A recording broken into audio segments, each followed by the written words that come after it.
One Step Away, Hazel Green, Book 2, written by Cindy Kirk, narrated by Amy McFadden. Chapter 1. Tonight, Nell Ambrose would embrace the daring nature she normally kept hidden. "I could have met you at the church." Nell slid into the passenger seat of Leo Pomeroy's BMW Roadster. The two-seater Z4 was an impractical car for Northern Illinois, but that was part of the reason Nell enjoyed riding in it. Not that she availed herself of the opportunity very often. The last thing she wanted was for anyone in Hazel Green to think she and the mayor were involved. "Since we're both heading straight to the hotel after the wedding rehearsal, driving separately doesn't make sense." Leo, a handsome man with hair the color of rich Colombian coffee and vivid blue eyes, waggled his brows. "Shall I book us a room after we eat?" Nell only laughed. She might have agreed if the hotel was a large one in a city like Chicago, rather than an intimate 10-room vintage hotel owned by her best friend. After the rehearsal at the church, the dinner was being held at Matilda's, a farm-to-table restaurant inside the inn at Hazel Green. Leo put the car into first gear and pulled away from the curb. "You'll wound me eternally if you say you're not the least bit tempted." He hesitated for several seconds. "It's been a while, and I've missed it." Smart man. He'd learned not to say he missed her, and Nell was careful not to say words that would tie them together in any way other than physically. "I am tempted." It had been several weeks since she and Leo had spent any time between the sheets. He'd been busy running the city, she'd been swamped with legal cases, and with prepping for a platform performance as town matriarch Hazel Green. "But I won't sleep with you in the hotel owned by the bride." Daring was one thing, foolish quite another. What Leo suggested would be terribly risky, especially since she was determined to keep her relationship with the mayor private. Nell couldn't keep her lips from curving as a thought struck her. "What do you think about disguising ourselves one day soon and checking in under assumed names?" It would be difficult, since the staff at the inn were well acquainted with both of them, but if they could pull it off. Escapades were her weakness. When she was young, she'd learned that being bad could be exciting, and getting away with things could be addictive. Being very bad, well, that was thrilling. Leo gave a good-natured chuckle. "Would you really do it?" "Yes." She shot him a wink, but could see he thought she was teasing. She was dead serious, which showed he didn't know her nearly as well as he thought he did. If he had any idea of the things she'd done before breaking free of her family, well, no matter. If she had anything to say about it, he'd never know all her secrets. Because, if by some fluke her past did catch up with her, the only house of cards she wanted tumbling down was hers. She would not let Leo, or any of her friends, be caught in the fallout. "What's the matter?" He reached over, and before she knew what he planned to do, he brought her hand to his lips and pressed a kiss in the palm. "Cornelia Ambrose never looks stressed." True. For Nell, the importance of maintaining internal and external control had been drilled into her as soon as she'd been old enough to speak. "It's been a busy week." She went on to tell him, in very general terms, about several of the cases she'd been working on and about a recent Hazel Green command performance. "It was at the Palmer House?" By his tone, you'd have thought she'd jetted off to Cairo instead of simply taking the train into Chicago. Hazel Green was at the end of the Metro commuter rail line.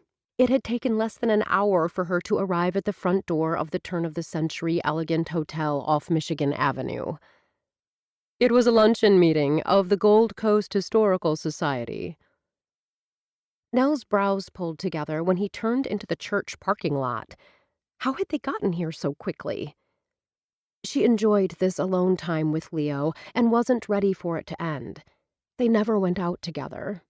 Granted, there were a number of functions they both attended, but always separately. Tonight, as maid of honor and best man, it made sense for him to pick her up and for them to arrive and leave together. She pushed open her door while he was rounding the front of the vehicle. In doing research on their group's history, they discovered that Hazel Green once spoke to their society. Leo stood next to the car. Even dressed simply in gray pants and a blue striped shirt, he looked every inch the successful businessman he'd been before running for elected office.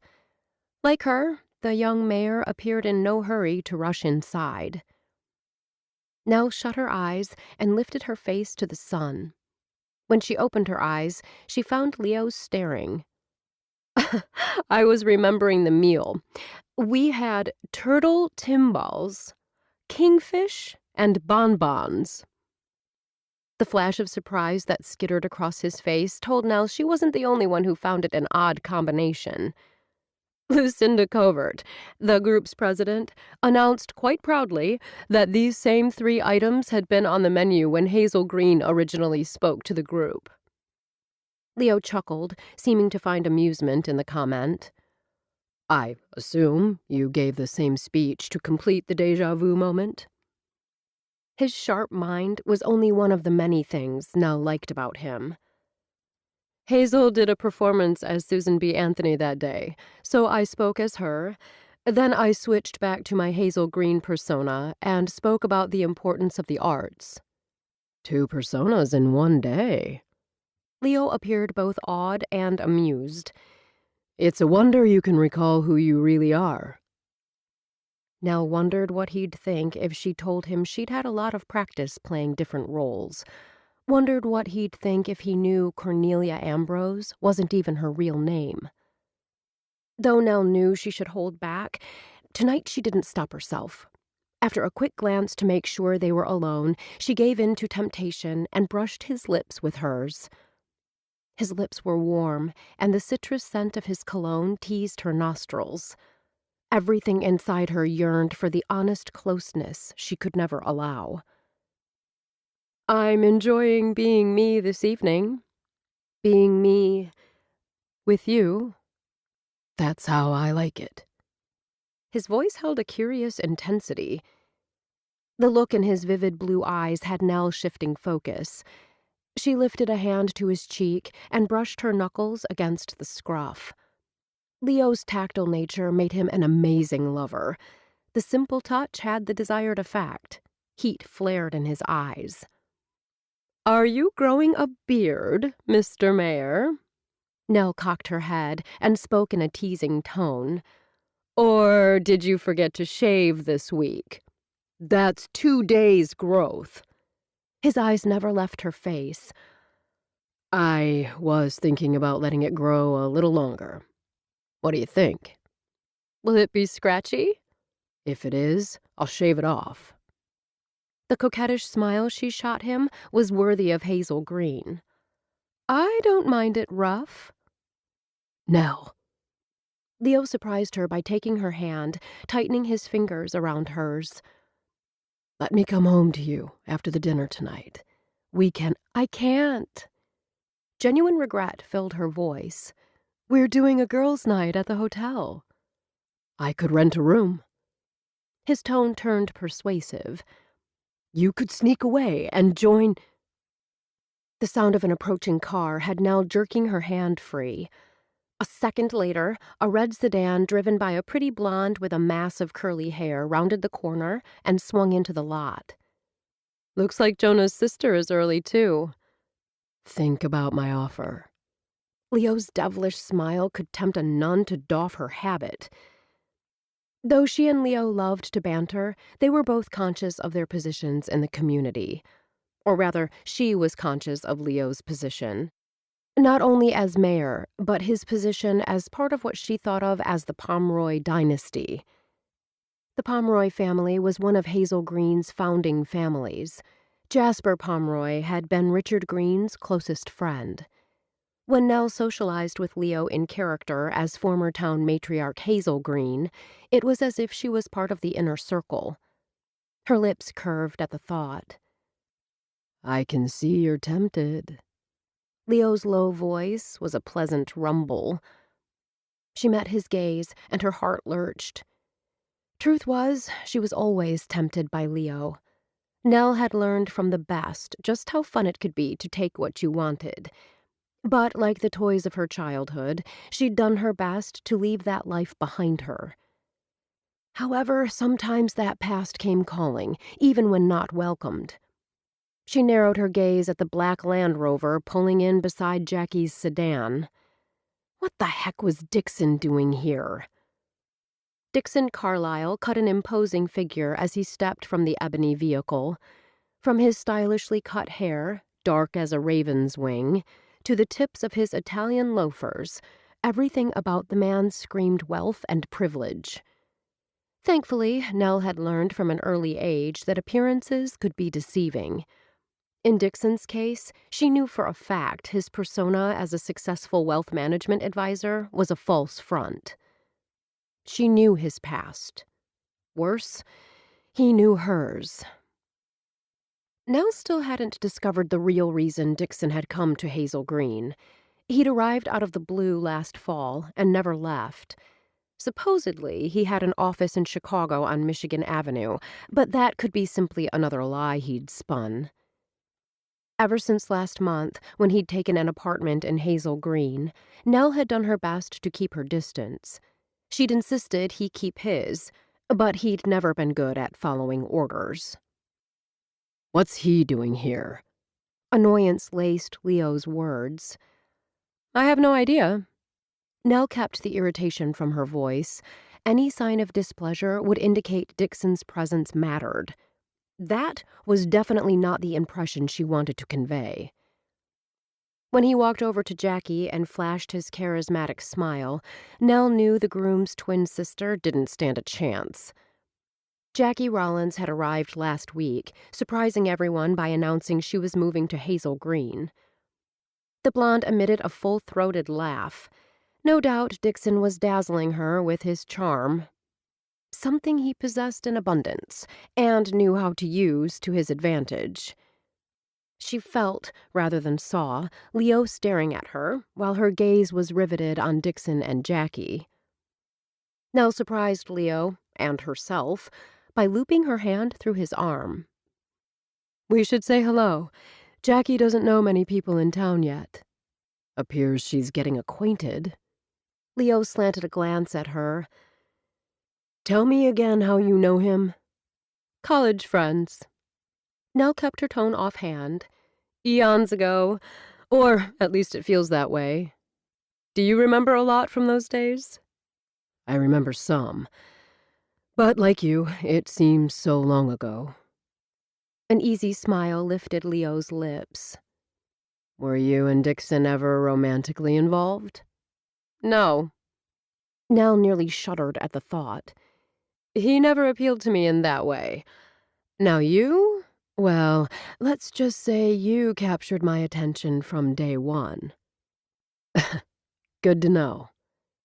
He shot her a wink, and together they crossed the short distance to where the couple stood talking.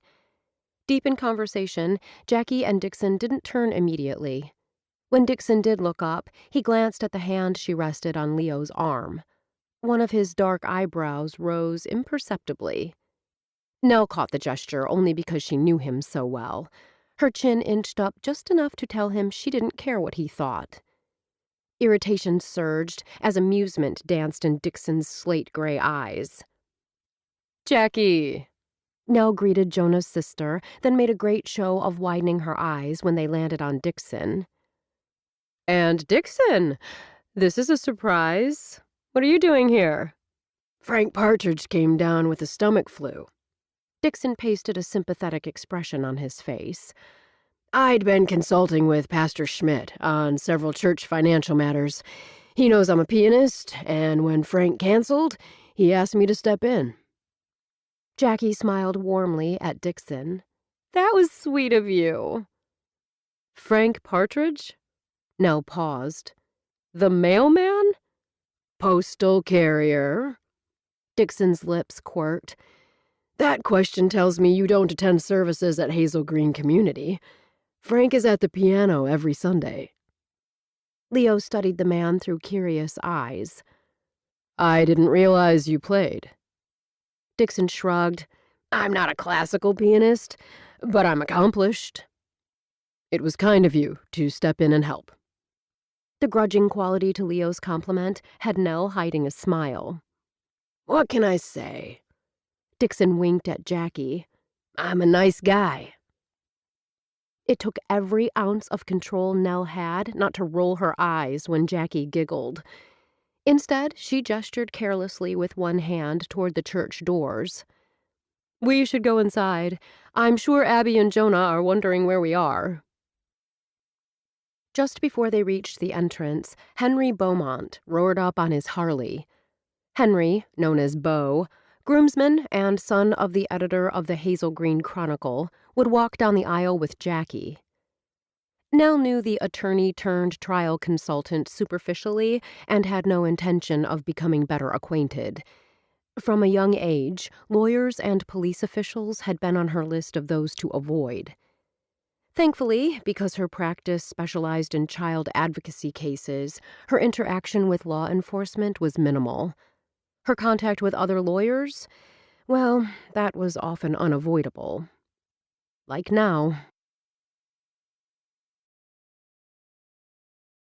Chapter 2. Tomorrow I get to scatter real rose petals. Eva Grace Fine, daughter of the bride and ecstatic flower girl, spun in a circle and favored Nell and Jackie with a blinding smile. For tonight's rehearsal, Eva Grace had chosen to wear a red tulle skirt with a sparkly top covered in poppies. Her curly blonde hair was held back from her face by a thin red satin band. If I didn't know better, Nell said to Jackie, I'd think you were her mother. When Nell had first seen Jonah's sister, she'd been shocked at the resemblance between Jackie and her young niece. That's quite a compliment, Jackie smiled, since I think Eva Grace is adorable. Nell was careful who she let into her inner circle. Even those closest to her, such as Abigail Fine, were not privy to her secrets. Still, she found herself cautiously liking Jackie Rollins. She sensed the woman hid her own secrets behind that sunny smile. Uprooting herself from Springfield, where she'd lived her entire life, to move to Hazel Green didn't make any sense. Especially when, other than her brother and Abby, Jackie knew no one in town. I'm so happy you're both here. Abby stepped into the bride's waiting room and gave each of them a hug. As was Abby's habit, she'd chosen a vintage dress for tonight's event. The sleeveless brown and white polka dot A-line dress with a white patent leather belt had been popular in the 1960s. It was perfect for someone with Abby's cute figure and big brown eyes. I love the dress. Jackie stepped forward and gave her future sister-in-law a hug. You have such interesting clothes. As a merchant in a town that promotes itself as a place where history comes alive, it's practically a requirement. Abby jerked a finger in Nell's direction. I'm still trying to convince that one to add more vintage to her closet. I'm an attorney, not a merchant. Nell ran her fingers through the blonde hair she was in the process of growing out. I have quite enough vintage in my closet, thank you. Not to mention an entire Hazel Green wardrobe. For a second, Jackie appeared confused. Then she laughed. I keep forgetting that Hazel Green isn't just the name of the town. She was a real person. Wait until you see Nell in her Hazel Green persona. Pride filled Abby's voice. You'd never guess it was Nell. The first time I saw her, I thought Mommy had made a new friend. Eva Grace quit twirling. I asked Mommy who she was. When she told me it was Aunt Nell, I said, no way, Jose. But it really was her. Nell laughed, charmed by the childish chatter.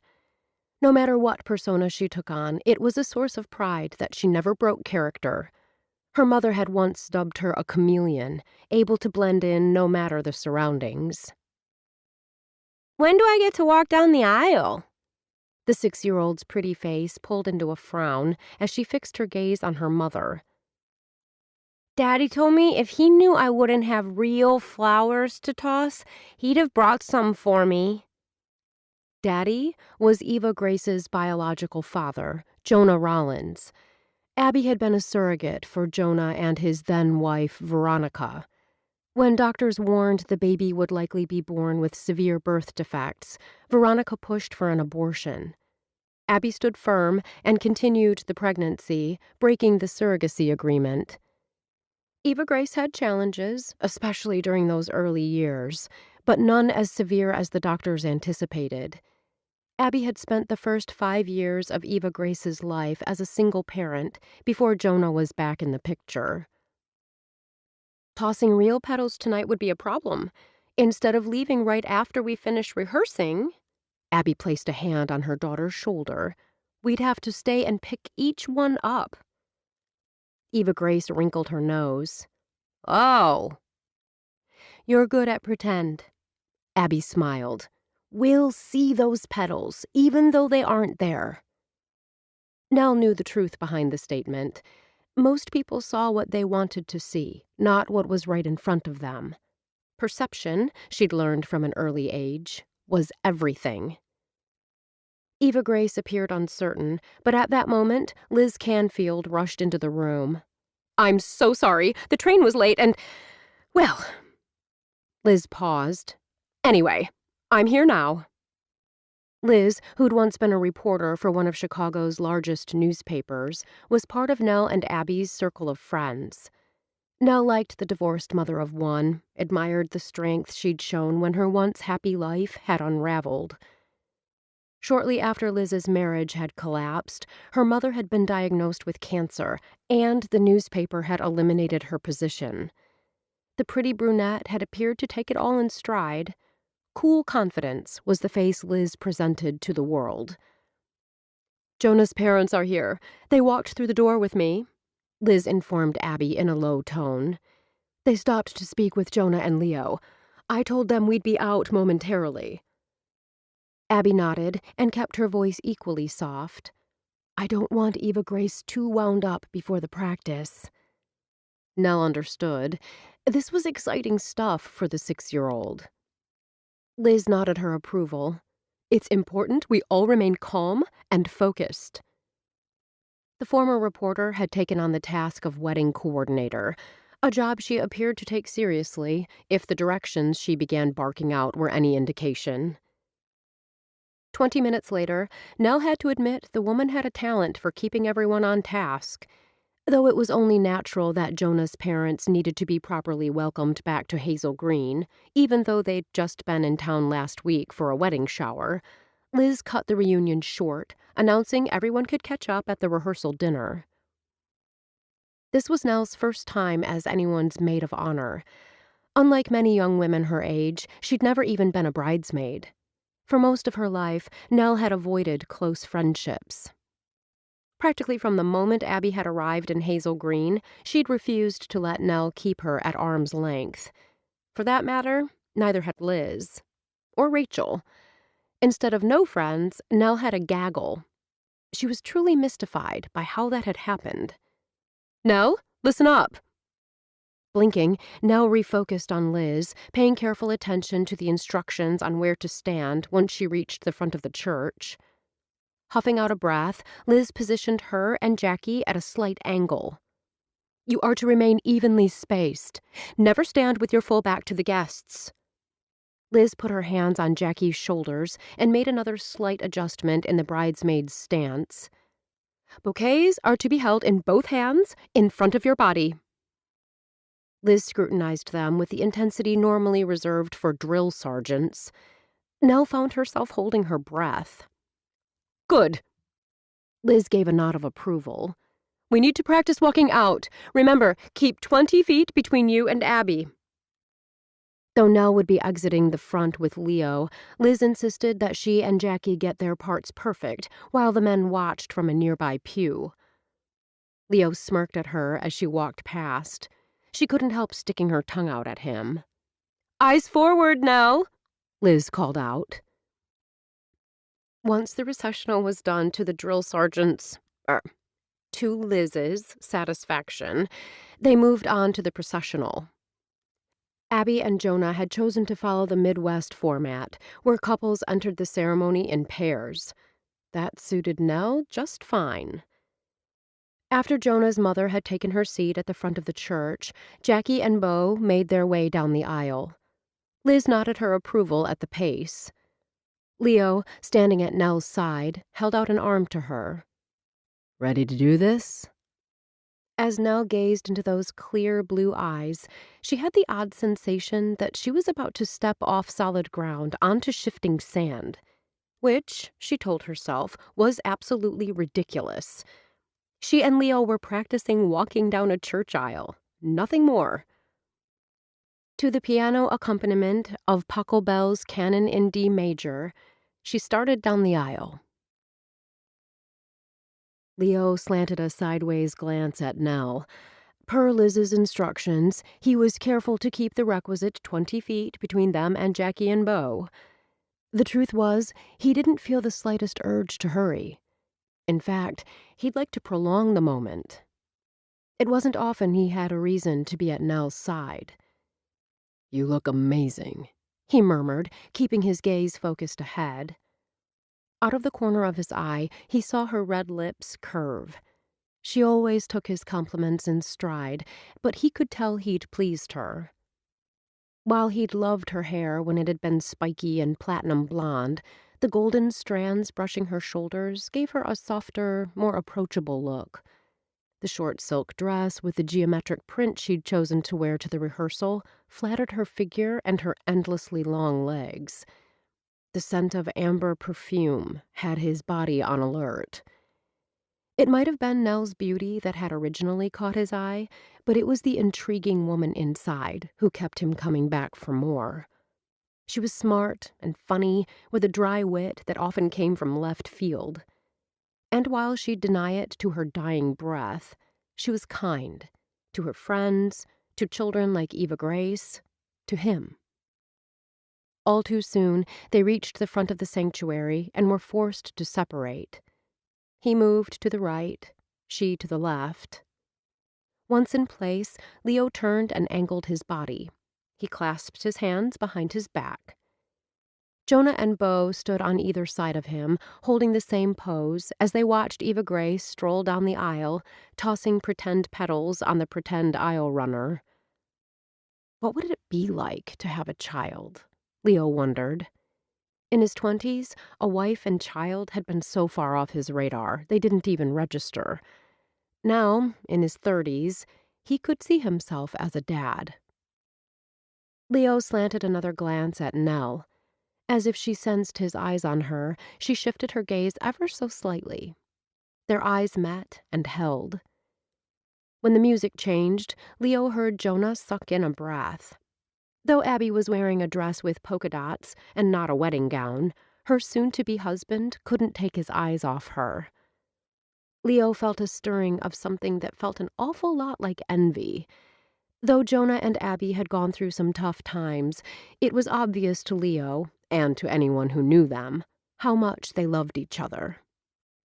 Jonah had told him that his relationship with Abby hadn't gained traction until the secrets in their past had been brought into the open. Only then had they started to see that a life together was possible. There were no secrets in Leo's past, no skeletons in his closet. He couldn't say the same about Nell.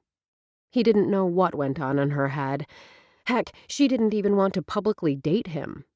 Sleep with him? Yes. Date him? No. Though her terms had seemed strange, he'd been okay with them when their relationship started. At the time, he had been newly elected, as well as in the process of turning over his duties in the real estate development firm he and his brother co-owned to them. He didn't have time to date or build a relationship, or so he told himself. The truth was, he wanted Nell so much he'd seen no choice but to agree. Lately, he'd grown dissatisfied with the restrictions. As Abby reached Jonah and the two hugged, totally off script, Leo wondered what Nell would say if he gave her an ultimatum. Take their relationship public or break it off entirely. The joyous sounds of the recessional filled the church. Jonah and Abby, with Eva Grace skipping between them, started down the aisle. Leo met Nell in the middle and offered his arm. Her eyes danced with happiness, and when she slipped her hand around his arm, satisfaction surged. She would be seated beside him at Matilda's, and they'd spend the rest of the evening together. The night ahead seemed practically perfect. Until they reached the back of the church, and Leo heard Abby invite Dixon to join them for dinner. Chapter 3. I'm surprised Matilda has room for everyone. Leo parked several blocks away, even though Nell had no doubt he could have found a spot closer to the inn. Then again, maybe not. Memorial Day had been the launch of the tourist season, which was now in full swing. Tonight, another Jazz in June performance would fill the green, a park-like area in the center of town. Attendees would be treated to amazing individual performances, as well as multi-horn harmonies paying tribute to the greats. Matilda closed the restaurant at 5. Nell slowed her steps to match his turtle crawl. Even though Friday nights were known for being one of the busiest for merchants, Matilda Lovejoy had willingly closed her restaurant for the evening. The rehearsal dinner is her gift to Abby and Jonah. That was nice of her. She and Abby are good friends. Up ahead, Nell saw the green awning of the inn at Hazel Green and slowed her steps even more. The inn, which Abby had inherited several years earlier, was located in the middle of the town's historic district. Built in 1884, it had always been in the family. Abby's great-aunt had owned it until she'd passed away. Leo's gaze narrowed. Looks like Dixon and Jackie are getting along. The dark-haired man and pretty blonde stood in the sunshine as if enjoying the weather too much to go inside. They rode together. Leo stopped and turned to her. How do you know that? I saw her get in his Land Rover. Nell spoke matter-of-factly.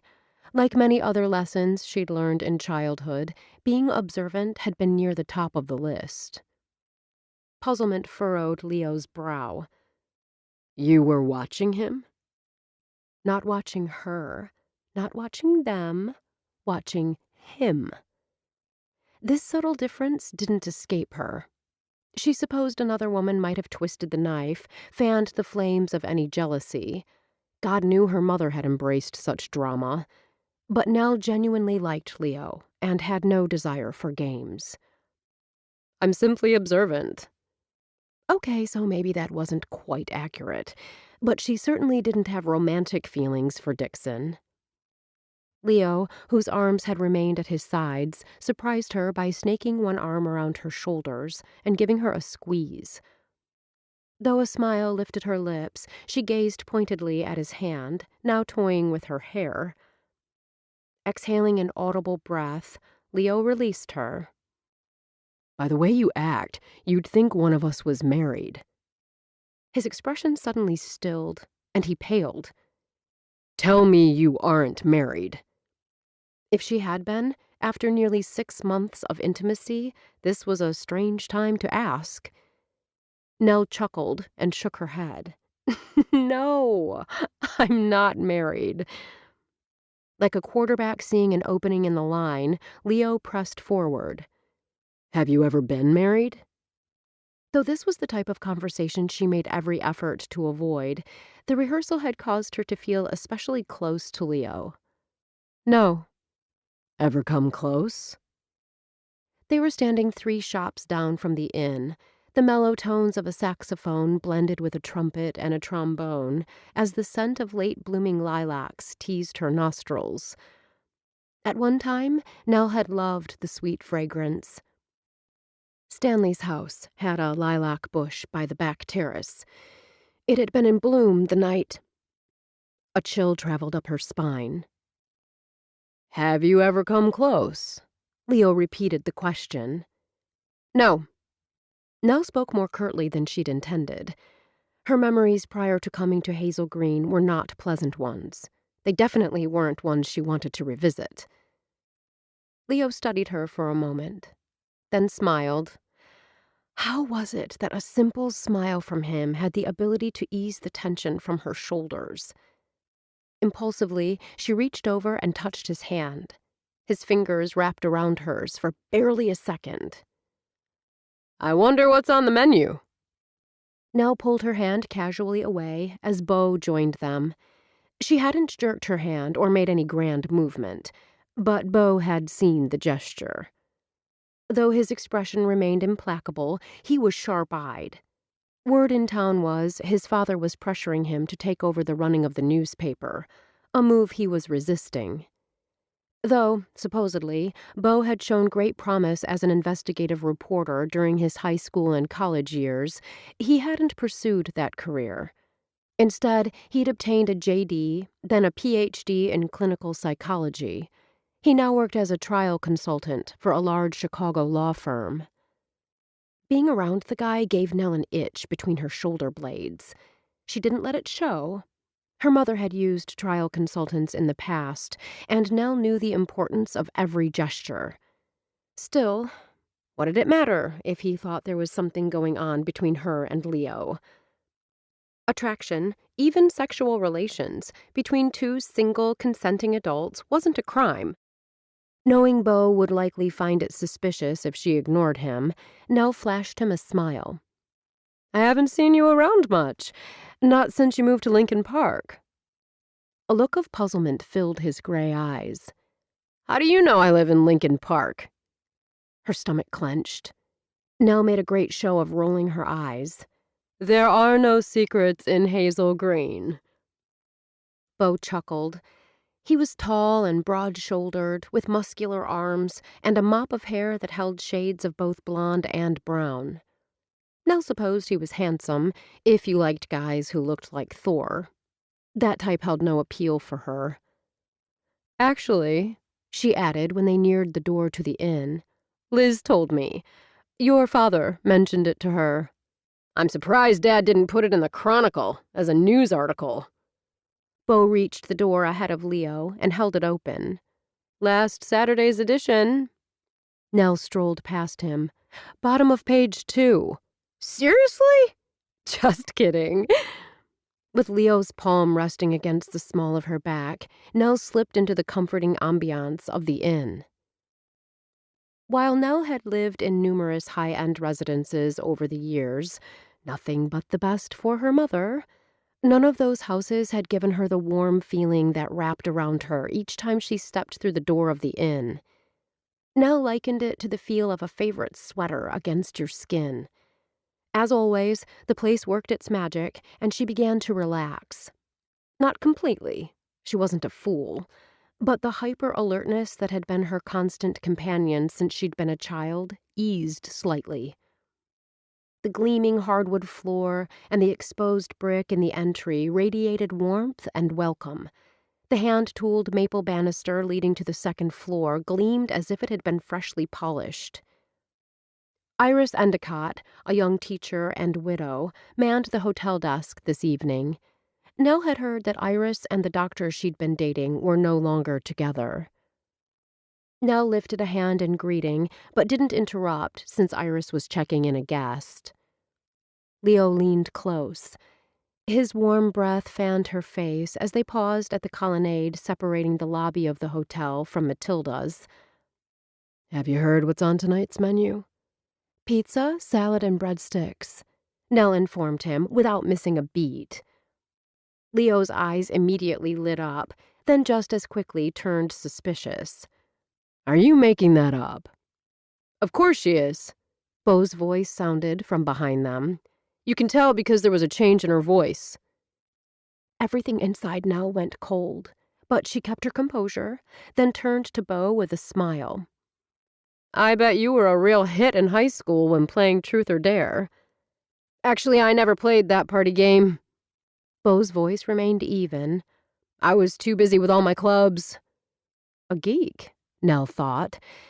Like Stanley, a smart guy from a nice family, destined not to hit his prime until after high school. Even if I'd been invited to parties, it wouldn't have mattered. Bo's chuckle filled the awkward silence. My observation skills were acquired after high school. Leo smiled. Nell is also observant. She wanted to elbow him in the side. The less said about her to Bo, the better.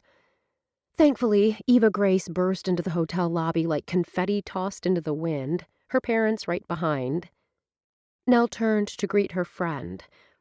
The party was definitely on now. Nell made sure she and Leo sat at the other end of the table from Bo. That alone ensured she had a lovely time at the dinner. If there was a downside, and it was a minor one, it was that Dixon somehow managed to snag the chair beside her. She told herself it could be worse. At least Dixon already knew her secrets. This pomegranate salmon is amazing.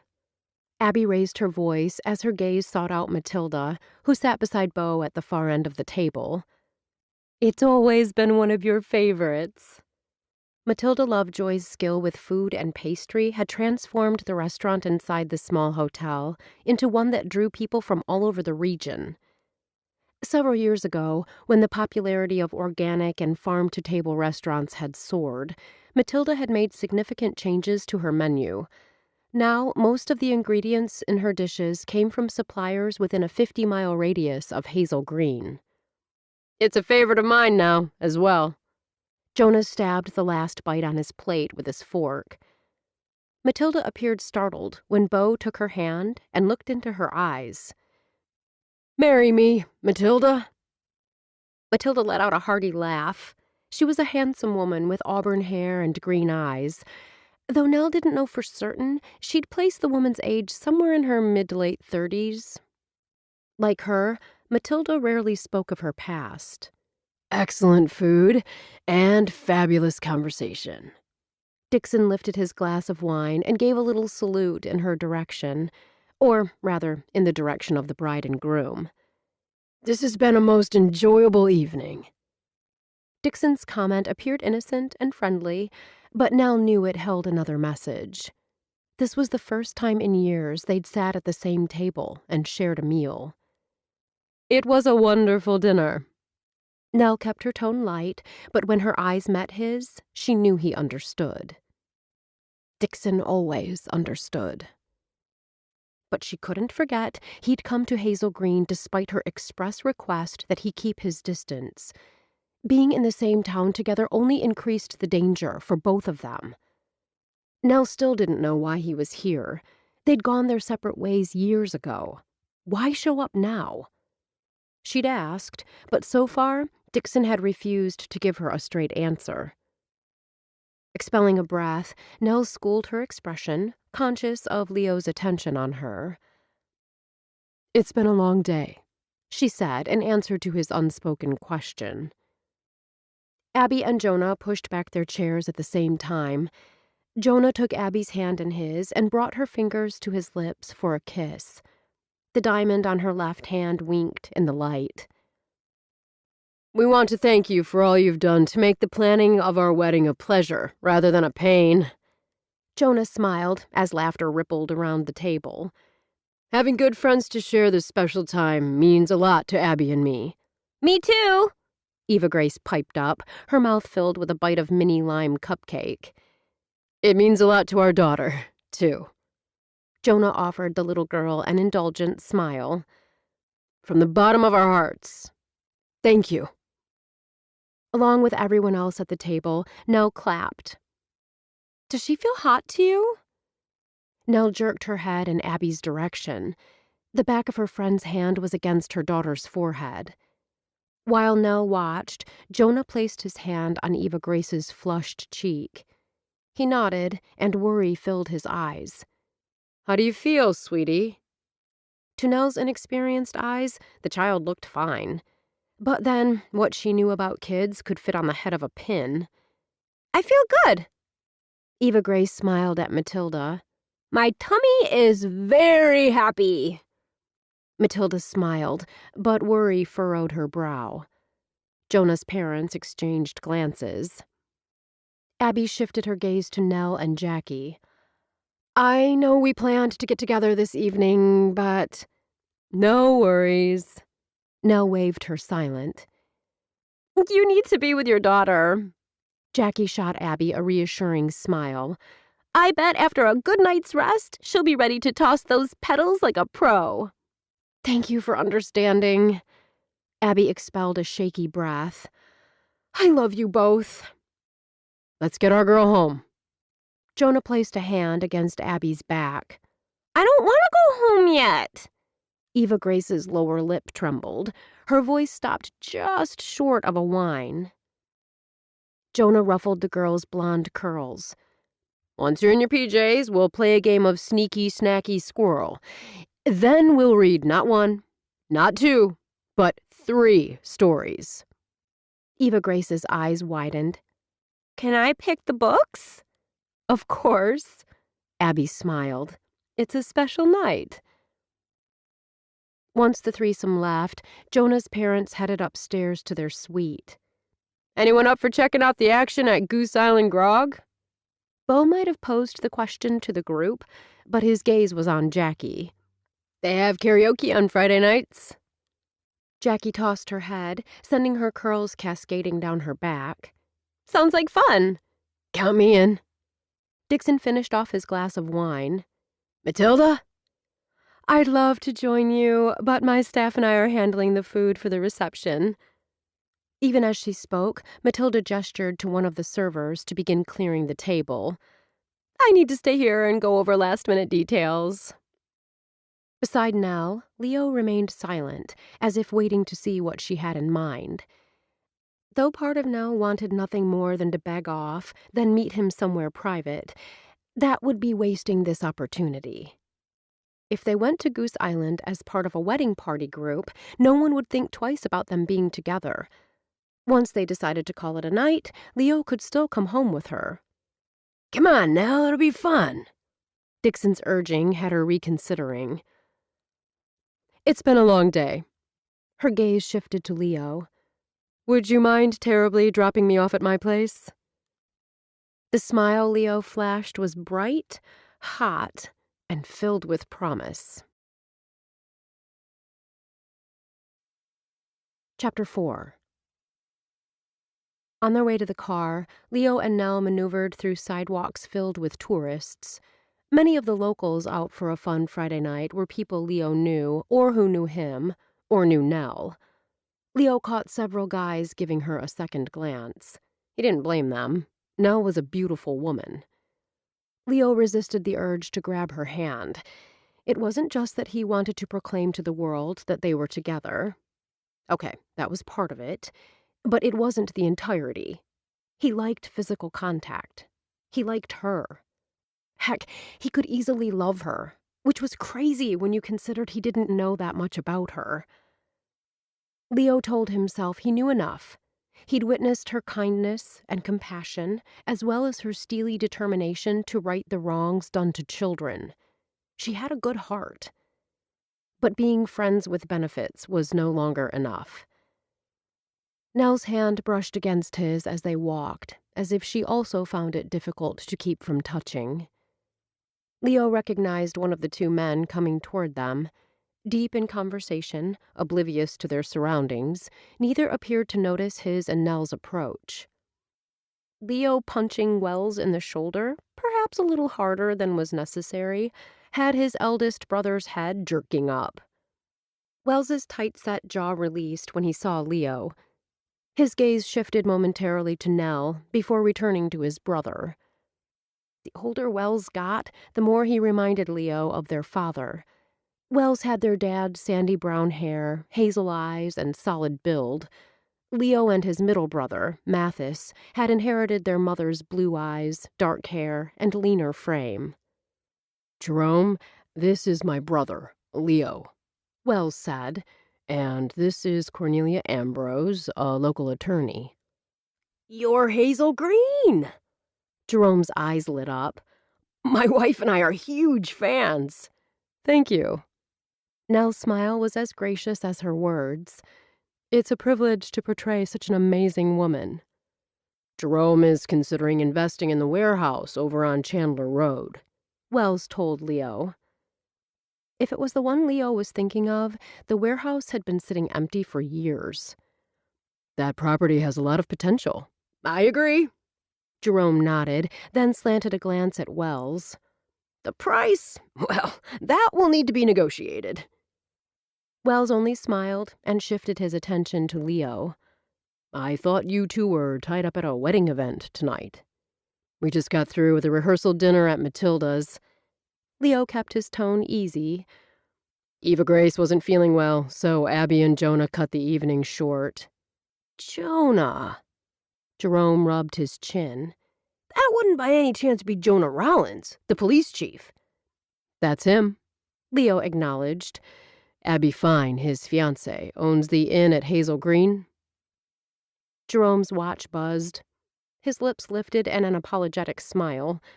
I hate to rush off, but my wife and I are meeting at the Green Gateau. I promise not to keep her waiting. After shaking hands with everyone, Jerome hurried down the street. Leo watched the man disappear into the crowd.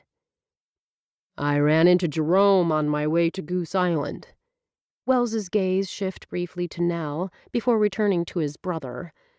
It's an informal going-away party for Dwayne Hatcher in IT. Leo pulled his brows together. I didn't realize Dwayne was leaving. His wife got a job in Minneapolis. His brother's tone turned persuasive. I know he'd love to see you before he leaves town. Before Leo could respond, Nell touched his arm. Don't worry about me. She gestured vaguely with one hand. I can find my own way home. Leo gave his head a shake and turned to his brother. Give Dwayne my best. Will do. Wells accepted his decision without arguing, then glanced at Nell. I'll see you both tomorrow at the wedding. Enjoy your evening. Nell's expression turned pensive.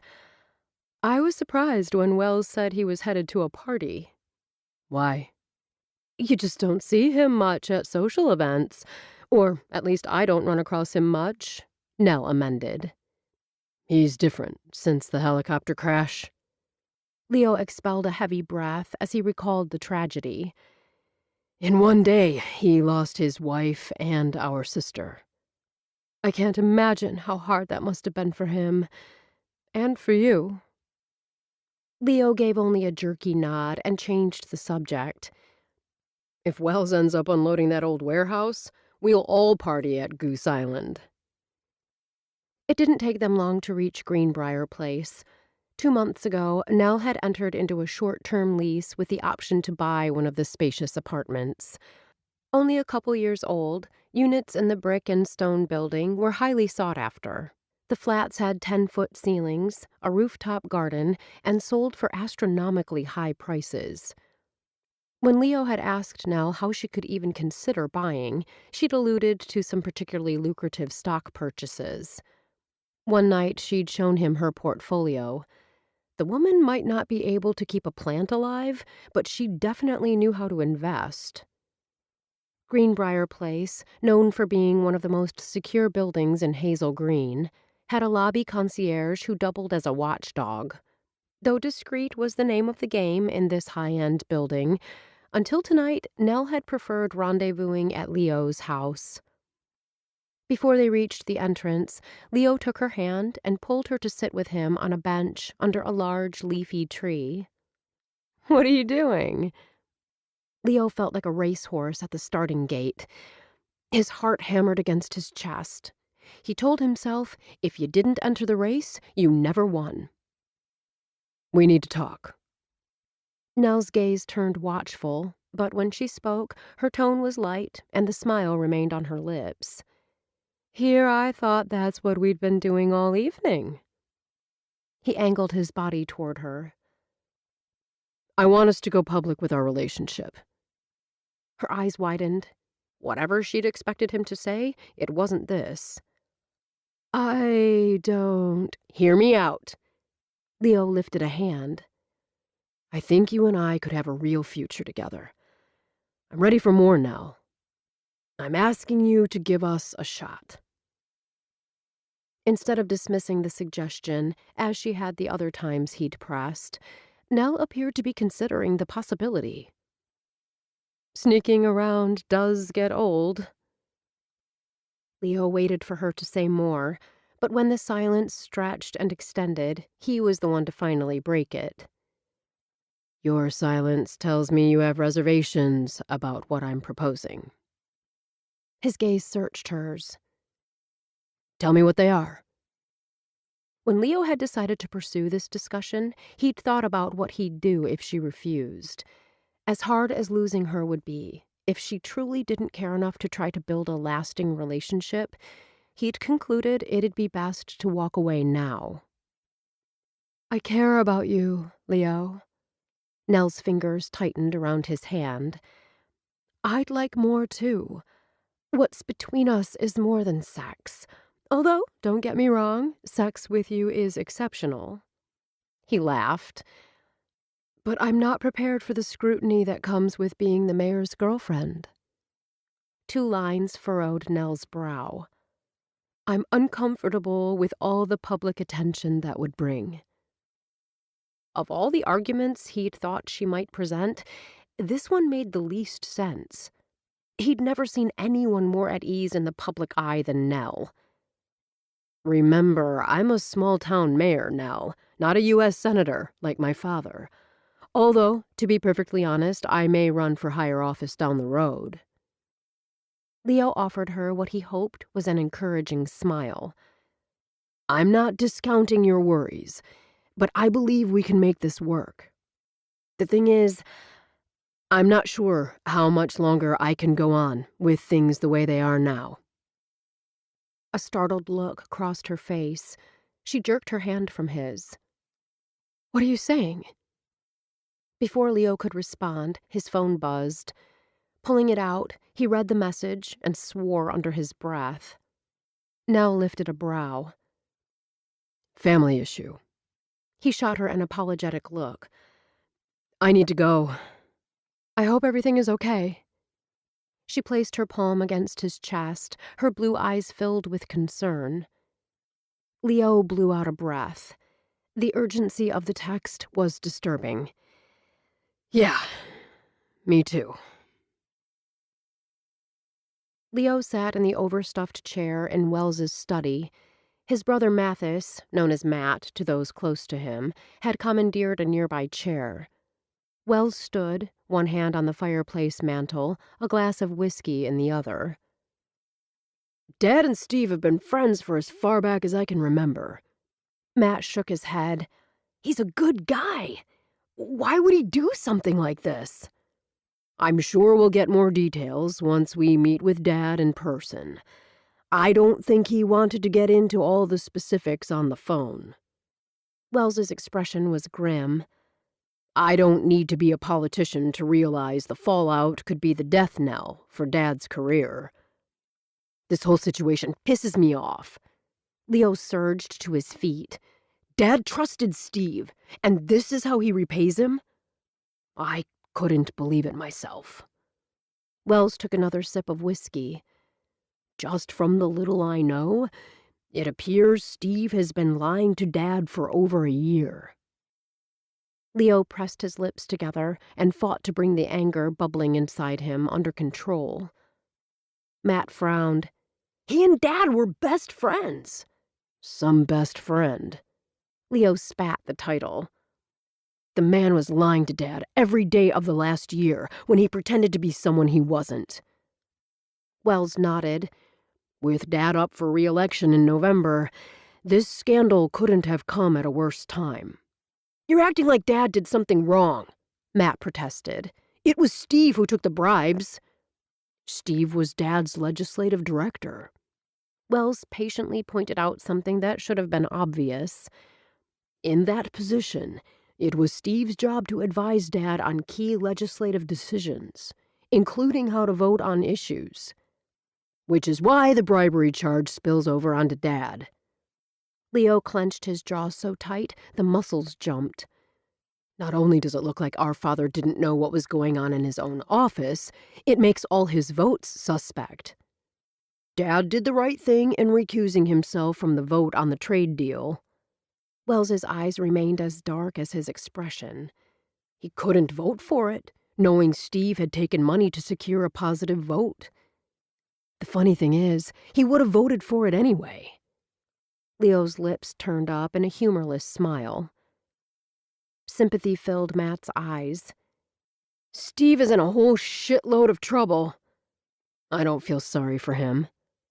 Leo thought of his father, a good man who'd always tried to do his best for the state of Illinois. It was Steve's choice to take the bribes, to lie to our father, to put Dad's entire political future at risk. Steve knew what he was doing was wrong, but he did it anyway. What about Karen? Matt asked, referring to Steve's wife. Has anyone reached out to her? Steve and Karen had been more like a favorite aunt and uncle than simply their parents' good friends. For a long moment, no one spoke. It's best if we keep our distance from both Steve and Karen. Wells spoke as if the matter was settled. Steve has been charged. Karen may be complicit. That hasn't been determined. I still can't believe it. This seems like a bad dream. Leo raked a hand through his hair. Trusting Steve could end up torpedoing Dad's career. Is there anything we can do to help? Matt asked. There is one thing. Dad doesn't need more bad publicity. Wells's gaze shifted between his two younger brothers. Which means we need to make sure not to do or say anything that could make this worse for Dad. Matt inclined his head. Like what? Nothing that would put any of us in the news in a negative way. Wells shifted to speak directly to Leo. It goes without saying that some of your decisions as mayor may not be popular. I'm speaking more of our personal lives. And in our business, Wells's gaze lingered on Matt. We'll need to look at every aspect of our practices and the work done by each person we employ. I don't want us blindsided, like Dad. Leo thought of his relationship with Nell. Although they were both adults and single, how would it look if it came out that the mayor was having a secret sexual relationship? Perhaps he should give her up. The second the thought surfaced, Leo shoved it aside. The secrecy wouldn't be an issue much longer. Nell would agree to date him. There was no other option. Chapter 5. Thank you, Anthony.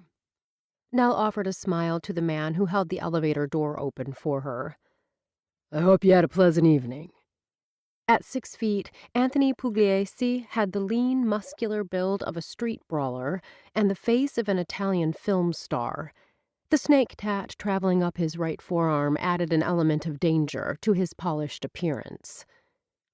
Anthony held the dual position of concierge and chief of building security. I had down you wouldn't be with us this evening. Anthony's cultured tone held no judgment. My plans changed. Nell stepped into the elevator. Have a nice evening. You too, ma'am. The door slid silently shut before she could respond. Ma'am? Nell shuddered at the polite address. When had she made the leap from miss to ma'am? Discarding the disturbing thought, she got out on the 3rd floor. Leo had appeared disturbed by the text he'd received. She wondered about the family emergency. Though his parents lived in D.C. most of the year, and the boys were all in Hazel Green, the family remained tight-knit. The text had come at precisely the right moment. Right before his phone buzzed, she'd had the feeling Leo was about to issue an ultimatum. Actually, in a way, wasn't that what he'd already done? The panic she'd kept under wraps when with him rose to claw at her throat. Leo had brought up the possibility of going public with their relationship before, but had always backed down when she'd said no. This time felt different. She shoved the worries from her mind and changed out of her dress, pulling on silk lounging pajamas in a blue-gray shade. After pouring herself a glass of wine, Nell took a seat on the sectional. To settle herself, she took out the journal written by Hazel Green that she'd purchased at auction recently and began to read. Chautauqua, New York, 1900. My bosom friend, Minnie Charles, is betrothed.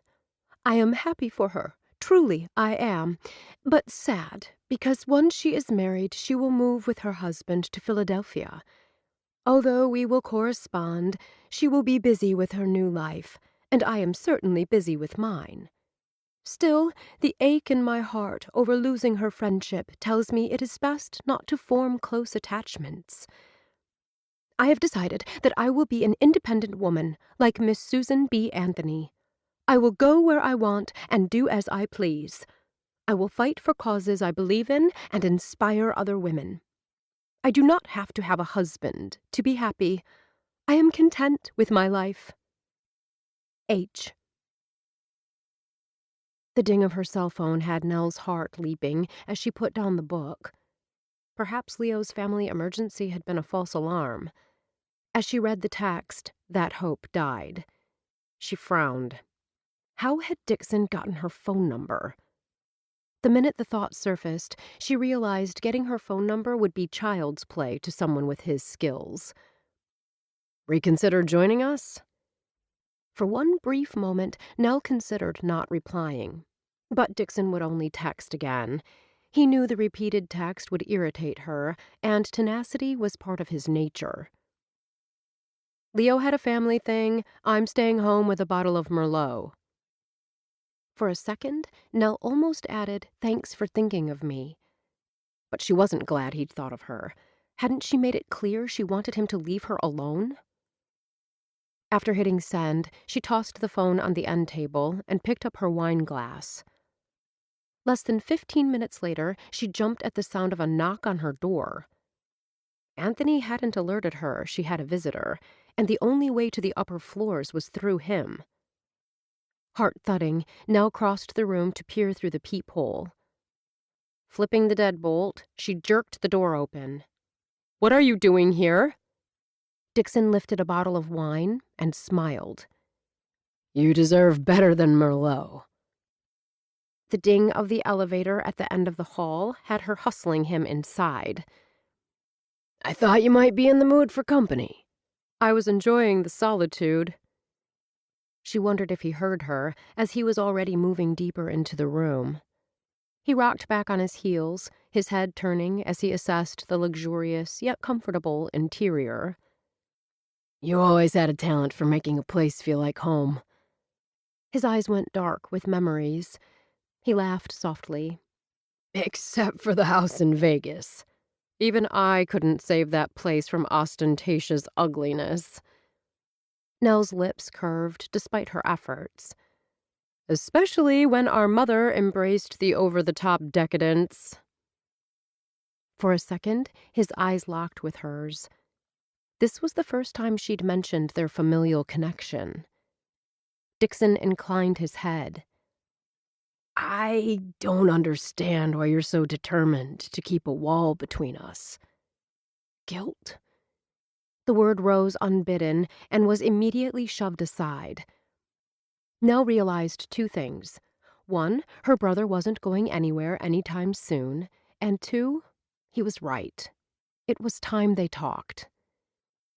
She lifted the bottle from his hand and studied the label, then gestured to the sofa.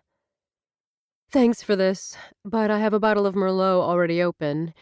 There's enough left for a couple of glasses. Dixon waved away the suggestion. Open the Joseph Phelps. While Nell uncorked the Insignia 2012, a very fine vintage indeed, Dixon prowled the room, moving to the window to gaze out over Hazel Green. The lights of Chicago twinkled in the far distance. Nell crossed the shiny hardwood and handed him a glass. You've got a nice place here, Suze. Good security.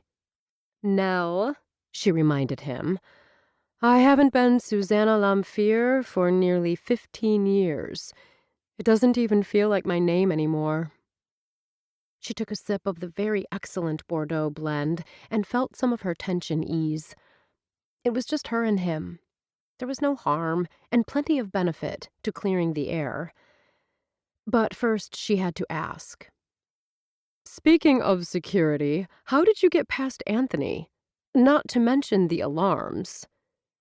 Dixon shot her a mocking glance. "I said the place has good security, not excellent. The guy at the desk doesn't even know I'm here. The hall security cameras? Well, they're currently frozen." By him. "That's reassuring," Nell said dryly. Dixon took a sip of wine. "Your security will keep out 99% of the riffraff." "It didn't keep you out." As if accepting a compliment, he dipped his head. Nell glanced down into the inky dark hue in her glass. "Even when you were younger, you were the best. And you could charm your way in and out of any situation." Dixon swirled the wine in his glass. "We made a stellar team." Nell remained silent for a long moment, sipping her wine as memories flooded back, some pleasant, others painful.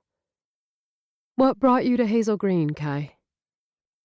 The childhood nickname slipped out before she could stop it. A mocking smile lifted his lips. "Dixon," he reminded her. "Dixon Carlyle." "Of course." Steadying herself, she asked again. "What brought you to Hazel Green, Dixon?" "Took you long enough to ask." "I kept hoping you'd go away." "You know me better than that." He turned abruptly from the window and strode across the room. Setting down his glass of wine, he took a seat at the baby grand piano and began to play. "I came here because I wanted to be near my sister." His long, artistic fingers caressed the keys. "I missed you." While Nell had missed him too, surely he realized having a relationship was impossible. The haunting melody of Clair de Lune only added to her melancholy. "Leo plays, you know. Better than you." Dixon didn't look up, appearing lost in the beauty of the piece. "You like him?" "Leo?" He nodded, his fingers drawing emotion from the keys. She shrugged. "I hardly know him." Her brother smirked. "Remember who you're speaking with?" "How could I forget?" Nell spoke almost to herself, but knew he'd heard. "It's difficult, not telling anyone who you really are, or being able to talk about your past." The honesty underlying his words touched Nell. When he stopped playing and looked at her, she found herself nodding. "Us being in the same town is dangerous." For years, Nell had longed to see her brother, but the risk of having him close had never been worth the threat. "I need family, Nell." His tone turned matter-of-fact as he rose. "Tonight was nice. It was normal. Having dinner together and laughing with friends." "Before I left, we talked about the need to keep our distance. Otherwise, if she tracks one of us down, she'll snare us both." "You left home at 17. Remember Carmine? He crossed her when I was in kindergarten. It took her 10 years to exact her revenge, but she waited until the time was right." Simply thinking of her mother's brutality against the former lover who'd betrayed her had Nell's heart rate increasing. "Crazy people operate on their own timetable. That's why we need to be smart." Dixon sipped his wine and raised a brow. "You think sleeping with the mayor is smart?" Nell stiffened. "How do you know about that?" Dixon took a seat on the sofa, his tone conversational. "I assume you think you're protecting him, and yourself, by all this undercover stuff." "Leo is a mayor. His father is a senator." Though Nell's voice gave nothing away, she couldn't stop her fingers from tightening around the wine glass. "If Gloria should ever catch up to me, I don't want my past sins to touch him or his family." Well, if that's your goal, you're going about it all wrong. Usually Nell had no difficulty following her brother's logic. This time, he'd lost her. What are you talking about? Have you given a single thought to how it's going to look when it comes out that you and Leo have a sex-only relationship? It won't come out, she sputtered, wishing she felt more certain. Besides, it's no one's business. Since when do people ever mind their own? Dixon held up a hand when she started to respond. Listen, secret relationships always appear scandalous, even those between single, consenting adults. The smart thing is to have a relationship that's out in the open. In the open. Such lovely words. Nell's lips curved, recalling how nice it had been to walk with Leo down the streets of Hazel Green. Would it really hurt to open the door just a crack? When Liz threw her next backyard barbecue, she and Leo could go together. She could even invite him up to her place for dinner without worrying someone might see him with her. We could date, but the relationship wouldn't be exclusive. Nell couldn't keep the excitement from her voice as her mind raced with possibilities. I'd simply be one of the many women he dates. He'd just be one of the men I date. That's the spirit. Dixon gave her a sardonic smile. There's the scam artist I know and love. Nell shot him a look that had him lifting his hands, palms out. He chuckled. No offense intended. Could this really be the solution to her problem? Leo had said he wanted to date. While she knew dating around wouldn't give him exactly what he'd asked for, it would be a concession. Leo is pressing me to take our relationship to the next level. Nell tapped a finger against her lips. This could work. No. Dixon shook his head. It won't. How can you say that? Her voice rose a full octave. It was your suggestion. Actually, it was yours. Dixon drained his glass. That pretend stuff might work in Chicago, but not in Hazel Green. Everyone knows everyone else in this town. Her hopes plummeted, and the panic she'd felt earlier when Leo had issued his ultimatum returned. Besides, Dixon continued, do you really think that if Leo is already telling you that he wants something serious, he'll tolerate you seeing other guys? I get it. Nell barely stopped from snapping at her brother. She began to pace. It wasn't Dixon's fault she was against the wall and fresh out of options. I need to think, to figure out what to do. What do you want to do? She whirled. What do you mean? If you knew for certain that our dear mother wouldn't come calling, would you date Leo? Yes. Then I am the bearer of excellent news. He grinned. Gloria is behind bars in California. Despite her skepticism, Nell's heart gave an excited leap. You're making that up. Dixon's eyes never left hers. I wouldn't kid about something this important. It didn't surprise Nell that her mother had been caught. Crime was the woman's life. Still, Nell could count on one hand the number of nights Gloria had spent behind bars. Is she really in jail, or charged and out on bond? She's in jail, awaiting trial. How did you find this out? Dixon splashed more wine into his glass. I like to check in every so often on Gloria. And? I discovered that our beloved Mama had been busy enjoying the high life in Palm Springs as Rhea Lamp, one of her mother's many aliases. Who was footing the bill this time? A man by the name of Larry Whitestone. Dixon made a dismissive gesture with one hand. The schmuck owns several high-end car dealerships. Apparently, she packed her bags, took some pricey objet d'art from his home, and was on her way out of town with his Bentley when police stopped her. I'm surprised Mr. Car Dealer decided to prosecute. Seeing her mother being bailed out of whatever jam she'd gotten into had happened frequently during Nell's childhood. Gloria had a talent for sweet-talking boyfriends into forgiving almost any indiscretions, even when the crime perpetrated had been against them. They've always ridden to her rescue. Remember San Antonio? How could I forget that yahoo? Dixon chuckled. She claimed verbal abuse and insisted she was only getting away for a few days, with his car, to clear her head. He ended up apologizing and dropping the theft charge. He even signed the Cadillac over to her. Nell rolled her eyes. What went wrong this time? Technology. Her real identity popped up before he had a chance to bail her out.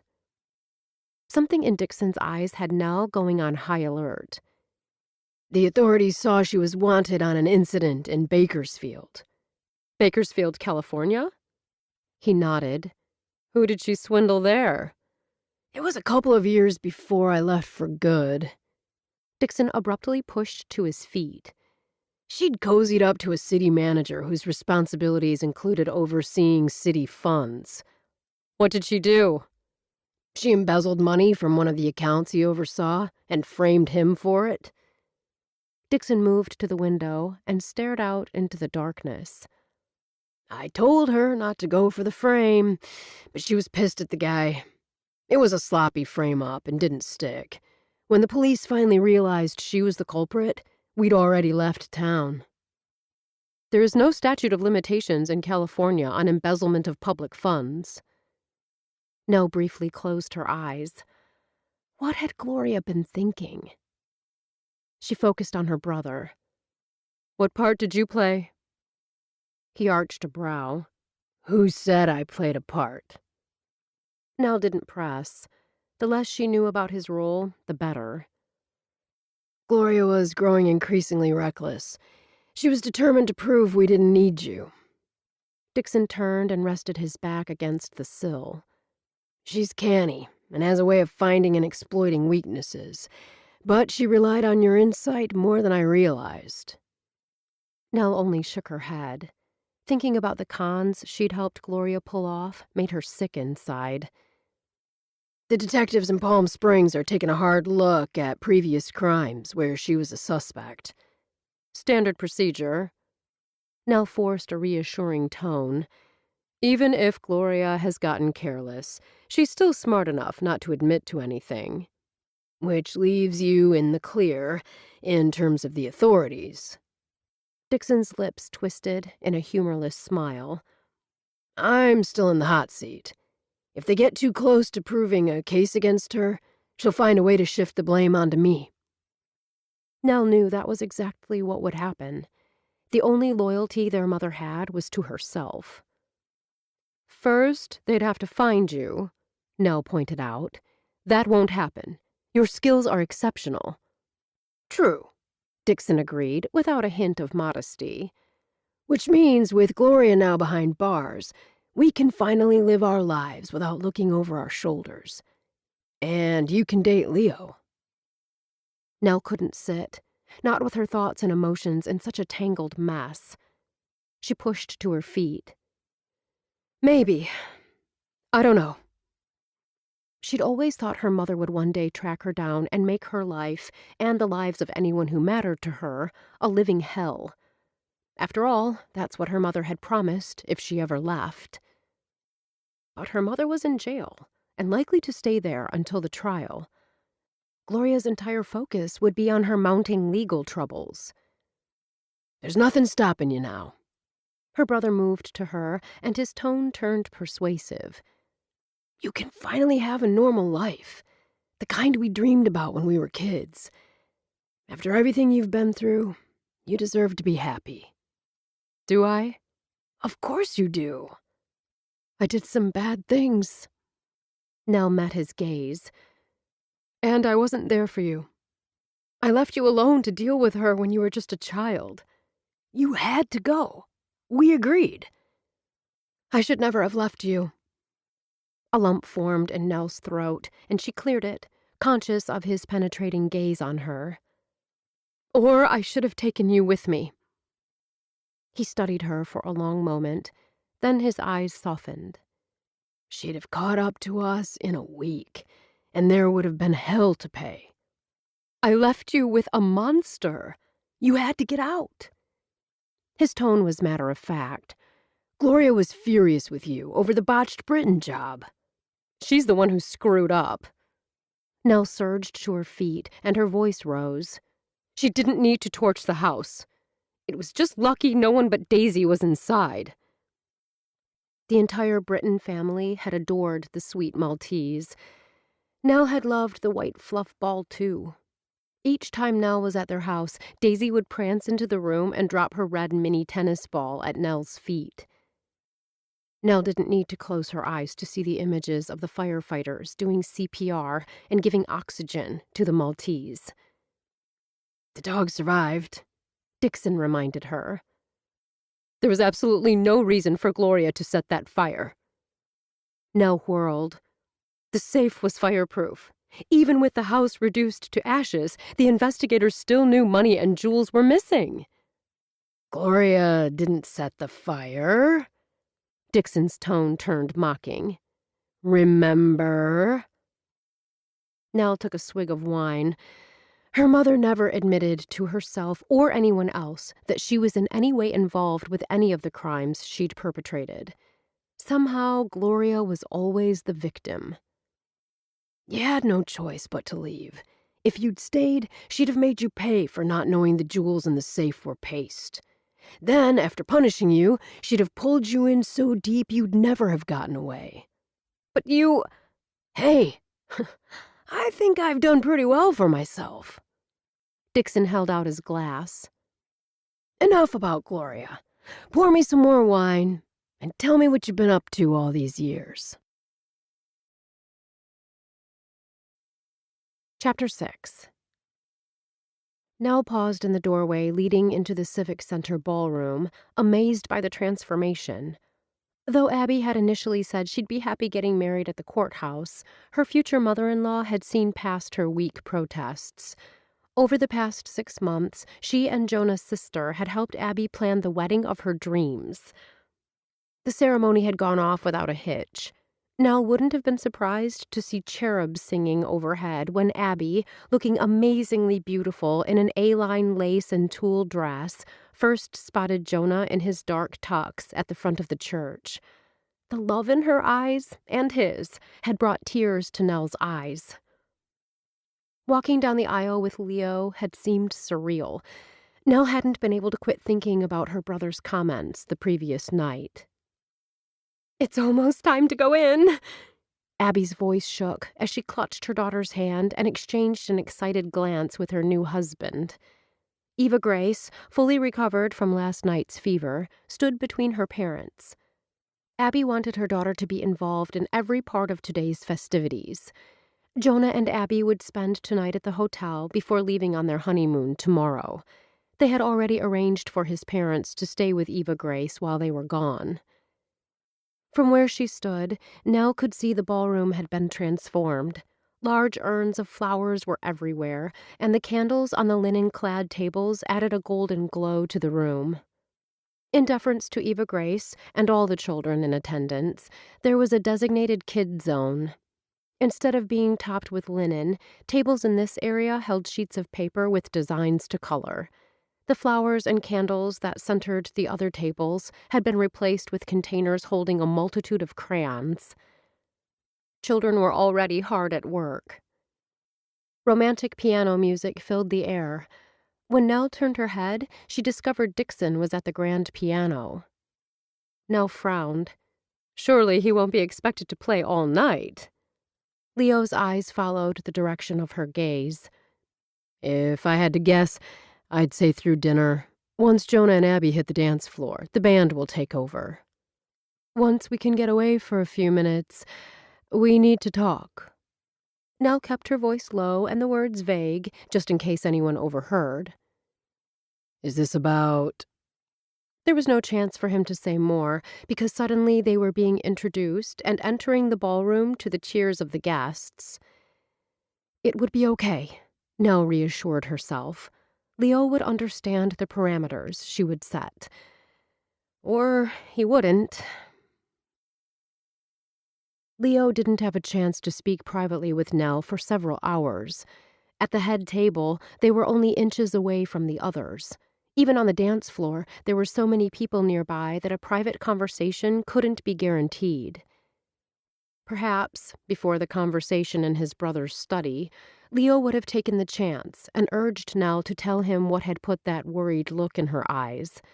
But she was a stickler about privacy, and right now, with his father in the spotlight, that was a good thing.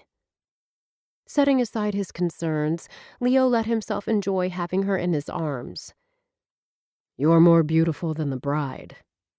The blue dress that hugged her lean figure showed curves in all the right places, curves he knew intimately. It seemed so long since they'd been together. "We need to make sure not to do or say anything that could make this worse for Dad." Leo tightened his hand around hers. "Let's take a walk." Her words had his head jerking up. "I don't mean leave the building." She offered him an enticing smile. "We'll be back before anyone notices we've left." Leo nodded to a couple he recognized and began steering Nell toward the edge of the dance floor. It took another 10 minutes of stopping to talk with friends and acquaintances before they were able to lift 2 flutes of champagne off a passing waiter's tray and slip out of the ballroom. Nell started down the hall that led to the front doors, but turned before getting that far. "This way." He wasn't sure where she was taking him, but she'd spent as much time in the Civic Center as he had, so he had no doubt she knew her way. Along this corridor were groupings of chairs and sofas, all of them currently unoccupied. Nell stopped at one, dropped onto a love seat, and slipped off her heels. Leo raised a brow. "Taking off the heels gives the impression I couldn't walk another step and needed to stop and rest." He took a seat in the adjacent chair instead of beside her on the love seat. Her approving nod had his unease ratcheting up a notch. Leo assumed she'd launch right into whatever she needed to say, but her gaze swept the area, as if making sure they were indeed alone. She took a sip of champagne. Several tendrils of hair that had been pulled back into an elegant mass of curls now lay in loose ringlets around her face. "I've been thinking about your suggestion." Leo didn't like the suddenly serious look in her eyes. The "we need to talk" vibe put him instantly on alert. "Like you, I believe it's time to make some changes." Leo's fingers tightened around the stem of the flute he still held. She was breaking it off. His heart pounded an irregular beat against his ribs. Outwardly, he remained calm, even taking a sip of champagne. Instead of asking for clarification, he lifted a questioning brow. For a second, Nell hesitated, and he caught a glimpse of shadows beneath the calm blue of her eyes. "You never wanted a purely sexual relationship. I honestly don't believe that was what you really wanted either." When she started to protest, he lifted a hand. "Oh, it was what you said. The fact was, you didn't know if you could trust me." "I went to bed with you," she pointed out, as if that negated his argument. "You trusted me with your body, but not with your heart. Having a sex-only relationship was your way of keeping distance between us." "That was probably part of it," she admitted. "Not all, but part, anyway." "I never knew my father. I don't even know his name. My mother had a series of boyfriends, and not one of those relationships was healthy. I'm sorry." His gaze searched her face. "That must have been difficult." Nell lifted a shoulder and let it drop, her expression giving nothing away. "My mother ran hot and cold. I learned early the importance of not caring too much, of not expecting too much. I can't promise I'll never hurt you, because relationships always have that potential. I can promise I won't lie to you." Because his gaze was firmly fixed on her face, Leo saw the barely perceptible fluttering of her lashes. Obviously, lying was a hot button. I hope by now you know that you can trust me, and my word is good. He lifted a hand, his fingers forming the Boy Scout salute. A smile tugged at the corners of her lips. Emboldened by the response, he moved to sit beside her. His hand cupped her cheek. You can trust me now. I know I can. The breath she expelled held a slight tremor. She took his hand and began making circles with her finger in his palm. You realize if we suddenly show up as a couple, our friends will be shocked. Right now, they think we are social acquaintances. Nothing more. His heart gave a leap. It sounded as if she was agreeing to date him. I think they already suspect we're more than friends. Leo kept his tone even. If we do start dating, I believe they'll be happy for us. You're probably right. I am right. And you're trustworthy. Don't forget sexy. The smile she flashed arrowed straight to his heart. Then her expression sobered. Abby has a man who loves her. Her relationship with Jonah is solid. They don't play games. Nell met his gaze. I don't want to play games with you. Are you saying you want to date me? Yes. He kept his tone as offhand as hers. What changed your mind? I realized that maybe, if I was open to the possibility, I could have more. It's a bit frightening. Her eyes took on a distant look before her gaze turned steady. Now that I've made the decision, I'm excited. He took her hand, finding her fingers ice cold. Regardless of how much she was trying to downplay her decision, he knew it was huge. I'm excited too. We should celebrate. She stood abruptly and slipped on her shoes. You know, seal the deal and all that. There's lots of champagne in the ballroom. Leo slowly rose, his gaze settling on her mouth. Or we could go to my place. Nell didn't hesitate. She wrapped her arms around his neck and lifted her face for a kiss. I pick door number 2. I thought we'd never get out of there. Nell cursed the breathlessness that crept into her voice while she waited for Leo to unlock his front door. Mentioning her mother and alluding to the chaos in her childhood had been a first step toward total honesty. It hadn't been as difficult as she'd feared, probably because Leo was someone she already trusted, at least as much as she trusted anyone. Baby steps, she told herself. The door swung open, and he stepped inside, flicking on the lights. Nell was once again struck by the beauty of his home. I love the simplicity of the furnishings. She didn't realize she'd spoken aloud until Leo turned and grinned. That's good to know. If I can't wow you with my intellect or sexual prowess, I've got the house in my back pocket. You don't need the house. She wrapped her arms around his neck, enjoying the laughter in his eyes and the warmth of his touch. You've got it all, mister. You're the total package. Funny. He kissed the tip of her nose. That's what I think every time I'm with you. Nell resisted the sudden insane urge to giggle. Giggle? She hadn't been that kind of girl even as a young teen. But then her mother had always been lurking in the background. As if sensing her sudden tenseness, Leo tightened his hold. Thanks for telling me about your childhood. I'm sorry you had to go through it. I wish it had been different. Nell sighed. What doesn't kill us makes us stronger, right? He laughed, a low, pleasant, rumbling sound that pushed aside the coldness that wanted to take hold. That's one way of looking at it. I prefer to think that those times make us who we are. Who you are is someone I like very much. When his gaze met hers, Nell realized she wouldn't let the shadows of what had happened so long ago interfere tonight. She twined her fingers into his hair, grazed her lips along his jaw. "I happen to like you, too." The tenderness in his blue eyes told Nell that he was as happy as she was about this change in their relationship. A wave of longing rose up, nearly swamping her. Had her brother been right? Could she recapture those dreams she'd discarded so long ago? Could she really have it all?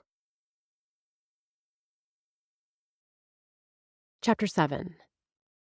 Nell couldn't believe it had been a week since Abby's wedding, which meant it had been 7 days since she'd seen Leo. They texted every day and had spoken on the phone one evening for nearly an hour, but this would be the first time she'd seen him. Work was crazy busy for her, and apparently for him as well. She tried to hide her eagerness when the elevator door opened and she spotted Leo in the lobby. Only the fact that Anthony watched from behind the desk kept her from flying into his arms for a welcoming kiss. They could easily have met at the park for the Shakespeare on the Green performance. For her, it was a short walk. But when she'd offered the option, he'd told her this was a date and he would pick her up. She held out both hands in greeting. He took them, then leaned close to brush a kiss across her lips. "Beautiful, as always." She thought she looked perfectly ordinary in white capris topped with a periwinkle blue shirt and jazzed up by a pair of strappy sandals decorated with glittery gemstones. Charcoal-colored chinos and a white shirt open at the collar appeared to be his idea of casual. He looked positively yummy. Last week's lovemaking suddenly felt like a dinner eaten too long ago to still satisfy. "You smell terrific," he murmured, his gaze never leaving her face.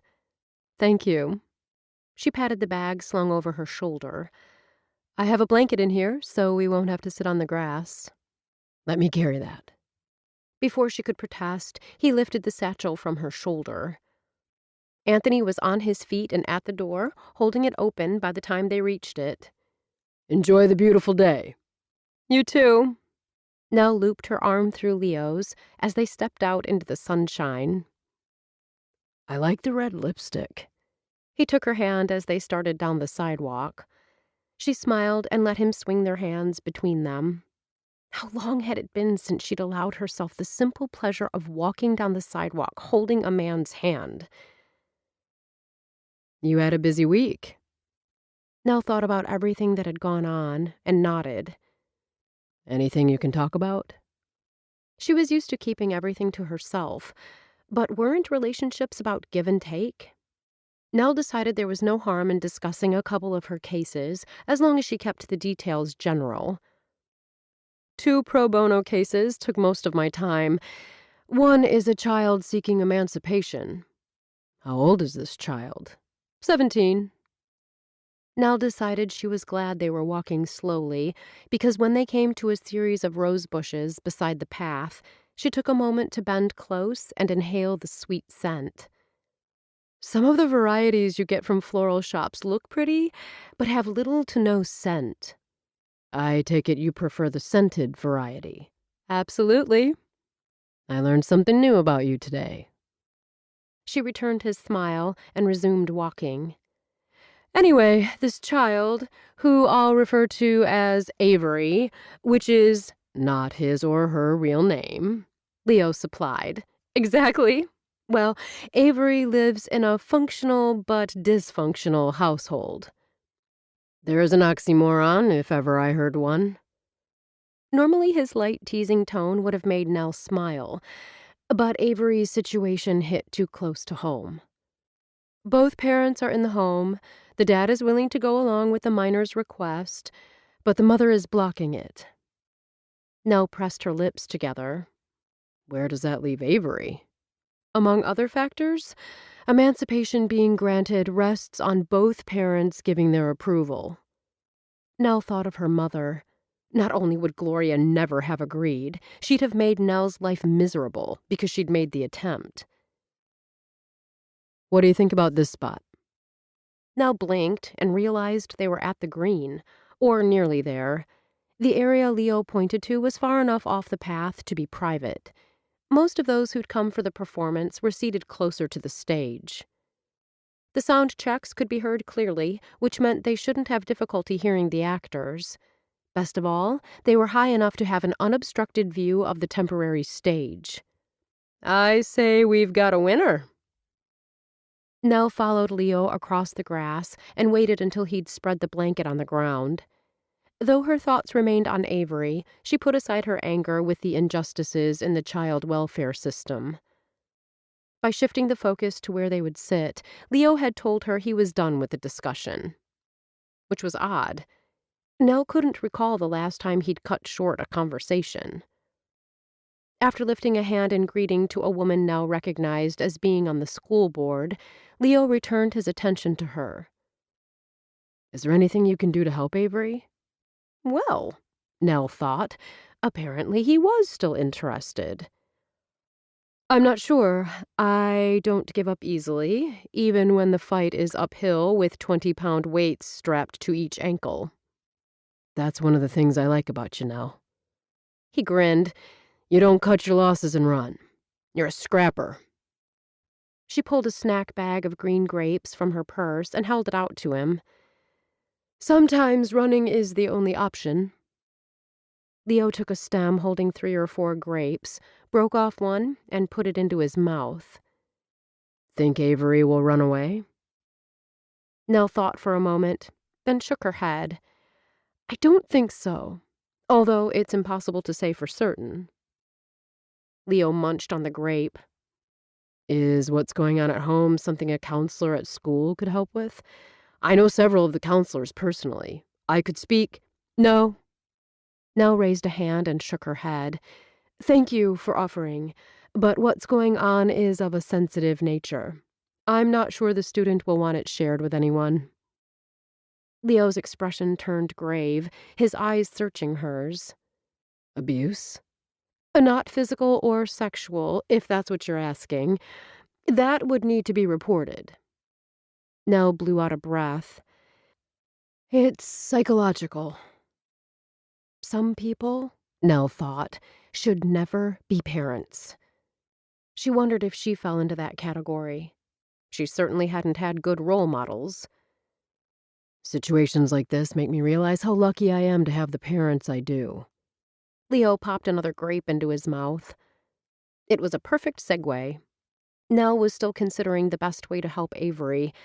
Because she was bound by confidentiality, she couldn't give Leo any more information. In fact, she'd probably already given him more details than she should. Now they could move on to another topic. She reminded herself that this was her chance to find out more about Leo. Nell reached into the bag of grapes, but the stem of the small grouping must have been wrapped around the others because the rest tumbled out, rolling not on the blanket, but onto the ground. "Oh, darn." "No worries." Leo helped her put the grapes back into the bag, then held up the 2 remaining ones on his stem. "We can share." The warmth in his eyes brought back memories of Stanley. Her last con had begun in the high school cafeteria when she'd deliberately dropped her lunch tray in front of him. Stanley had, of course, scurried to help her pick up the contents. Showing her vulnerability had been a way to gain his trust more quickly. Her classmate had already known she was smart and popular. Credibility before vulnerability. A lesson learned at her mother's knee. How to use people for your own gain 101. The friendship she'd been ordered to forge had seemed innocent enough. Gloria hadn't told her how she planned to use Stanley, although Nell had known the boy was destined to play a role in one of her mother's schemes. For several months, Nell had fostered a friendly relationship. As she was the popular senior and Stan a geeky junior, he'd been all for it. Nell hadn't known then that the scheme Gloria had mapped out involving Stanley would ultimately lead her to take off and leave her little brother behind. If only she'd seen that her mother was spiraling out of control. "Nell." Leo's hand touched her arm. "It really is no big deal. If you're hungry, we can grab something at one of the food trucks." Nell shoved memories of Stanley Britton aside. "Good conversation and a grape are all I need." She smiled and plucked one of the grapes still dangling from his fingers. "Oh, and this." Impulsively, she kissed him on the mouth. He grinned. "What was that for?" "You shared your grapes." His eyes danced with merriment. "I wish I had a dozen." "I like grapes." "I like kisses more." The silly banter made her laugh. He studied her for a long moment, a smile hovering on the edges of his lips. "You know, I enjoy dating you." She brought the grape to her mouth and let her tongue swirl around it before taking it into her mouth. His eyes darkened, but when he leaned forward to kiss her, she turned her head at the last second and gestured. "Isn't that your niece?" Leo abruptly sat back. A second later, he called out, "Sophie!" The 11-year-old had hair the color of winter wheat, and her eyes reminded Nell of violets. She and Leo were standing by the time the girl made her way across the grass to their blanket. "Hi, Uncle Leo." Leo gestured to Nell. "This is Nell Ambrose. Nell, this is my niece, Sophie." "Pleased to meet you, Sophie." The girl nodded. A tiny frown furrowed her brow as she studied the grapes covered in grass and dirt in the plastic bag. Nell lifted her hands and offered a rueful smile. "I thought I was pulling out one, and the whole bunch dropped on the ground." A smile tugged at the corners of the girl's lips. "That's happened to me, too." Sophie turned to her uncle. "Daddy didn't tell me you'd be here." Leo glanced around as if expecting Wells to suddenly appear. "Where's your father?" "At home." Sophie shrugged. "He's not much for these kinds of things." "Sit with us." Leo gestured to the blanket. "There's plenty of room, and the view is great." "I would, but my friend Taylor is down there." Sophie pointed to an area thick with lawn chairs near the stage. "Her parents brought a chair for me." "Maybe next time." Leo offered a reassuring smile. "I'll see you soon." The girl inclined her head. "I assume you'll be helping your dad get the cottage ready for Grandma and Grandpa's visit." The child's face brightened. "Will you be there too?" "Of course." Leo gave her a wink. "Maybe we can slip off and bring pizza back for the others, like we did last year." Her smile blossomed, wide and full now, showing a mouthful of braces. "I'd like that very much." He and Nell didn't sit until Sophie had reached her seat. "She seems like a nice girl." "Sophie is a sweetheart." Leo expelled a breath. "She reminds me so much of my sister." There was a beat of silence. "The sister who died in the helicopter crash?" "Yes. Kit died in the same crash that killed Danielle, Wells's wife." Leo's gaze shifted to a nearby tree, where a large bird cawed, for no apparent reason. "Why is it starlings always sound as if they're shouting obscenities at you?" Nell let her gaze linger on the beady-eyed bird with the shiny black feathers. "I kind of like the in-your-face attitude." He grinned. "Now, why doesn't that surprise me?" There was no time for further discussion, because much ado about nothing began. Lost in the performance, Nell barely noticed when Leo took her hand. She identified with Beatrice, who despised love. Not that Nell despised love, but the thought of opening her heart fully to someone else was incredibly scary. She slanted a glance at Leo, who must have sensed her eyes on him. He smiled and brought the hand he held to his lips before resting their entwined fingers back on the soft plaid blanket. Returning her attention to the play, Nell was intrigued by the way Beatrice and Benedict teased and insulted each other and denied they would ever marry anyone, much less each other. Nell tightened her fingers around Leo's hand. She'd never thought that marriage could be in the cards for her. But something told her, if it was, she wouldn't have to look far to find the perfect man. After the performance ended, Leo wasn't in a hurry to take Nell home. They were strolling in the historic district when a man walking in the other direction bumped him. "Sorry." the guy murmured, intent on continuing on his way. The stranger would have been out of sight in seconds if Nell's hand hadn't closed around his arm. "Hey!" the guy protested, attempting to jerk free. "Give it back." Nell's eyes were as hard and cold as her voice. "I don't know what you mean." The man, skinny as a snake and with a pockmarked face, cast an imploring glance at Leo. "Tell her to let me go, man." Surprisingly, they weren't drawing much attention, as the man kept his voice low. Puzzled, Leo inclined his head. "No?" Her gaze didn't leave the man's face. Her fingers must have dug in a little deeper, because the guy yelped. "You're hurting me!" he whined. "Nell!" Leo set his hand on her shoulder. "What's going on?"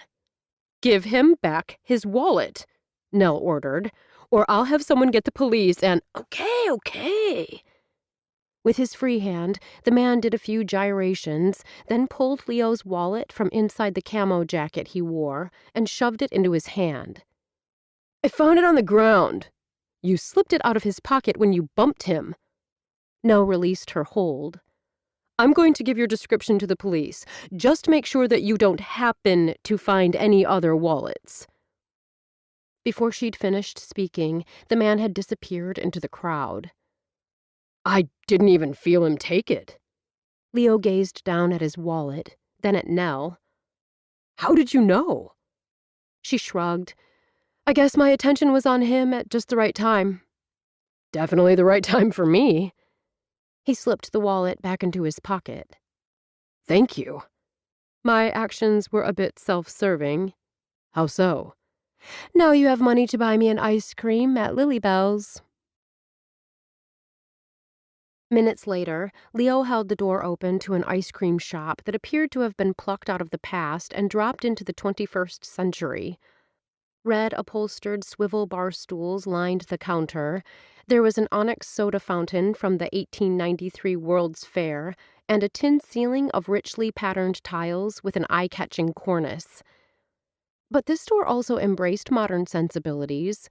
While Lilybell's appealed to those who loved real ice cream sodas and sarsaparillas, it also provided a wide variety of vegan and organic selections. Instead of taking a seat at the bar or one of the small round ice cream tables, they stood in line and walked out seconds later with their cones. Nell licked the mound of maple bacon and smiled. Leo, who'd ordered the strawberry ice cream that the shop was known for, lifted a brow. "How is it?" "It's really good." This time, she took a bite. "What does it taste like?" She thought for a moment. "Like a pancake. Actually, like the maple syrup you pour on the pancake. The bacon adds a nice crunch." Nell held out her cone. "Try it." His mouth closed over the top.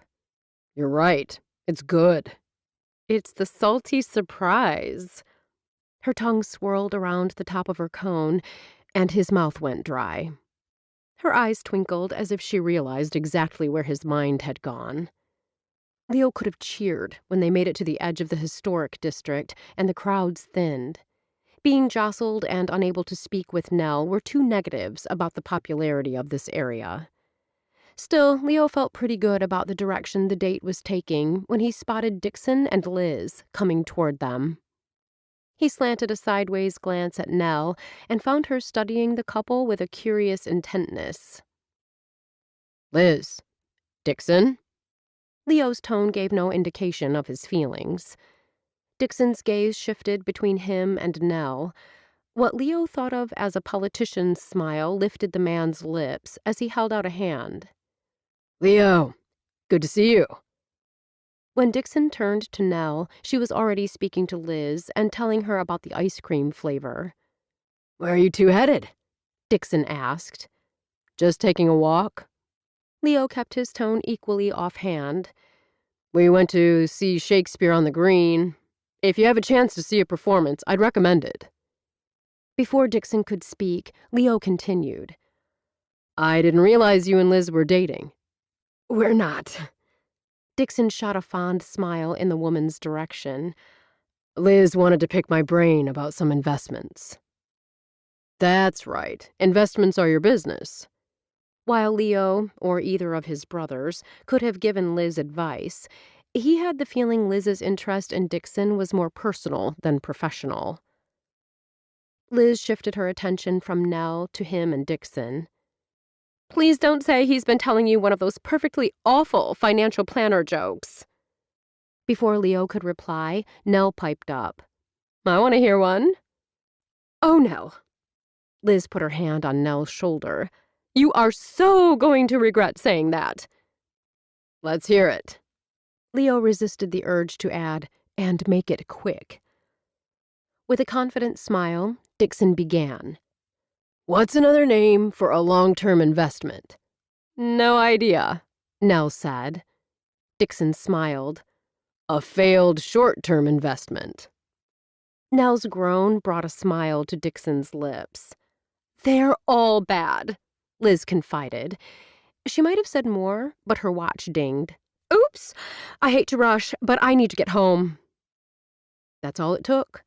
In less than a minute, Dixon and Liz had turned a corner and were out of sight. You never know who you will run into. Nell tossed the rest of her cone in a nearby trash can. Without either of them saying a word, they continued walking. I know he's your friend, but I don't fully trust him. Dixon is okay. As much as Leo would have liked to take the conversation in another direction, the closeness he sensed between Nell and the financial planner had him pressing for more. You said you knew him back in college? Nell nodded and slipped her arm through his. How did you meet? Meet? Nell inclined her head and appeared to consider the question. I don't recall the exact moment. It feels as if I've always known him. There's a certain something, I'm not quite sure how to describe it, between the two of you. Are you saying we're both snarky? Her lips curved in a teasing smile. While I'll admit we share the same sense of humor, I would never, ever regale you with bad lawyer jokes. Leo laughed, but immediately steered the conversation back to Dixon. I'm surprised you two never dated. Never crossed my mind. Nell wrinkled her nose. I think of Dixon more as a brother. Trust me, I've never had any romantic feelings toward him. I believe you. Good, because it's the truth. Leo wondered what kinds of men she'd found appealing in the past. Have you had many boyfriends? Has there been anyone you cared about? Though that slight smile remained fixed on her lips, the slight widening of her eyes told him the question surprised her. I've dated some, but like I said before, I've never let anyone get close. Nell's blue eyes pinned him. Is there anyone special in your past? One. The pain that had once tied his heart in knots when he thought of Heather was barely a twinge. They'd reached the lake near the edge of town. Leo motioned to a bench and waited for Nell to sit before dropping down beside her. In the distance, a group composed of mostly seniors followed the movements of a Tai Chi instructor. What happened? Nell shifted toward him, giving him her full attention. Leo hesitated. Talking about Heather, a woman he'd once loved, felt uncomfortable, like a shoe that had once fit but no longer did. I don't mean to pry. It's just that you told me part of the reason you date someone is to get to know them better. Leo knew she wouldn't press further. He could make some excuse or even change the subject, and she wouldn't call him on it. Was that really what he wanted? Heather was a part of his history. In order for him and Nell to successfully take their relationship to the next level, they both needed to be honest and upfront about their pasts. Clearing his throat, Leo took Nell's hand in his. Heather and I were engaged. Chapter 8. For several long seconds, Nell kept her gaze fixed on Leo's face. She knew her expression gave nothing away. Inside, her stomach roiled. Now that he mentioned it, she did recall reading about an engagement. But in all their months together, this was the first time Leo had mentioned the woman to her. Nell immediately chided herself. There were many things she hadn't mentioned to him, things that were a whole lot more significant than an ex-fiancé. Nell shifted her gaze to the Tai Chi group to see a man kick with his right heel in slow motion and the rest of the group follow. "You're probably wondering what happened." Leo's voice was raspy, like a dry hinge that hadn't been oiled in a long time. "Don't tell me if you don't want to." After slipping her arm through his, she rested her head against his shoulder. "I want to tell you." She nodded. "Heather and I met when we were seniors in college. We hit it off right away and began dating." His voice sounded like he was giving a report.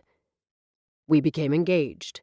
My brothers and I had launched the real estate development firm, and Heather was busy with her job being a PR spokesperson for a large Chicago health system." "Sounds like she was your perfect match." Nell kept her tone light. "Were there any warning signs the relationship was in trouble?" He stilled, as if the question surprised him. The truth was, Nell wasn't sure where the question had come from. Maybe she asked because it just seemed to her that often people overlooked obvious signs, refusing to notice anything amiss until they're in too deep to get out. "I don't believe so." He paused for a long moment. "We were both busy, but we both made time for each other. Then one of the hospital's ER physicians was accused of sexually assaulting a patient.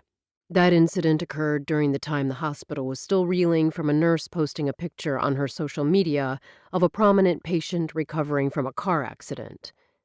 "Both PR nightmares." Leo nodded. "Heather did a good job containing the fallout from both incidents, but it was difficult." "Knowing how you are, I'm sure you were there for her." "I was. She worked a lot of hours, and the hospital board was thrilled with her performance." His eyes took on a faraway gleam. "Then a position opened up doing PR for a large international corporation in Chicago. They needed someone with Heather's skill set. It was her dream job.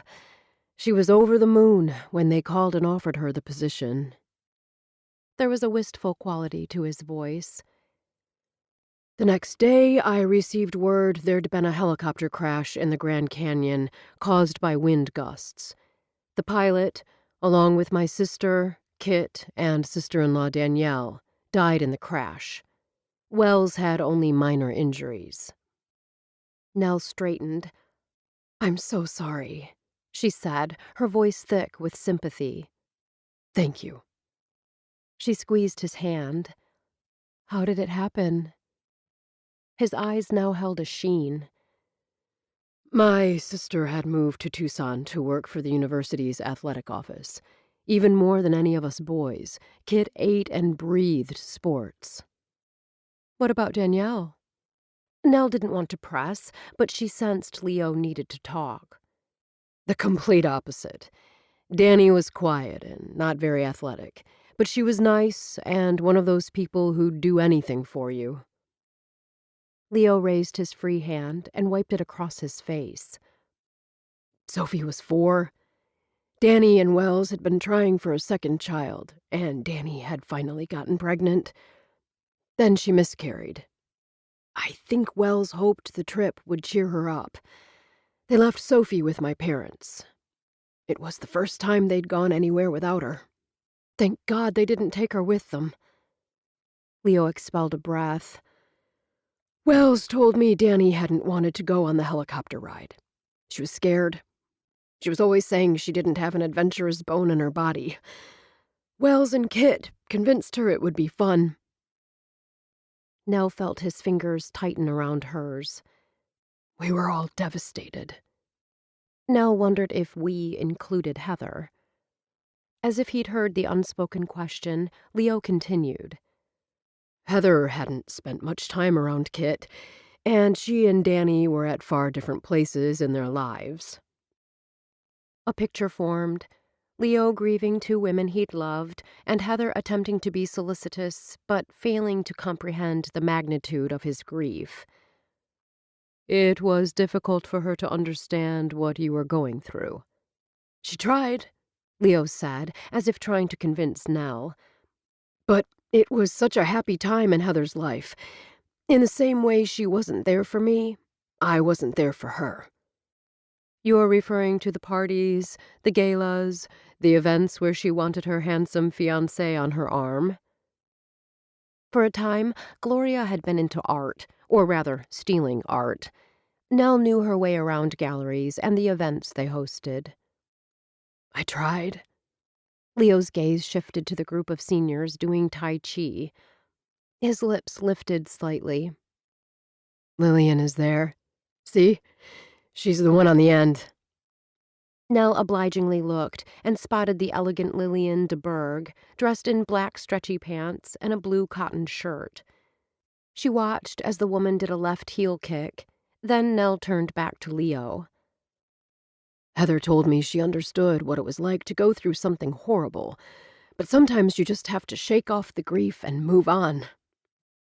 Nell cocked her head. She's lost family members? It was an important part of the story. Nell wondered why Leo had omitted it. She meant the PR fiasco at the hospital. Oh. 3 months later, she gave me back the ring. Leo's tone turned matter-of-fact. I wasn't moving on from my grief as quickly as she needed me to. We parted friends. I was invited to her wedding the following summer. No wonder you were interested in a relationship with me that was just about sex. I agreed to that arrangement because it was the only option you gave me. His blue eyes met hers, and because I understand what it's like to not be able to give another person everything they need at a specific moment in time. He brought her hand to his mouth and placed a kiss on her knuckles. I'm glad that's changed. I'm glad that's changed. The next morning, Leo's words still circled in Nell's head. She was back at Lilybell's. Ice cream had always been her go-to food when she felt stressed. The taste of chocolate and coffee ice cream came together on Nell's tongue. If the mocha mud pie didn't completely erase the tension in her shoulders, it came pretty darn close. On her way back to her office from the courthouse, Nell had detoured to Lilybell's. She was the only customer. Apparently 10 a.m. on a weekday wasn't a high-traffic time. Nell had taken her selection to one of the outside tables. Her solitude ended less than 5 minutes later when Rachel Grabinski dropped into the seat opposite Nell. Mocha pecan mud pie? It's 10 in the morning. Nell lifted a brow. Your point? Rachel flashed a quicksilver smile. That it's a fabulous idea, and I'm going to join you. If I may? You definitely may. Nell waved a spoon. In fact, I insist. Like a jack-in-the-box, Rachel sprang up and scurried inside. Nell watched her go. Rachel was one of the group of friends she'd amassed since moving to Hazel Green. With her cream-colored hair, there was really no other way to describe the odd but natural shade, and dark eyes enhanced with amber-framed glasses, the food bank volunteer coordinator reminded her of the hot librarians in the porn videos her mother's boyfriends liked to watch. Rachel was back in seconds with a tray containing her own mud pie and 2 cups of coffee.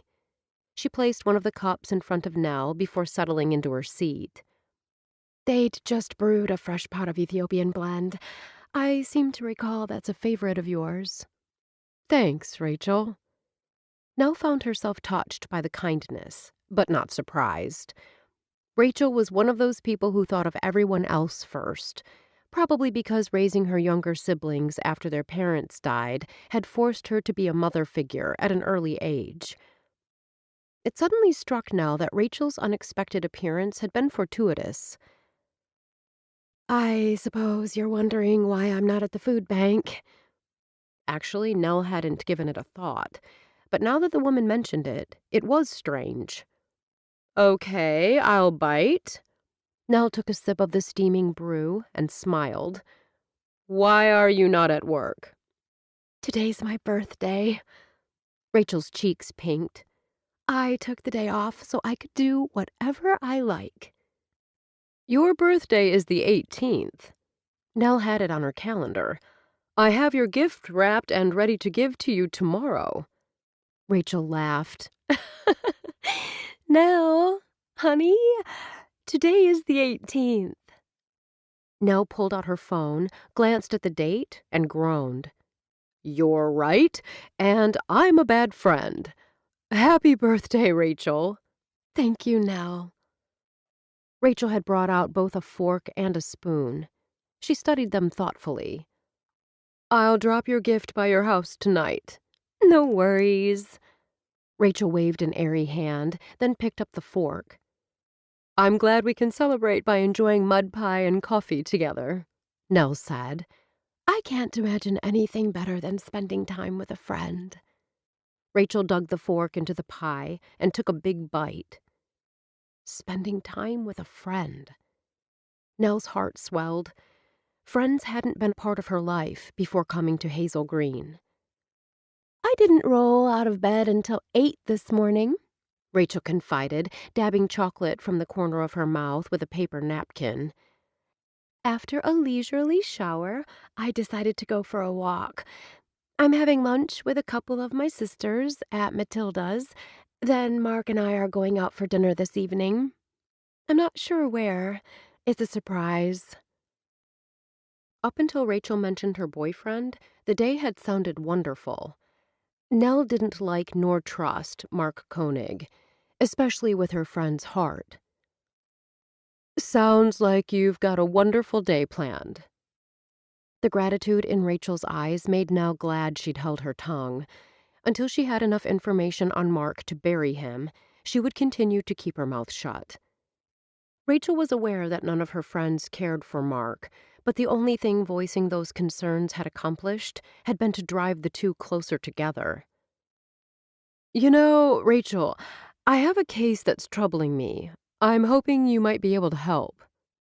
Rachel's eyes widened. But it's okay if you prefer not to talk business. Nell lifted a hand. It is your birthday. I'm happy to do whatever I can, but I don't have a legal background, so I'm not sure how much help I can be. Let me be the judge of your expertise. Nell inclined her head. When your parents died, you had to go to court to gain guardianship of your minor siblings. Rachel nodded.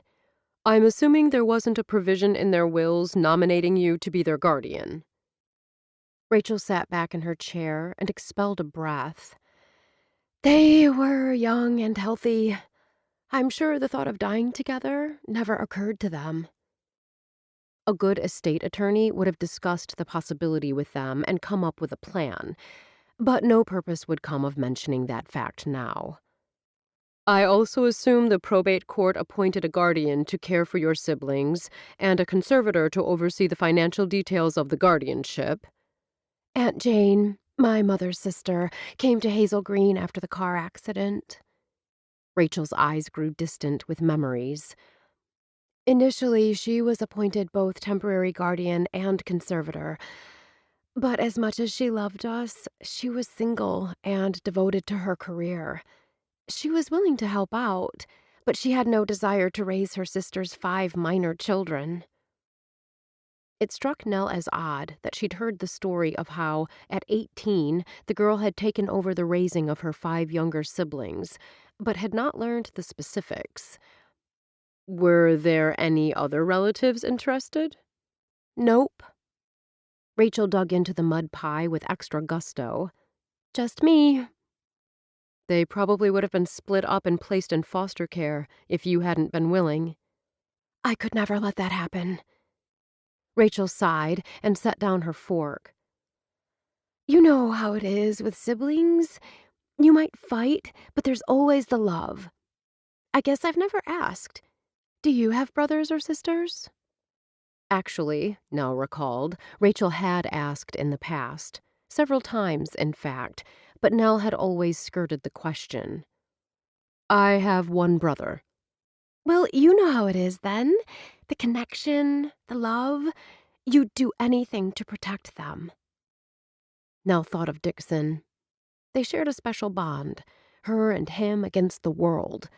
More specifically, her and him against their psycho mother. The tie had been severed when Nell had taken off at 17 and left him behind. The life-saving act of self-protection had come with a price. Dixon had been left behind to pay it. For years, Nell had tried to avoid thinking too hard about that fact. Unlike Rachel, who'd taken on the care of multiple younger siblings, Nell had left the only one she had behind. The situations weren't the same, but Nell still felt guilty. Tell me about your case. Grateful for the reprieve, Nell blinked away the past and refocused on the present. She picked up her spoon, more to buy herself more time than a desire to eat. While the mud pie was amazing, thoughts of Dixon had dampened her appetite. Perhaps she was as narcissistic as their mother. Recalling how Gloria had often referred to her as a mini-me when she wasn't claiming they were sisters, torpedoed the rest of Nell's appetite. Does the case you're handling involve siblings? It does. Nell glanced around, pleased to see that all the tables were still empty. She wouldn't give her friend any specifics, but she didn't want to be overheard. While judges are supposed to rule in the best interests of the child, or, in your case, children, some are more sympathetic to cases where an older sibling is attempting to gain custody of a younger one. Did the parents die? Rachel pushed her own mud pie aside. She leaned forward, her brown eyes intently focused on Nell's face. Nell resisted the urge to tell Rachel that wasn't the issue, that the only thing she needed from her was the name of a sympathetic judge. Since she'd been in Hazel Green, she'd been able to present before all the judges, but this was the first case of this type she'd handled. The father is unknown. The incarcerated mother's parental rights were recently terminated. Nell lowered her voice. The minor female wants to live with her adult sister, who is willing to assume the responsibility. Does anyone else in the family want the child? Rachel's keen instincts, other than in regard to her current boyfriend, were one of the things Nell admired about her friend. The mother's sister and her husband. Though they looked good on paper, Nell didn't trust the couple's motives. She'd done her own digging into their background. Based on her own past, several red flags had popped. Unfortunately, nothing she could use in court. Judge Jeffrey Tomjack. Rachel leaned back and took a sip of coffee, punctuating the name with a decisive nod. Though your case is different than mine, in that there were no other family members interested in taking my siblings. I appreciate the name. Rachel's sunny smile was back. Happy to help. Thankfully, Rachel didn't probe for more details as to why Nell didn't see the aunt and uncle as a good fit. Instead, they spent several minutes discussing the upcoming 4th of July extravaganza, where Nell would be making an appearance as Hazel Green.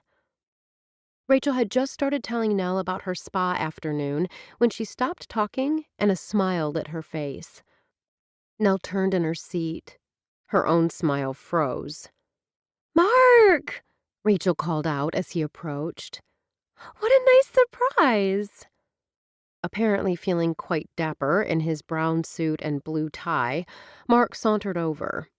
Just seeing the guy had Nell wanting to wash her hands. He was about her age, with pale blue eyes and a receding hairline. Nell had found him repulsive even before he'd asked her out on a date while he was still married. Nell had mentioned that fact to Rachel, but Mark had already told his story first. He'd said Nell had misunderstood his question. He hadn't been asking her out on a date. He'd merely wanted to see if she'd represent him in a divorce. Happy birthday, sweetheart. While keeping those creepy eyes locked on Nell, he bent to brush a kiss across Rachel's cheek. "Where are you headed this morning?" Seeming to take Rachel's question as an invitation, Mark pulled out a chair and sat. "Just finished a meeting with Lillian." Everyone knew Mark had been trying to get his hands on the rich widow's money since last year, when Lillian had divested herself of some of her husband's extensive commercial holdings. According to Rachel, Mark simply wanted to ensure she made the most of those funds. "I wasn't aware Lillian had chosen to work with you." Nell offered a pleasant smile. "Congratulations." A muscle in Mark's jaw jumped. "We're still in the discussion phase." There were so many ways Nell could have responded, but Rachel was her friend. This was Rachel's birthday, and she would not spoil it by being snarky. Still, she really wished she could do or say something to wipe that supercilious smile from his lips without it being obvious. "Can anyone join this party?" Nell looked up to find her brother gazing at the group with a friendly, polite smile, but there was an unmistakable gleam in his eyes that reminded her of a shark spotting its prey. Unlike Mark, Dixon looked as if he'd be at home in a Fortune 500 boardroom, in his hand-tailored dark suit with crisp white shirt and red tie. "Please." Nell motioned for Dixon to take a seat. "Join us." Out of the corner of her eye, she saw Mark scowl. Mission accomplished. Chapter 9. I could practically see the steam coming out of the top of Mark's chrome dome when you mentioned you were on your way to Lillian's house. This was Nell's first opportunity to speak with Dixon since their encounter at Lilybell's on Monday. When she'd texted him later that day, he'd responded with some cryptic comment about having business to take care of, and he would be in touch when he got back. All week, it had been radio silence. Then suddenly, here he was, at Liz Canfield's backyard barbecue. Nell didn't ask her brother where he'd been, just as she didn't ask why he hadn't contacted her once he was back in town. "Mark is a putz." Dixon's gaze scanned the crowd, stopping where Liz was having an animated conversation with Beau. "Who'd have thought you and I would be socializing with a reporter and a trial consultant?" Dixon had sidled up to her a second after Leo stepped away to answer a phone call. For now, they could speak privately. "It's a backyard barbecue." She kept her voice equally low and her eyes focused on the group. "Innocent and wholesome." "No such thing." Dixon brought the bottle of beer to his lips and took a sip. "Remember the story about the scorpion and the frog?" Of course. That particular story had been one of her mother's cautionary tales. The frog gave a ride across the river to the scorpion, who stung him once they reached the shore. When the frog asks why the scorpion stung him, he says, "It's my nature." Digging into things that are not their concern is in some people's nature. Dixon's gaze shifted from Beau to Liz before returning to her. "You like getting close to the flame. You always did." "I believe you're thinking of yourself." Nell studied her brother from under lowered lashes. "You wouldn't even be here tonight if it wasn't for your new friend Liz." He stuck out a tongue and grabbed a strand of her hair, giving it a hard tug. "Hey, stop that!" But she was laughing when she said it, the action taking her back to their interactions as children. "As for why I'm here, I'm an investment advisor." His lips curved in a slight smile as he leaned close as if about to impart a secret. "These kinds of parties are prime feeding grounds." "You better not." "Better not what?" Leo, who seemed to have appeared out of nowhere, raised a brow. "Hello, Dixon. I didn't realize you'd be here." Dixon straightened. "That's the thing about me. You never know where I'll turn up. Oh, there's Liz. I need to say hello to our hostess." Dixon sauntered off with that same smug look in his eyes he'd displayed as a child when stirring up trouble. Nell wished she could give him a solid jab in the arm. Leo looped an arm around her shoulders in a show of possession. What did he want? This is nice. Leo inclined his head. Your arm around my shoulders. She gazed up at him. It's like we're coming out of the shadows into the light tonight. Liz, who loved to entertain, had dubbed this event her pre-4th of July backyard barbecue, complete with horseshoes, croquet, and badminton. His fingers played with a lock of her hair. Are you telling me being with the mayor hasn't been as bad as you thought? We haven't been together all that much. After their date to see Much Ado About Nothing, Nell hadn't seen much of Leo for the rest of the week. He'd been busy with his mayoral duties, and her caseload had exploded. In the evenings, she'd been fine-tuning the speech she planned to give during the Independence Day celebration. Out of the corner of her eye, Nell saw Abby give her a thumbs up. Her fears in the friend area had proven groundless. Everyone was treating them as if they'd always been a couple. How about a game of horseshoes? She angled her head. Seriously? They're a lot of fun. Nell shot a doubtful glance toward the isolated area at the far back of the yard where stakes and horseshoes begged for attention. While she was enjoying the party, she was also craving some alone time with Leo. Once they'd reached the party, they hadn't been alone, not for 1 second. Sure. Surprise flickered in his blue depths. You'll do it? She looped her arm through his and started to walk, tugging him along. I may need a few pointers initially. Nell smiled up at him.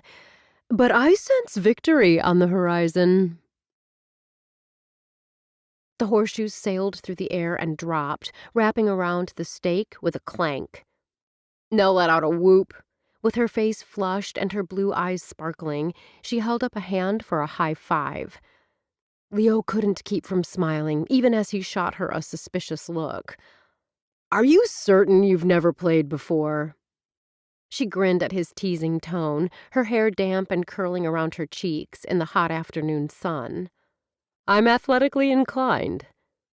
She rose up on tiptoes and brushed her lips across his mouth. With, apparently, a talent for horseshoes.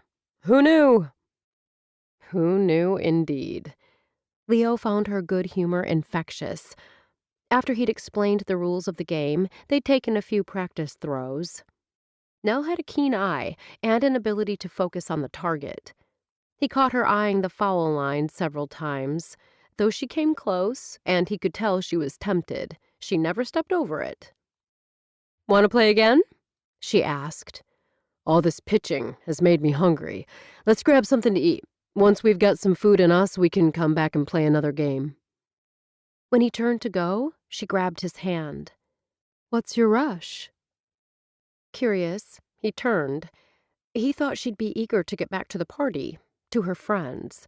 Leo remembered that when he and Heather were together, it was all about socializing. Of course, they'd had alone time after the parties ended. I thought we could talk for a few minutes. Her smile was tentative, as if she were navigating uncharted waters. We haven't seen much of each other this week. I've missed you. He shoved his hands into his pockets and rocked back on his heels.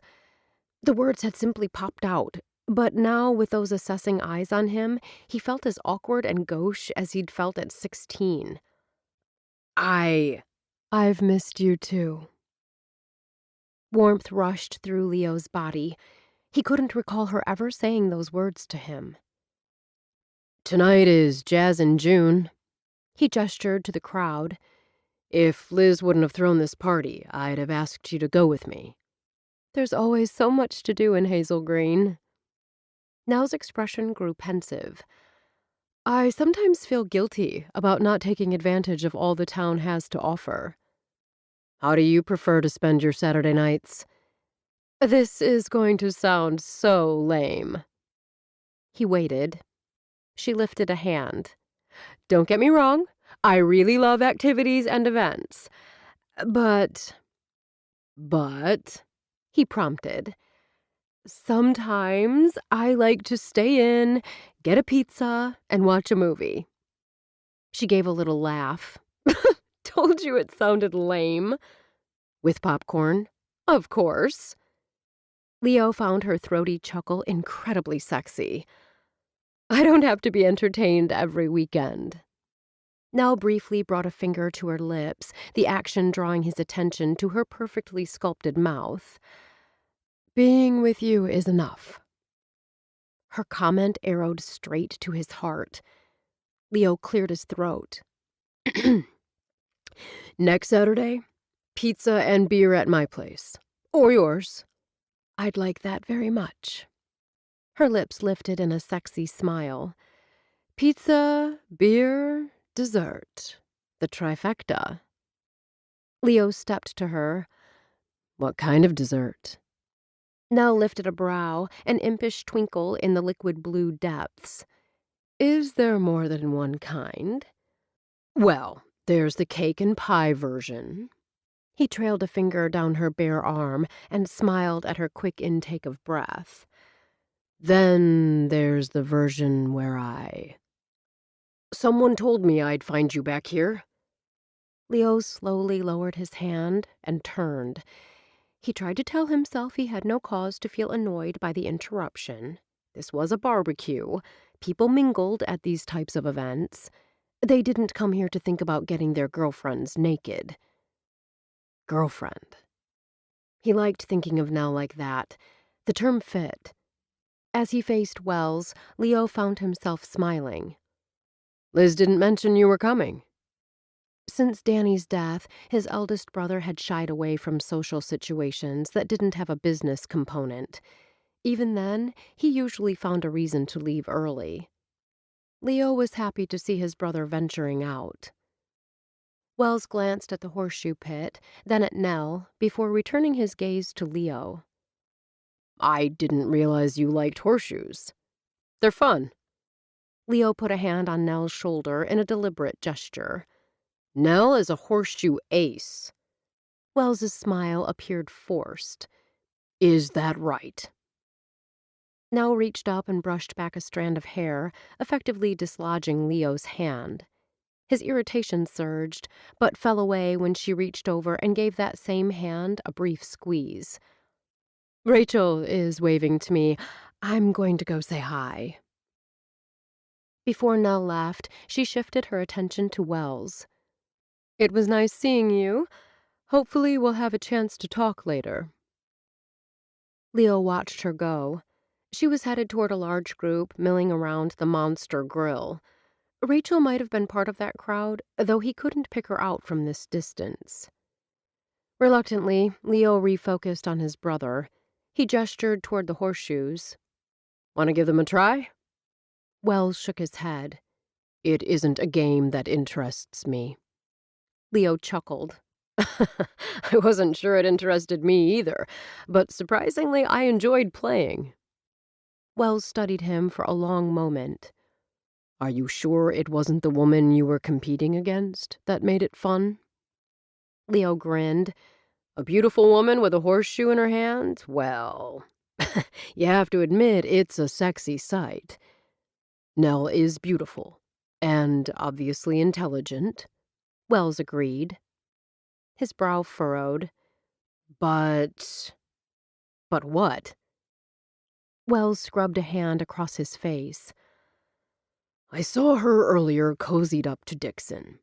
They were laughing and seemed, I don't know, close. They're friends, that's all. Leo lifted his chin, daring his brother to disagree. Nell and Dixon went to college together. I wanted to speak with you about your relationship with Nell. Wells shifted from one foot to the other.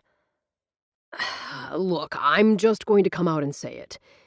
With everything going on with our father, we can't afford for anything to make Dad look worse. You're going to have to stop screwing Nell. For a second, Leo was sure he hadn't heard correctly. What did you say? If Wells heard the warning in his voice, he chose to ignore it. I get the appeal of the no strings thing. I do. Don't think I'm judging you, because I'm not. As far as I'm concerned, you can sleep with a different woman every night. But right now isn't a good time for casual sex. You're wrong. Leo's tone was ice. Nell isn't just some woman I'm sleeping with. We're in a legitimate relationship. I care about her. If it's so legitimate, why keep it a secret? We aren't keeping it a secret. Not anymore. I don't buy it. Wells lifted his hands and shook his head. How well do you know this woman?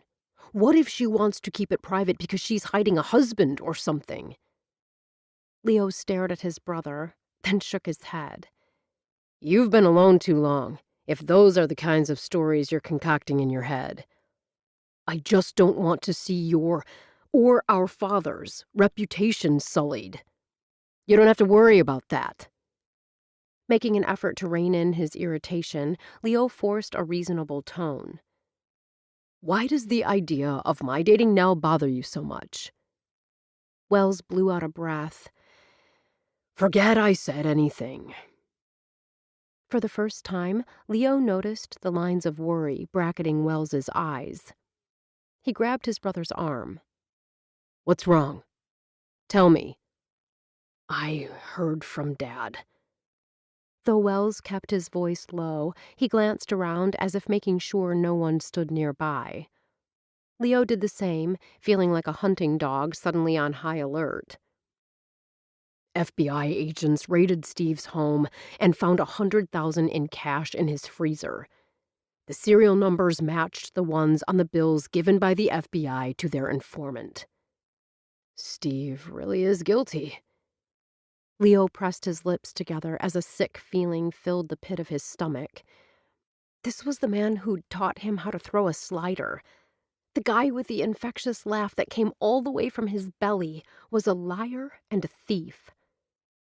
It wasn't just a one-time thing. Wells shook his head.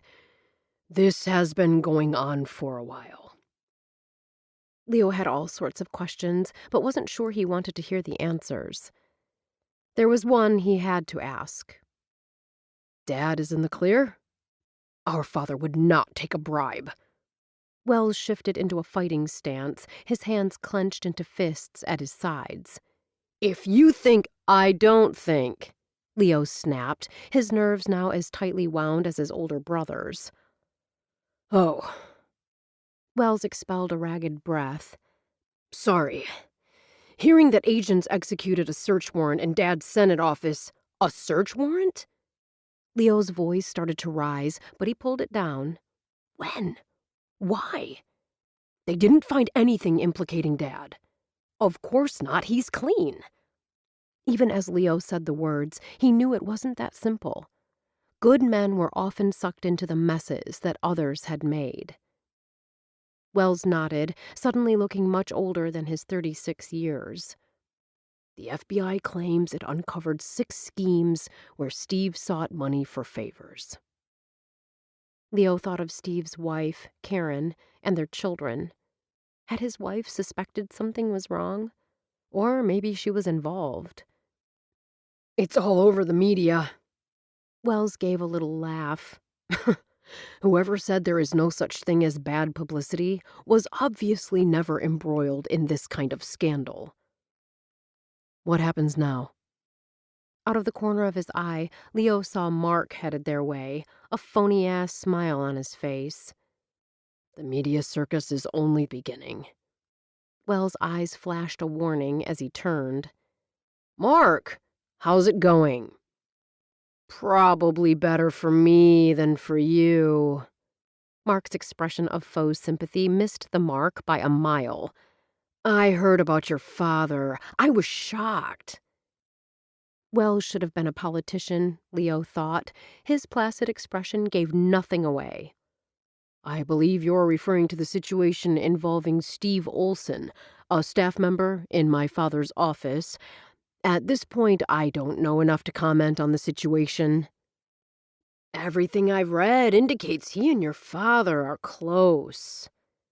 Mark's eerily blue eyes glowed with malevolent glee. Though to a casual observer, Wells appeared in perfect control.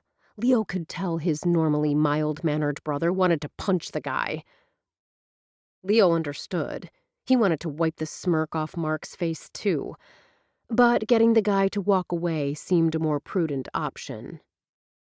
Before Leo could say anything, Nell appeared and tapped Mark on the shoulder. "Rachel is looking for you." "I'm busy now." Mark gestured with one hand toward Leo and Wells. "I don't know if you heard, but—" "It was something about Lillian?" Nell lifted a shoulder. "No worries. I'm sure Dixon can answer her questions." Her gaze slid to Leo for only a second before returning to Mark. "What were you discussing?" The investment counselor had already started stepping away from the small group, his gaze now focused on the white-haired woman. "Leo and Wells can tell you about the scandal." Mark turned, his feet moving so fast, Leo expected him to trip and tumble to the ground any second. Leo arched a brow. "Rachel was looking for him?" "She's always looking for him." Nell rolled her eyes, but there was an affection in her tone. "And Mark is always looking for Lillian." "Now you've sicked him on the poor woman," Wells remarked. "Lillian is more than capable of handling a worm like Mark." Nell narrowed her gaze. "Would you rather he remained with you and your brother until one of you punched him?" "We wouldn't have hit him," Wells protested. "You wanted to." Nell's tone turned cheerful. "I recognized the signs because it's how I feel every time he comes close." Leo laughed, swung an arm around her shoulders, and planted a noisy kiss on her cheek. "I'm grateful." "I am too," Wells said grudgingly. Nell glanced from him to Wells. When her gaze returned to him, Leo braced himself for questions. Instead, she picked up a horseshoe. "Anyone up for a game?"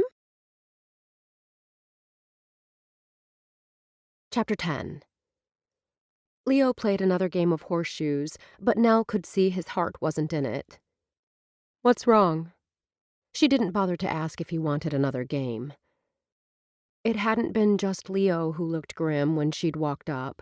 Though both brothers hid it well, something was definitely troubling them. For a second, Nell had thought it had to do with Mark, but the man was more of a troublesome gnat, easily swatted away. "It's my dad." For a second, his voice broke. "What about him?" Nell gripped his arm. "Is he okay?" "Physically, he's fine." The eyes that Leo settled on Nell were bleak. "But no, he's not okay." Nell released her hold, but didn't retreat. "What's going on, Leo?" "I need to hold you. Just for a second." They might be in the far reaches of Liz's yard, but anyone who chose to glance in this direction would see them. Nell knew she had to do this, for his sake, whether she was comfortable with the public show of affection or not. She moved close, and he enfolded her in his arms. When she lifted her face, his lips covered hers for a brief moment. As he stepped back, his hand lingering on hers for a few seconds longer, she felt him steady. "Dad's legislative director has been charged with taking bribes." Leo's expression darkened. "Wells informed me that FBI agents raided Steve's home." "Steve is your father's legislative director?" Nell knew the power of that position. Whoever held it had the responsibility for drafting legislation and making voting recommendations. Leo nodded. "Steve was also my dad's friend for as far back as I can recall. He and his wife, Karen, were like family." She wondered if Leo realized he was already speaking of the lifelong relationships in the past tense. "Maybe he's not guilty." Even as she spoke the words, Nell knew it wasn't likely. Not if the FBI had grounds to obtain a search warrant. "The agents found $100,000 in cash in Steve's freezer. The serial numbers matched the ones on the bills given by the FBI to their informant. Nell's mouth went dry. Doesn't sound good. It wasn't even a one-time thing. Distaste flickered across his expression, then disappeared. Though I couldn't excuse even that. A shiver traveled up Nell's spine. So far, the FBI claims it has uncovered 6 schemes where Steve sought money for favors. His face tightened, and the disgust in Leo's voice was so interwoven with pain that it was difficult for Nell to tell where one ended and the other began. He pretended to be my dad's friend. All the while he was lying to him. Nell's heart pounded. This has to be incredibly difficult for everyone in your family. She thought of Stanley. Beginning with the dropped tray in the cafeteria, everything about their friendship had been a lie. Even the relationship she'd forged with his parents had been built on deceit. Her conscience had reminded her many times that what she was doing was wrong, but she'd silenced the nagging voice. At the time, Nell had seen no choice but to do her mother's bidding.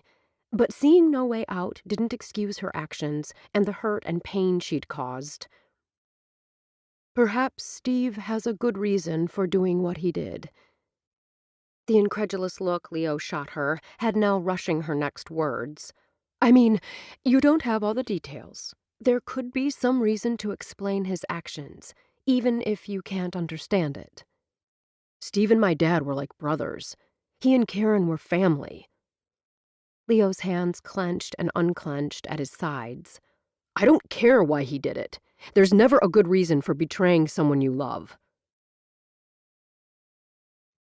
Abby slanted Nell a sideways glance. You never wear jeans.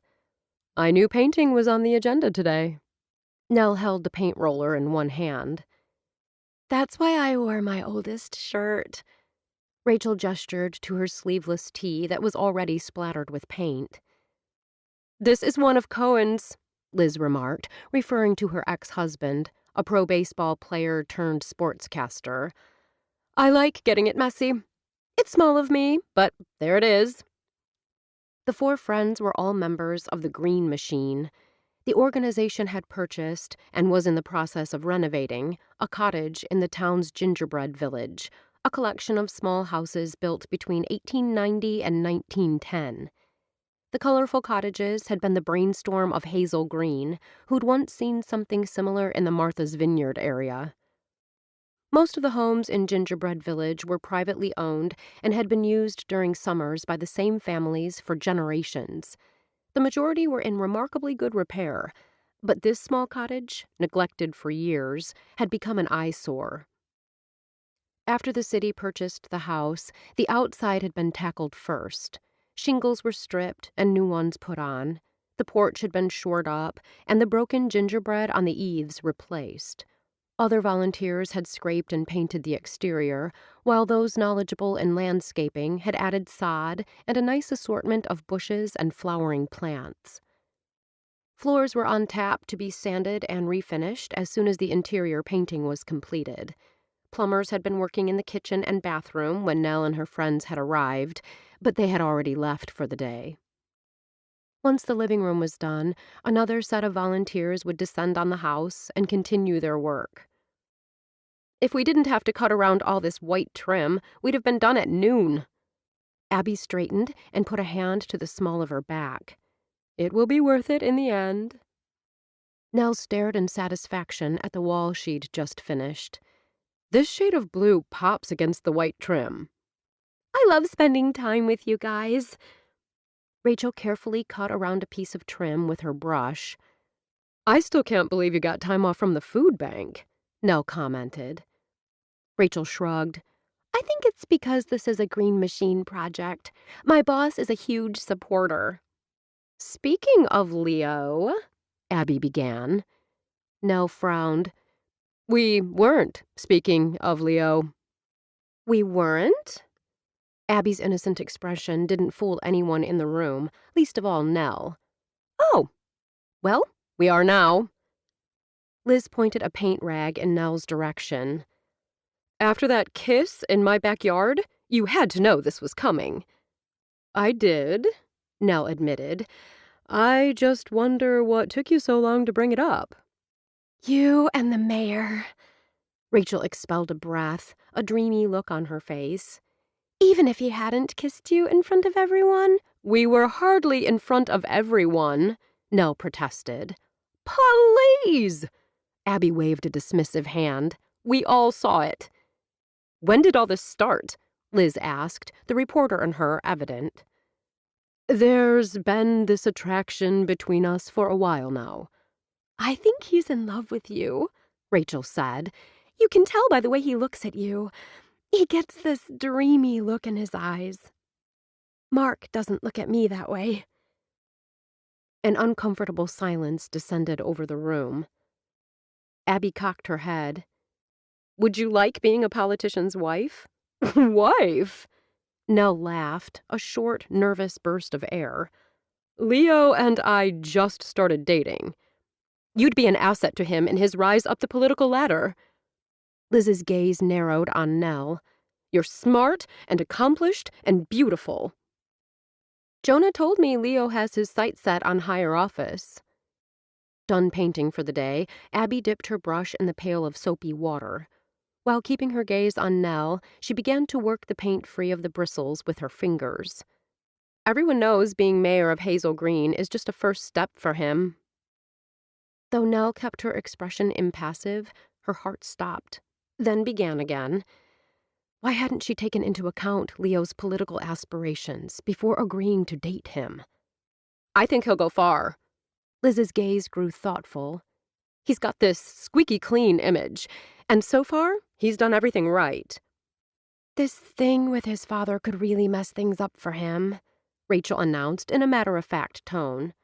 Mark says, Mark should keep his mouth shut, Abby retorted, casting a worried glance in Nell's direction. Rachel froze, and high red blotches appeared on her cheeks. Everyone at the picnic was talking about Senator Pomeroy.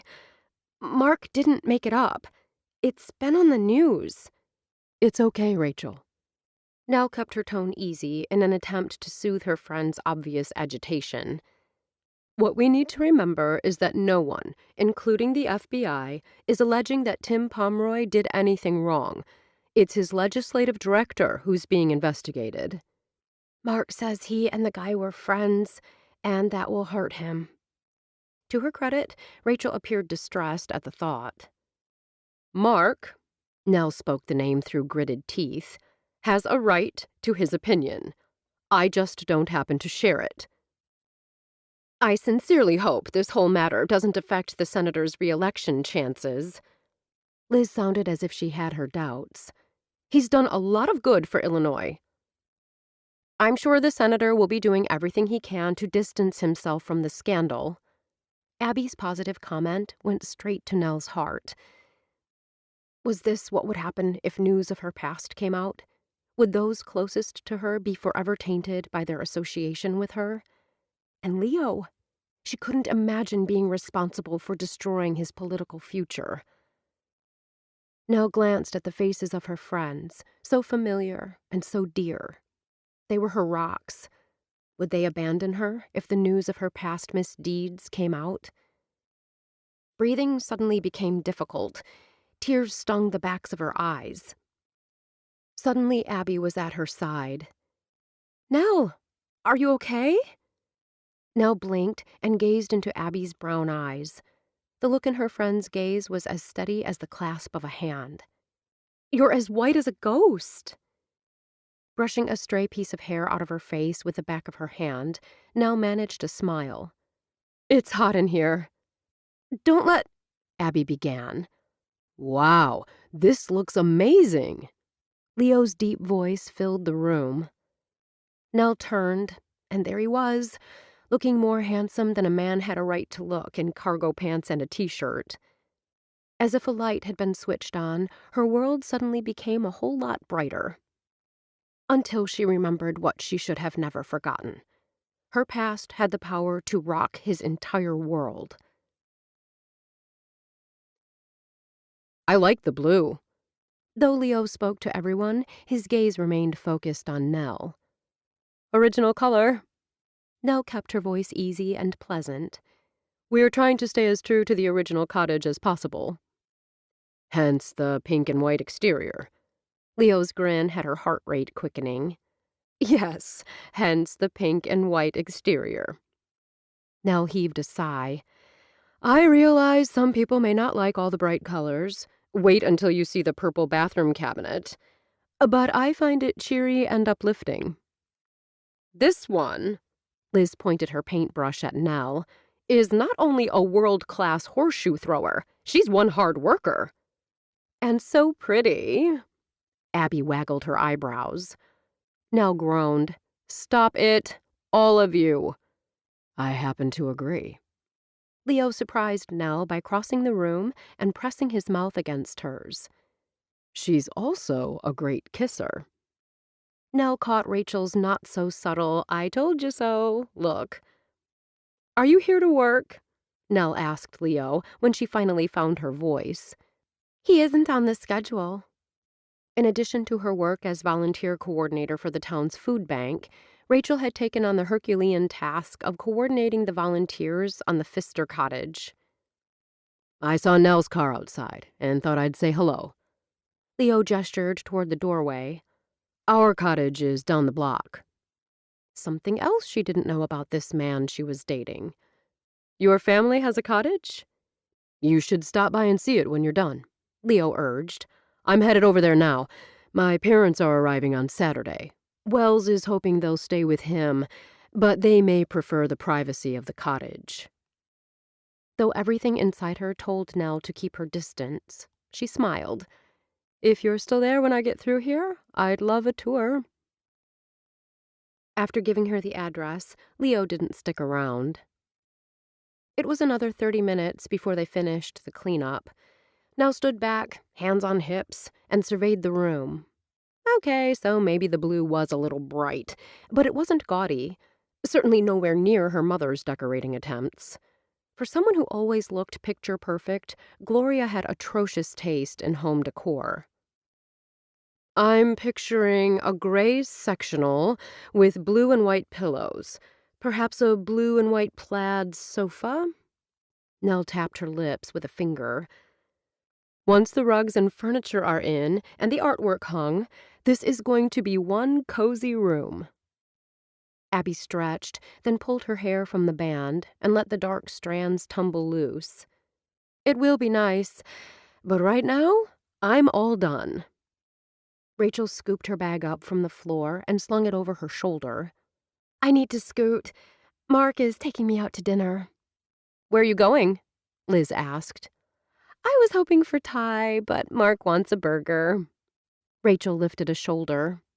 "I like burgers, too." Rachel waited until they were outside before flicking off the lights and locking the door. After hugs and goodbyes, Nell left her car where it was parked to stroll down the picturesque street. She'd only gone a few feet before she saw Leo walking toward her. Her heart flip-flopped. "Hey, are you headed home?" "Actually, I thought I'd walk you to the cottage." He slid such an appreciative gaze over her jeans and top that she felt as if she were wearing a designer original. "You're quite the gentleman." He flashed a smile. "I try." This guy had it all. Liz's words about Leo having his life in perfect order punched like a fist. Still, Nell slipped her arm through the one he offered. The late summer sun shone down through the trees that lined the block. A light breeze carried the scents of the flowers that added splashes of color to the front yards and porches. "I love all the different colors." The house, or cottage, they were in front of now had weathered cedar shingles for siding and bright orange trim around the doors and windows. "The variation in color and style are what gives the area its charm." Leo greeted an older couple headed in the opposite direction. After they encountered two other couples, Nell realized everyone they met was going the other way. It felt as if she and Leo were swimming upstream. "Where is everyone headed?" "The pavilion." The pavilion was an open-sided building that Richard Green had designed. It had been the site of several early 20th century Chautauqua performances. Why? Leo slid his hand down to lock his fingers with hers. Monday is pie and ice cream night at the pavilion. Nell inclined her head. It's only 6 o'clock. Leo grinned. Most of the owners are older and prefer the earlier start time. I have to remind myself that most people in Hazel Green eat early, not like Chicago or New York, where dinner at 9 is the norm. This isn't even Hazel Green. Nell shot him a curious glance. Okay, it's technically part of Hazel Green, but Gingerbread Village is a section of town, a community, with its own unique flavor. From what I understand, most of the residents only live here during the summer. Some are year-round.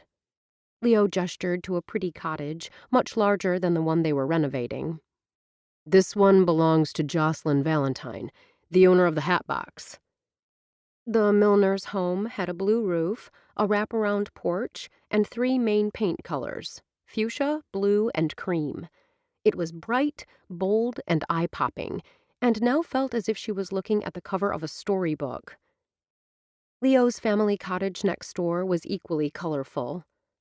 The color in the living room they entered came from the chartreuse chairs and a teal love seat with white stripes, not from the walls.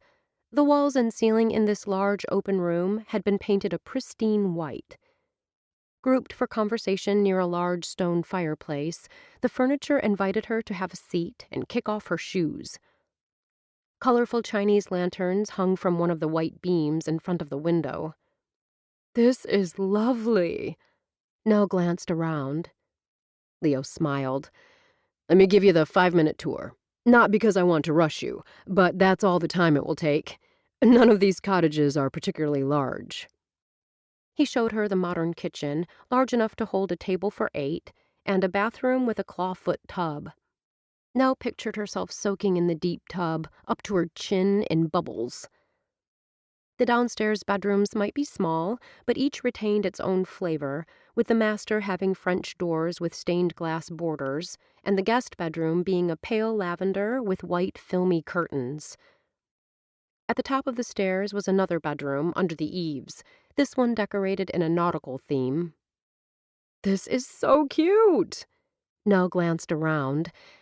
Why was it her condo in Greenbrier Place, which she hoped to buy, suddenly seemed sterile and cold? Lots of good memories. We spent a lot of time here as a family when I was growing up. Leo's lips lifted as if he was looking back. Once my parents decided to live in D.C. year-round, my sister Kit lived here for a while before moving to Arizona. Nell thought about the houses she'd lived in prior to leaving home at 17.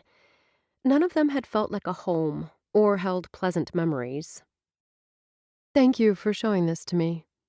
He winked. My pleasure. When Leo's arm slid around her shoulders, Nell was seized with a longing so intense she couldn't say another word. The moment Dixon had told her Gloria was in jail, Nell had thought happiness was within reach. Was she only fooling herself? My parents had a lot of friends in this neighborhood, Leo murmured, almost to himself. Nell had seen the couple from a distance the few times they'd been back in Hazel Green, but had kept her distance. My mother and Jocelyn's mom were very close when we were younger. A distant look filled Leo's eyes. In the summer, the kids would run back and forth between each other's houses. It was an open-door policy, no knocking required. Sounds like fun.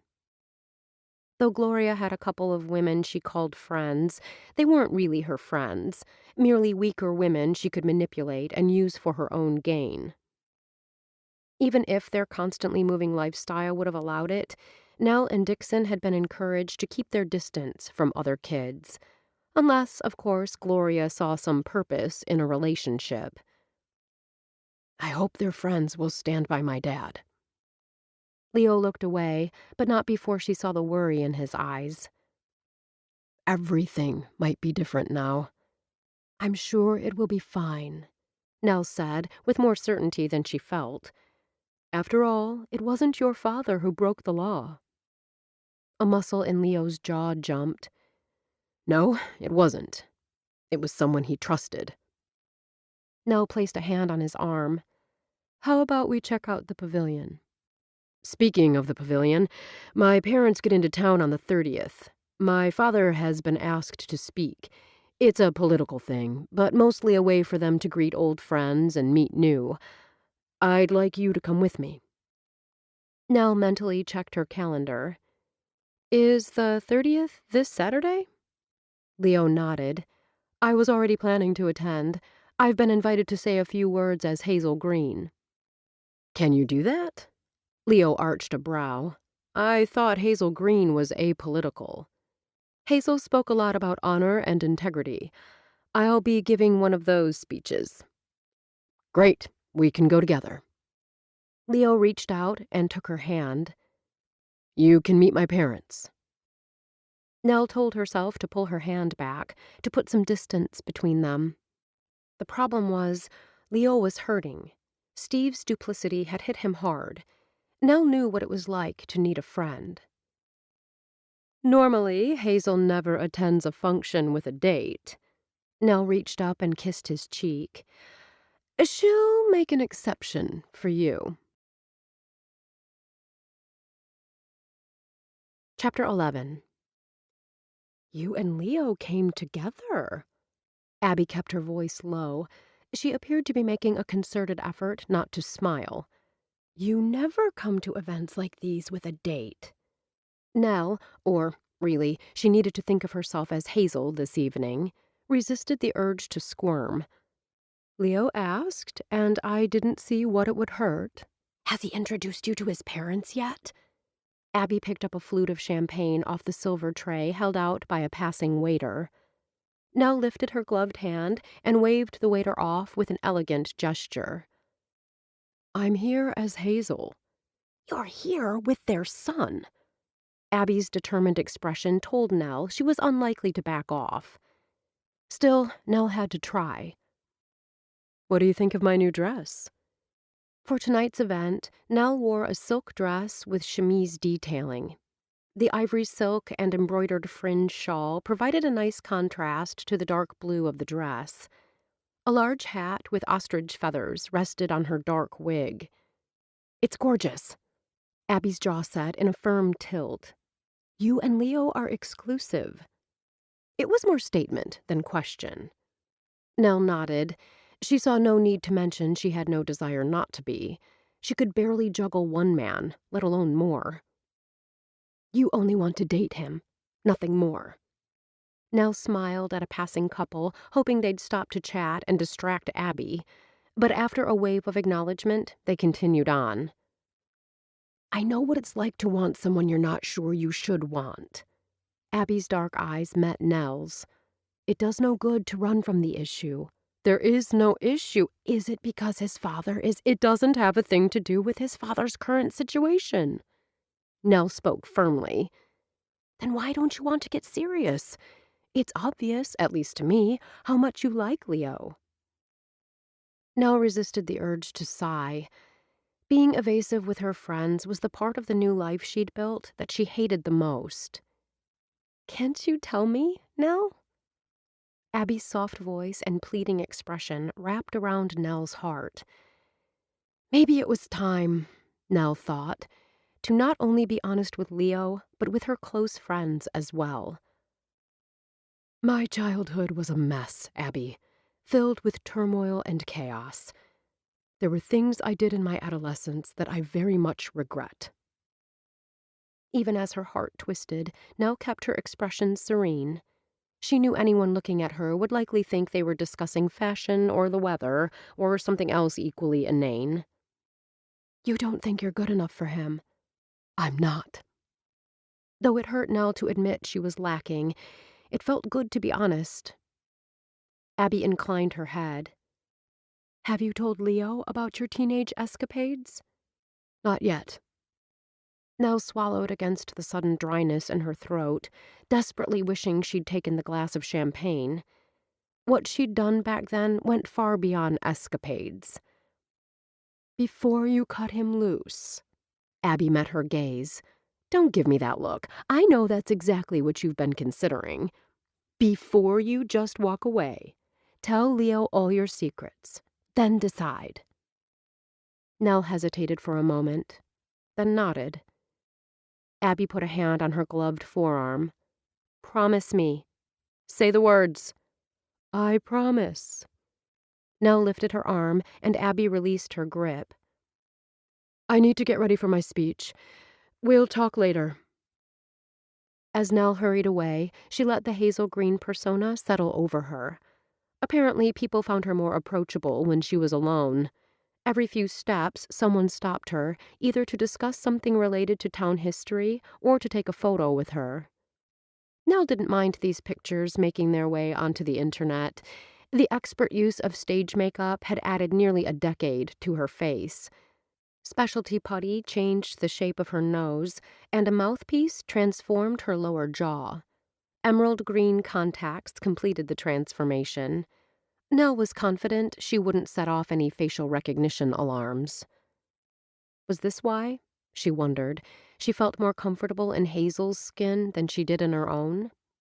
Perhaps, she thought, as she posed for another selfie, it was because she didn't have to worry about keeping secrets.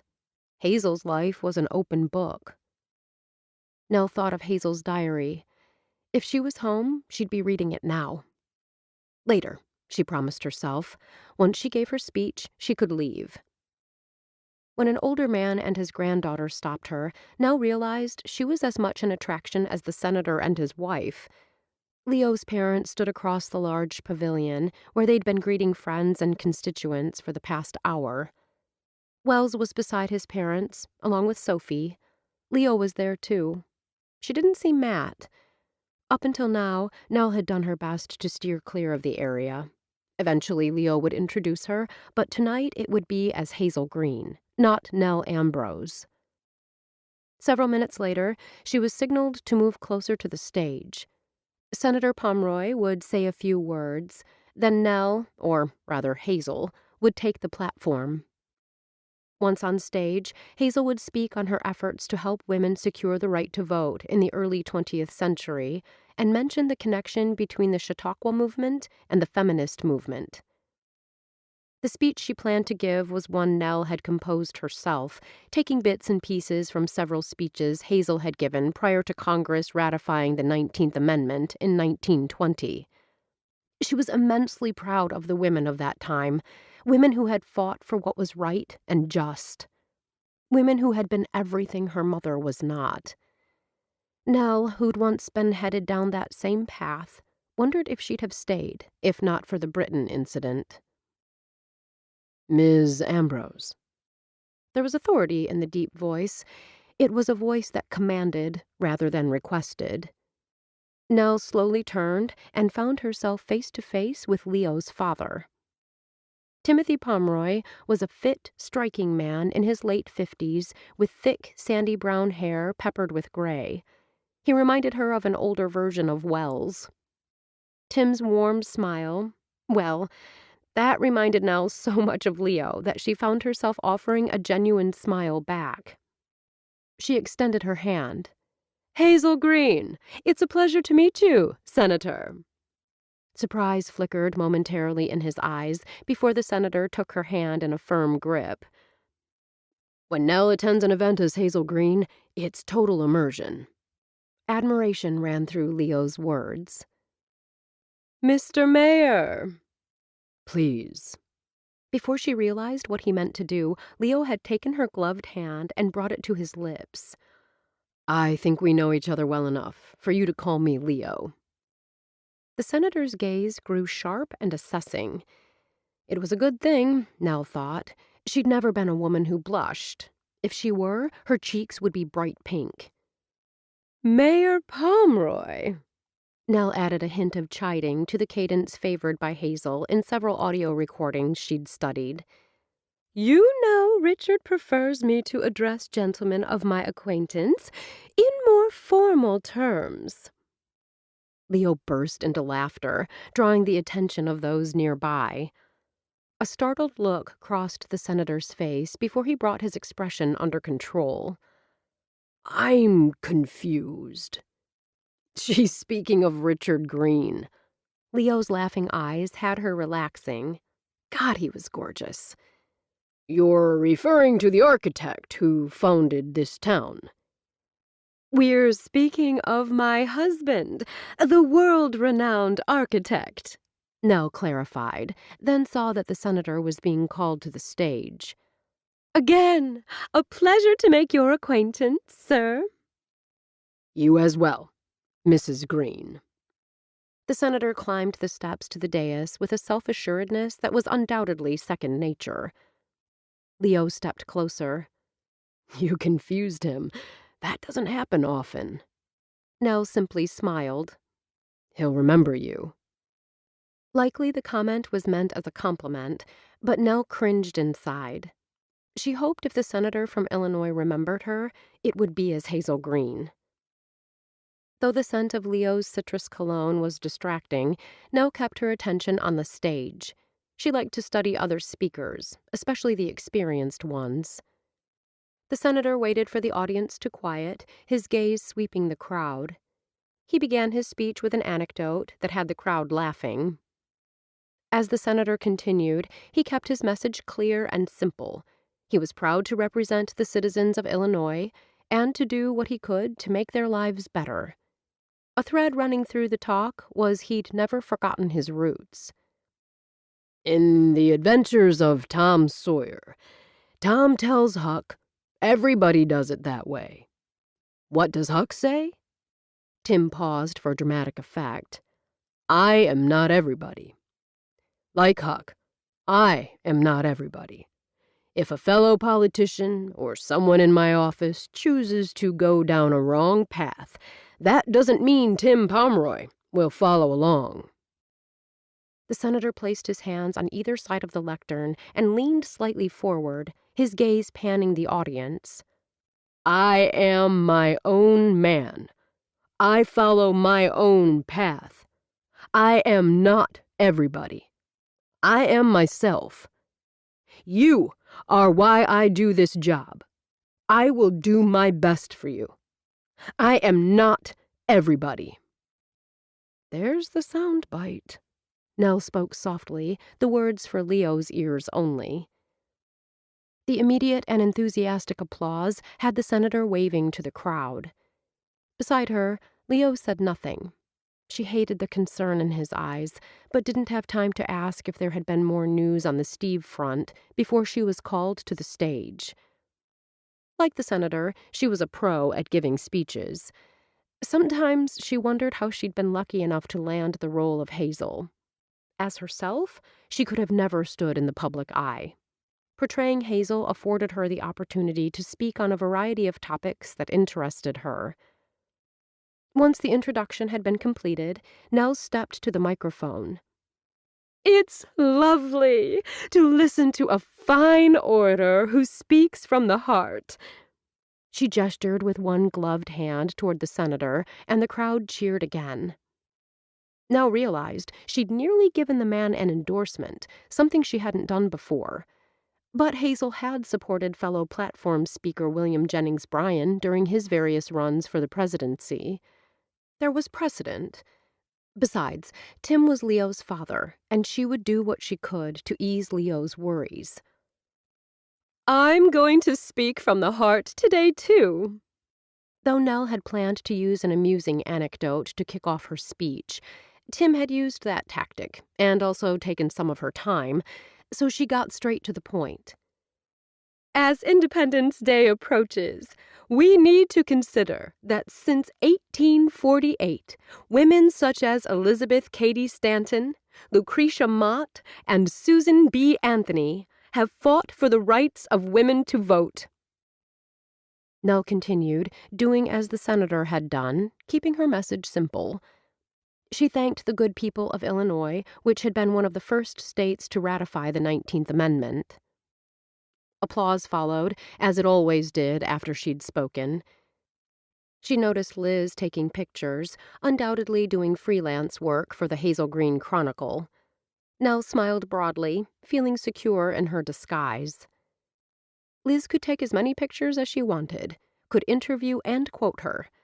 The one thing Nell never allowed was for her name to be mentioned in any of the articles. She was representing Hazel Green. That was the story. Focusing on who was behind the woman was another story altogether, and not a very interesting one. Nell stepped from the stage. Instead of being grateful the speech was over, she felt exhilarated.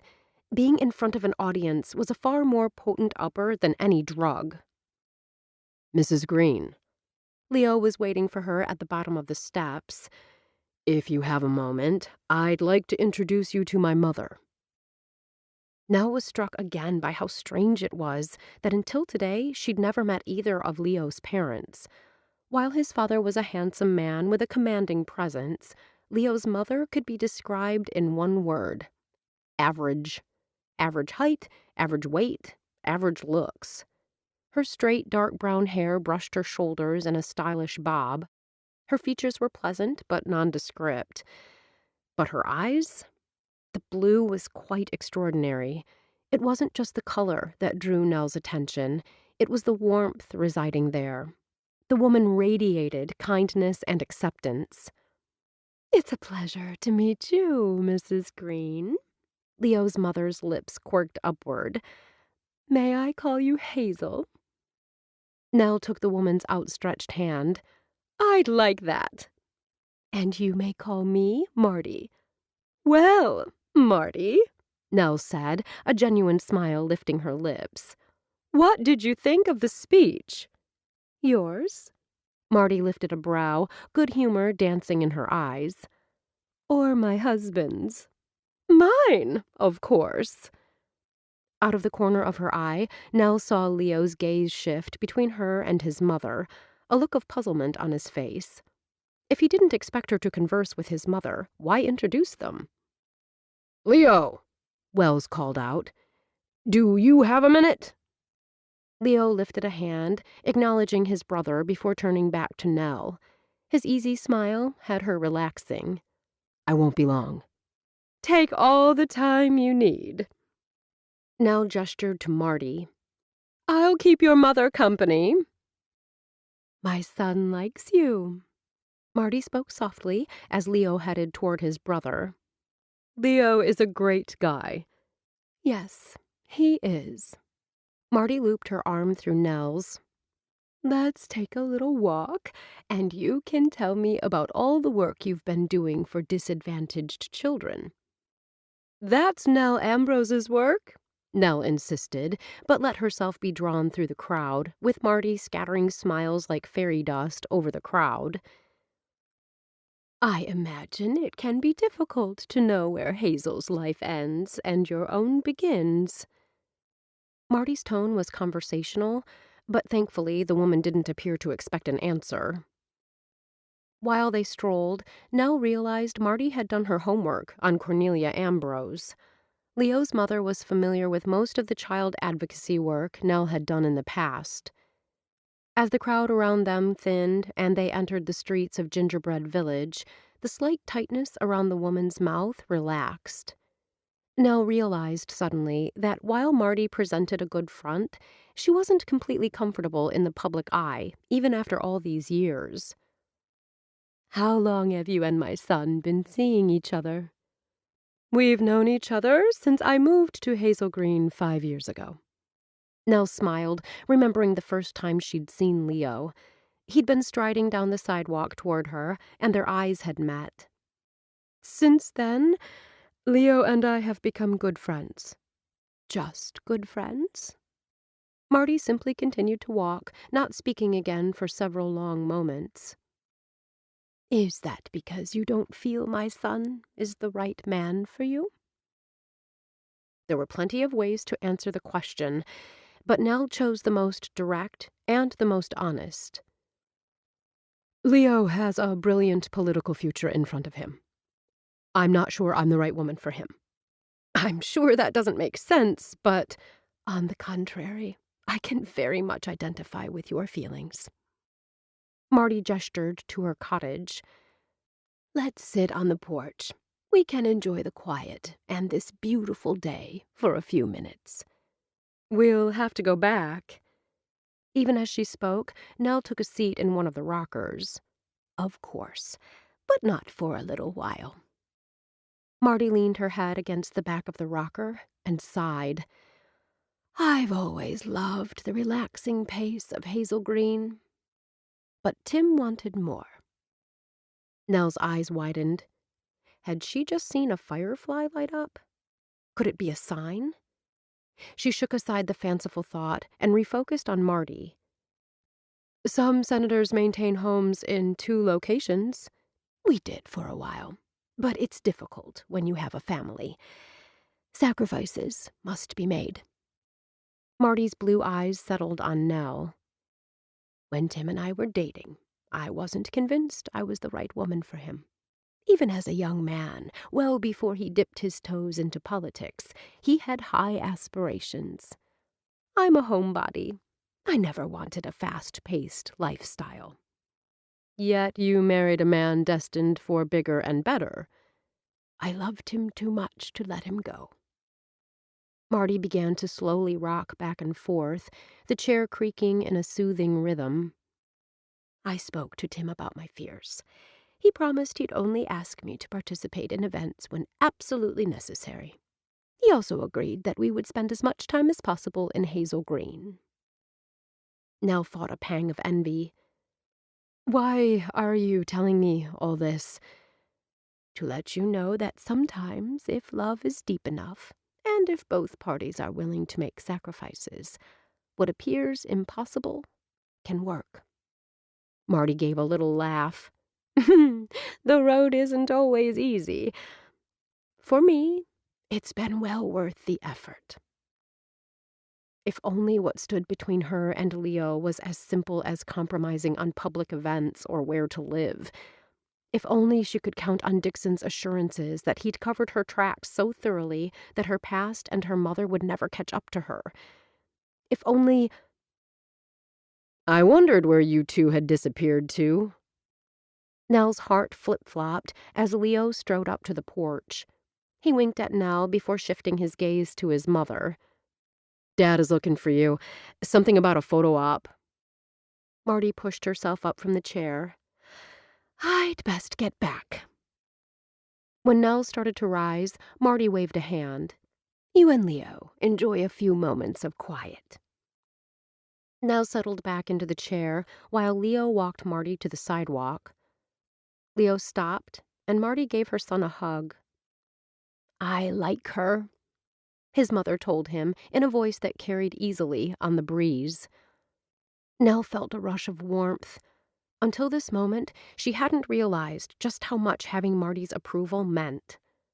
I like her too. Leo brushed his lips against Marty's cheek. Very much. I want you to be happy. Nell doubted the 2 realized she could hear every word they spoke. Leo slanted a look back at Nell before assuring his mother, I couldn't be happier. But for how much longer? Nell wondered. Would Leo still be happy with her once he knew all her secrets? Chapter 12. The memory of Nell's smile when he'd left her apartment buoyed Leo's mood on the short walk back to the cottage. He'd been willing to wait while she got out of her hazel garb and removed the gunk from her face, but she'd sent him on his way. Nell insisted his parents would be in town only a short while, and this was his opportunity to spend some one-on-one time with them. Though she told him she was perfectly comfortable walking to the cottage alone, he'd made her promise to call him as soon as she was ready to leave. It's me, Leo called out as he stepped inside the cottage. Out in a minute, his mother responded from the bedroom. He wondered if she, like Nell, was changing into something more comfortable. Leo had just grabbed a beer from the refrigerator and dropped down on the sofa when his father entered the cottage from the backyard. The senator still wore the suit and tie he'd had on this afternoon. The only concession he'd made once he was out of the public eye had been to loosen his tie. That didn't take long. Tim took a seat in the chair next to the sofa. She doesn't live far. It takes a while for her to change from Hazel back to Nell, so she'll text me when she's ready. Leo lifted the bottle of his father's favorite craft beer and took a long sip. Like I said, it isn't a great distance, but I don't want her to walk here alone. When she'd accepted his invitation to spend the evening with his family, Leo had known she was serious about giving their relationship a chance. Nell is a lovely woman. His mother appeared from the bedroom, only to detour to the kitchen to get a beer for his dad. Marty handed Tim a beer, then perched on the arm of his father's chair. Nell is the total package. Just thinking of her made Leo smile. When Heather and I split, I wondered if I'd ever find someone I could love again. I'm starting to believe Nell is that someone. Sounds serious. His father lifted the bottle of pale lager and studied him over the top. The potential is there? Leo leaned against the back of the sofa. The windows were open, and the sounds of crickets chirping brought memories of long-ago summers flooding back. Does she have family around here? His mother asked. No. Leo hoped that was accurate. He assumed Nell would have told him if she had family nearby. Where did she grow up? His mother pressed, more, he knew, out of genuine interest than a desire to pry. I'm not exactly sure where she would call home. She moved a lot when she was younger. Tim cocked his head. Does she have a parent in the military? She never knew her father. Her mother doesn't sound like the type for military service. Leo didn't want to break any confidences, so he would tread carefully. From what she's told me, her childhood wasn't a happy one. But she's done well for herself. She went to college at Madison and got her J.D. from Marquette. Of that, he was certain. He'd seen the diplomas on her office wall. How did she end up in Hazel Green? His father took a sip of beer and loosened his tie even further. She decided this would be a good place to set up her law practice. Leo hoped his dad would let it go at that, but when his father opened his mouth, Leo knew he wouldn't be that lucky. Why here? His mother spoke up. I got the feeling from our talk that she likes the sense of community. It's how I've always felt about Hazel Green. Tim's brows pulled together. She doesn't like big city life? Why so many questions, Dad? Leo asked curiously. My own career might be damaged beyond repair, but you've got a bright future in politics. You didn't do anything wrong, Leo asserted. You'll be fine. You and I both know innocence doesn't always matter. Those around us can bring us down just as easily as our own actions. A bleakness filled Tim's eyes. Look what happened with Steve. If you don't know who you're in bed with, figuratively and literally, then you're rolling the dice with your future. Surely you're not saying you think me being with Nell could damage my reputation. It took great effort for Leo to keep his tone even. I honestly don't know. She seems like a lovely woman, but I don't know her. Tim expelled a breath. I'm not sure you even know her. You knew Steve for 40 years, Leo pointed out. He was like a brother to you. Exactly. And because I had a friendship with him, I let emotion override diligence. I didn't question him like I should have. I trusted, but didn't verify. Fine, you had too much confidence in Steve. This isn't the same. Nell doesn't work for me, no, but she could be angling for a position much closer. She wouldn't be the first woman to try and trap. Tim! Marty slapped a hand against her husband's arm. Nell isn't angling for anything. Leo felt a muscle in his jaw jump. He didn't add that it had taken a lot of convincing just to get Nell to agree to date him. She's not like that. Like you said, you don't know her. And do you, son? Do you really know this woman you're falling in love with? Leo took a calming breath. Look, I understand you feel betrayed, but on this, you need to trust my judgment. The way I see it, if someone you care about betrays your trust, you deal with it then. It doesn't always work that way." When Leo's gaze turned puzzled, Tim continued, "If you run for re-election as mayor, or decide to seek a seat at the state level, you can bet your opponents will try to destroy your reputation. I understand that," Leo began. "All I'm asking is that you be practical. Before you get in too deep with Nell, take time to get to know her. Sometimes we see in a person what we want to see, or what they want us to see." When Leo opened his mouth again, his father held up a hand. "You've wanted to be in politics since you ran for student council in middle school. I only ask that you make sure you know the person you may be trusting with your future." The wig came off first, then the dress and underbust corset and brassiere. Finally free of the corset's constraints, Nell inhaled fully. She reveled in being able to draw a deep breath for the first time in hours. Nell pulled on cotton pants and a faded marquette tee, then sat down to clear all traces of Hazel from her face. Once she looked like herself again, she'd pull on a dress and call Leo. Tonight, she'd spend the evening getting to know Leo's family. Though Tim seemed like a nice man, the look in his eyes when he'd studied her made Nell uneasy. She'd seen that same look on the faces of countless detectives and police officers in the years she lived with her mother. Concern, suspicion, disapproval. The authorities had rarely been able to prove their suspicions, and their frustration had been evident. Gloria had spun her lies she fully believed, while Nell and her brother had done as she demanded and kept their mouths shut. Nell had learned early on what happened when you spoke up. She'd been 14 when she added what she thought was a helpful comment supporting her mother's lies. It had been the first and the last time she made that mistake. After the cops left, her mother had beaten her viciously.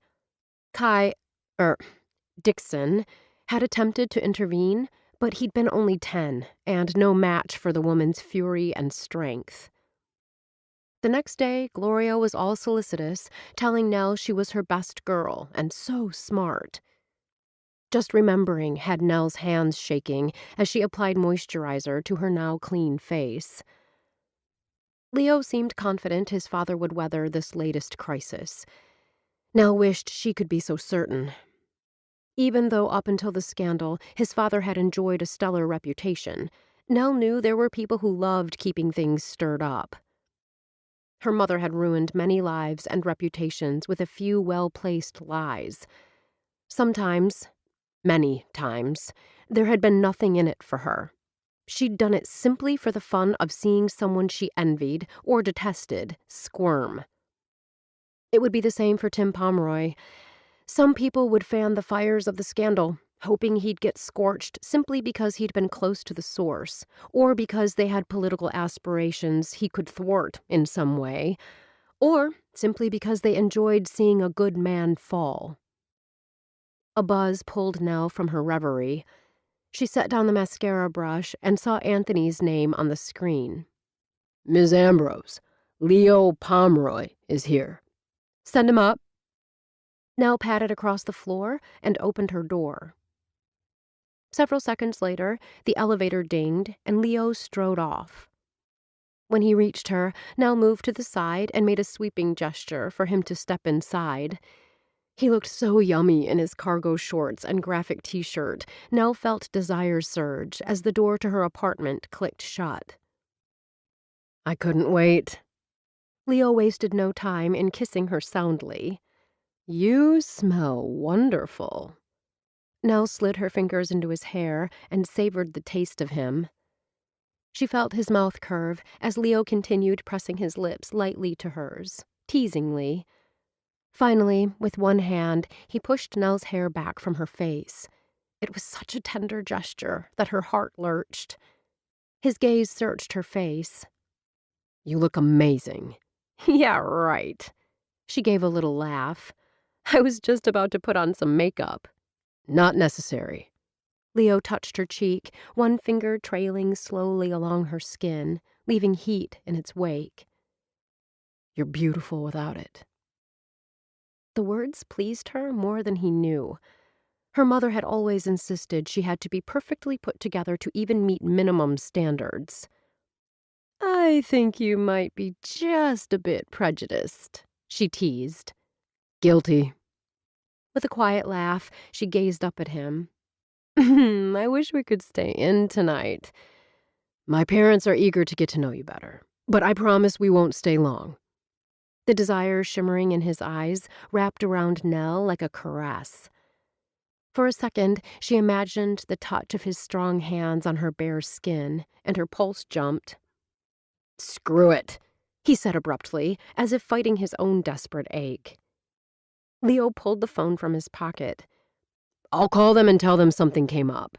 We need to be there." Nell shoved aside temptation and placed a staying hand on his phone. "Whether he admits it or not, your father needs you. As a politician, you, more than your brothers, understand what he's going through." "This scandal has been hard on him." Leo expelled a heavy breath. "The funny thing is, he seems more worried how all this will affect my political future than he is about his. It's a valid concern."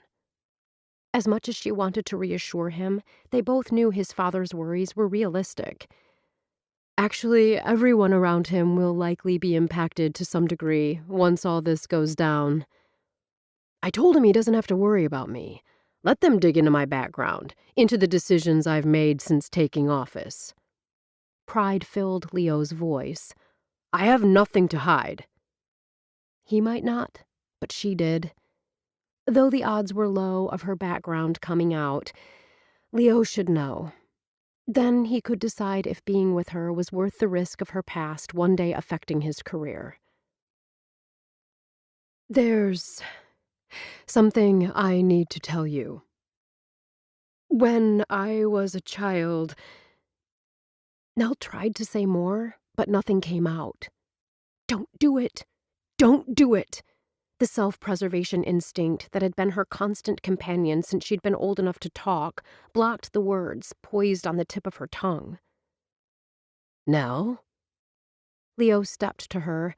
He ran his palms up and down her bare arms, but the warmth didn't touch the chill that invaded her body. "What's wrong?" She cleared her throat, realizing it wasn't self-preservation that had her pausing. It was painful memories. "When I was a child, my mother—" "Sweetheart, you're shaking." Before she could respond, he pulled her tight against him, pressing her head against his shoulder. His arms were strong, and she let herself lean on him for just a moment. Nell steeled her spine. She could do this. "My childhood was awful." Despite the matter-of-fact words, her voice wavered. "Even after all these years, it's difficult for me to speak of that time. You've had questions that I haven't answered. I need to be honest with you. We don't need to discuss this now." He wiped the tears slipping down her cheeks with the pads of his thumbs. "If I crossed my mother in any way, if she thought I crossed her, she'd make me pay. One time, she beat me with a lamp." Nell gave a nervous laugh. "A lamp, of all things. She normally avoided the face, but the cord caught my cheekbone." Her fingers rose to the scar, normally carefully hidden with makeup. "The woman is a monster." A muscle in his jaw jumped. "And that wasn't the only time she hit you. I've seen the scars on your body." He'd asked about the scars several times, but Nell always changed the subject. "It wasn't just physical abuse." She coughed in an attempt to dislodge the lump clogging her throat. "I was the spawn of Satan one day, and her little princess the next. I ran away from home at 17 and never looked back." You did what you had to do to survive. Leo didn't realize he'd spoken the words she'd repeated over and over to herself in an attempt to assuage her guilt. I did all sorts of horrible things. Sometimes I even thought they were fun. She refused to present herself as some sort of martyr. I lied and cheated, and then when things got so bad, I ran. I left my little brother in her clutches. He had no one. I'm sure you did the best. He had no one. Nell fisted a hand against her heart. Dixon had no one to protect him. Dixon? Leo cocked his head. Dixon Carlyle is your brother? Nell met his gaze. She could say it was a different person, maybe even make him believe it was true. But she couldn't lie. Not with those blue eyes firmly fixed on her, asking only for the truth. Yes. Dixon is the brother I left behind all those years ago. You don't have the same last name. It was an inane remark, but it appeared Leo's brain was having difficulty processing. We don't have the same last name. She didn't elaborate. When he showed up in Hazel Green last fall, that was the first time I'd seen him since I was 17. She could almost see the puzzle pieces falling into place in Leo's head. Why the secrecy? Why not just tell everyone he's your brother? Puzzlement filled Leo's eyes. It would likely help his business for people to know that he's got a family connection to someone in Hazel Green, especially someone like you who's so well regarded. Dixon and I are in the process of mending fences. Nell cleared her throat and kept to the truth. He's a reminder of a time I've tried so hard to forget. I wasn't certain he'd stick. I wasn't sure I wanted him to stick. You didn't mean to tell me. It just slipped out, she admitted. You could have lied and told me the Dixon I know isn't your brother. I don't want to lie to you. The tears began to fall in earnest now. For years, she'd kept her emotions locked down, refusing to feel too much. Despite having still so much to say, so much to tell him, she let the floodgates open. After several long moments, Nell sniffled and lifted her head. She would get through this. He needed all the facts. When I was growing up, more moisture filled Nell's eyes, but she determinedly blinked it away. I wasn't a good person. If you'd known me then, you wouldn't have liked who I was. I don't like who I was. I would have liked you, even then, he murmured, stroking her hair in an attempt to comfort. He was honest and good and sincere. She was a cheat and a liar. She was a con artist who'd viewed stealing as a game. Thoughts of all she'd done had the self-loathing she normally kept at bay surging. Let me tell you. Shh. He pulled her against him, pressing her head to his chest. You've told me enough for now. We can talk more another time. I'm always ready to listen, but I don't need to know who you were then, because I know who you are now, and who you are now is incredible. She, who had never clung to anyone in her life, clung to him, wanting desperately to believe that, despite her past, they could make what was building between them work. When he felt her steady, he stepped back, his gaze traveling slowly over her. Better? Nell flushed. I'm sorry. I lost control for a minute. His gaze was steady on hers. You don't ever have to apologize to me for showing your emotions. I feel honored that you trusted me enough to let down your shield. She gave a watery laugh and swiped at her eyes. My shield? I understand more and more why it's been so hard for you to let me get close. Sympathy shimmered in his blue eyes. I'm sorry you had to go through that abuse as a child. And I'm sorry those memories still have the power to hurt you. I've moved past it." When she spoke this time, there wasn't the slightest quiver in her voice. "You're a strong, remarkable woman, but you don't have to hide your scars or your pain from me." He placed a hand on her shoulder. "I'm proud of you now, proud of what you've accomplished, and of the warm, caring person you've become." Had anyone ever said those words to her before? Nell felt the depths of his regard all the way to the tips of her toes. He truly cared about her. And in that moment, she realized something else. She loved Leo Pomeroy. With every fiber of her being, she loved this wonderful man. Her gaze locked with his, and desire surged. She suddenly had trouble catching her breath. "I told my parents it might be a while before we returned." His glittering blue eyes never left her face. "Which means there is no reason to rush." The despair and pain that had consumed her only minutes ago disappeared. Her lips curved. "It seems, Mr. Pomeroy, that for the next hour, you're all mine."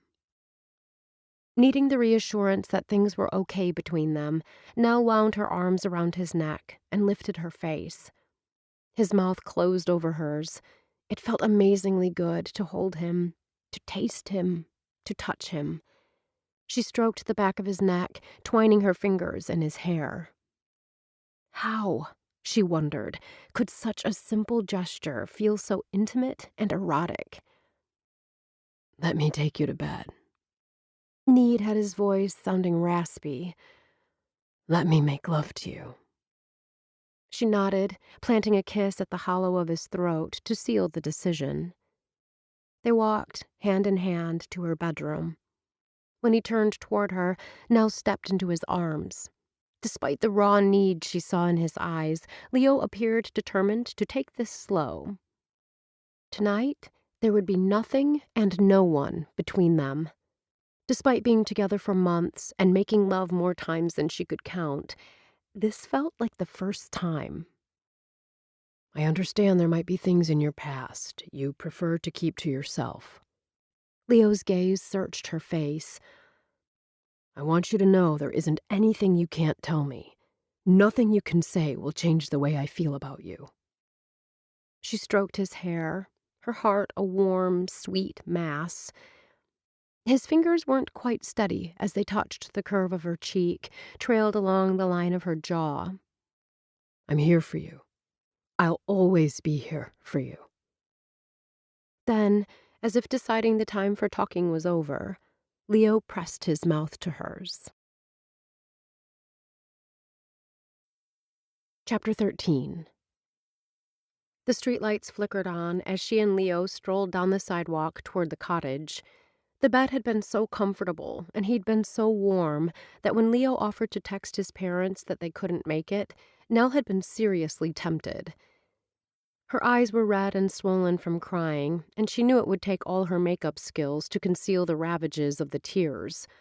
Although sex with Leo had given her a boost, she still felt drained. But his family wouldn't be in town long, and she knew they wanted to spend time with him. "You intrigued me from the first moment I met you," Leo murmured, stroking her palm with his thumb where their hands were joined as they passed a butterfly bush in full bloom. "Really? I don't recall you falling at my feet to impress me." She fought to keep her voice steady, even as her pulse throttled up at his touch. "In fact, quite the opposite." "I remember quite well our first meeting at Lilybell's." "You spilled your ice cream cone down the front of my dress." "Someone bumped me from behind," he protested, but she heard the laughter in his voice. "You grabbed a bunch of napkins and were ready to help me wipe off before I stopped you." "Yeah, putting my hands on your chest might have been a bit much for a first meeting." Nell chuckled. From the start, there had been a spark that had drawn her in, even when it would have been safer to keep her distance. "Did you know I campaigned for you?" "You're joking." I didn't do flyers or go door to door, but I did tell everyone I knew that I thought you were the best choice for mayor. You never mentioned that to me before. It was before we met. She shrugged. I checked out your stance on issues and did some searching into your background. There was some stuff about Heather, but not much. The breakup occurred so close to the accident that my broken engagement was barely a blip on anyone's radar. His expression sobered, and he heaved a heavy breath. I still miss Kit and Danny. I wish I could have known them. You'd have liked them. He gave her hand a squeeze. And they'd have liked you. Especially Kit. I think you'd have been good friends. Knowing how he felt about his sister, that was high praise. Promise me something now. The serious edge to his tone had her stopping on the sidewalk to face him. What? Don't shut me out. I can't support you if I don't know what's going on in your head. His gaze searched her face. I'll always be here for you. Remember, there's no shame in asking for help. We all need someone in our corner. Nell tilted her head back and stared into his eyes. You're a good man, Leo Pomeroy. You deserve only the best. He shot her a wink. That's why I have you. Oh, good. I'm not the last one. Nell turned to see Matt striding up the sidewalk toward them. We're not late, Leo told his brother. Mom told me she wanted everyone at the cottage by 7. Nell exchanged a glance with Leo. He appeared as puzzled as she was. She didn't give us any set time. Leo glanced at the cottage as if he'd somehow find the answer on the deserted front porch. What she told me was she'd invited Lillian and was planning to bring out the food at 7. Suspicion filled Matt's eyes. I bet the party really starts at 8. She probably told me 7 because she thinks I'm always late. You are always late. Leo glanced at his watch. 8 o'clock on the nose. It appears the ploy worked. You go first. Nell smiled. That way we can be the last to arrive, not you. Matt made a sweeping gesture toward the porch. You go ahead. I don't want to spoil my record. Although Nell didn't know Mathis well, she liked Leo's brother's irreverence and sarcastic wit. He reminded her of her own brother. The door opened before they reached it. Marty stepped out onto the porch. She gave Leo a hug and a kiss on the cheek, then wrapped her arms around Nell. I'm so happy you could join us for dinner. Thank you for inviting me. Nell found herself touched by the warm welcome. Hey, what about me? Matt pointed a hand to himself. Middle son, your favorite. A laugh bubbled out of Marty's throat. I get it, Matt continued. You decided to save the best for last. Her middle son's teasing tone had Marty flinging her arms around him in a dramatic gesture. Oh, my dear sweet Mathis, I've missed you so. Nell stepped into the living room and realized the Pomeroy family had been in the middle of a board game. A card table had been set up. We can put the game away. Tim rose to his feet to greet Nell and Leo. Wells did the same. I want to finish, Sophie whined. We're almost done. Go ahead. Leo waved a hand. Nell and I will check out the food. His mother hesitated, obviously torn between her granddaughter's wishes and her desire to be a good hostess. Seriously, Nell said. We're fine. Sit by me, Uncle Matt, Sophie called out. I'm winning. Matt grinned and pulled a chair up next to his niece. You're the luckiest kid I know. Leo took Nell's arm. Let's see what's for dinner. Leaving shrieks of laughter behind, they ambled into the dining area where mountains of food covered the large rectangular table. So much food for so few people, Nell thought. There were several jumbo pizzas, a large pan of lasagna, still covered in foil, as well as breadsticks and a heaping bowl of salad. Dixon and I could have eaten for several weeks on this spread. Nell didn't realize she'd spoken aloud until Leo touched her arm and she saw the question in his eyes. I was 10 the first time Gloria left me and Dixon alone. Nell touched the box containing one of the pizzas, her fingers traveling nervously over the top. She'd jetted off for a week in Vegas with her latest boyfriend. She left you without any adult supervision? Leo frowned. You were younger than Sophie. I was 10, and Dixon was 6.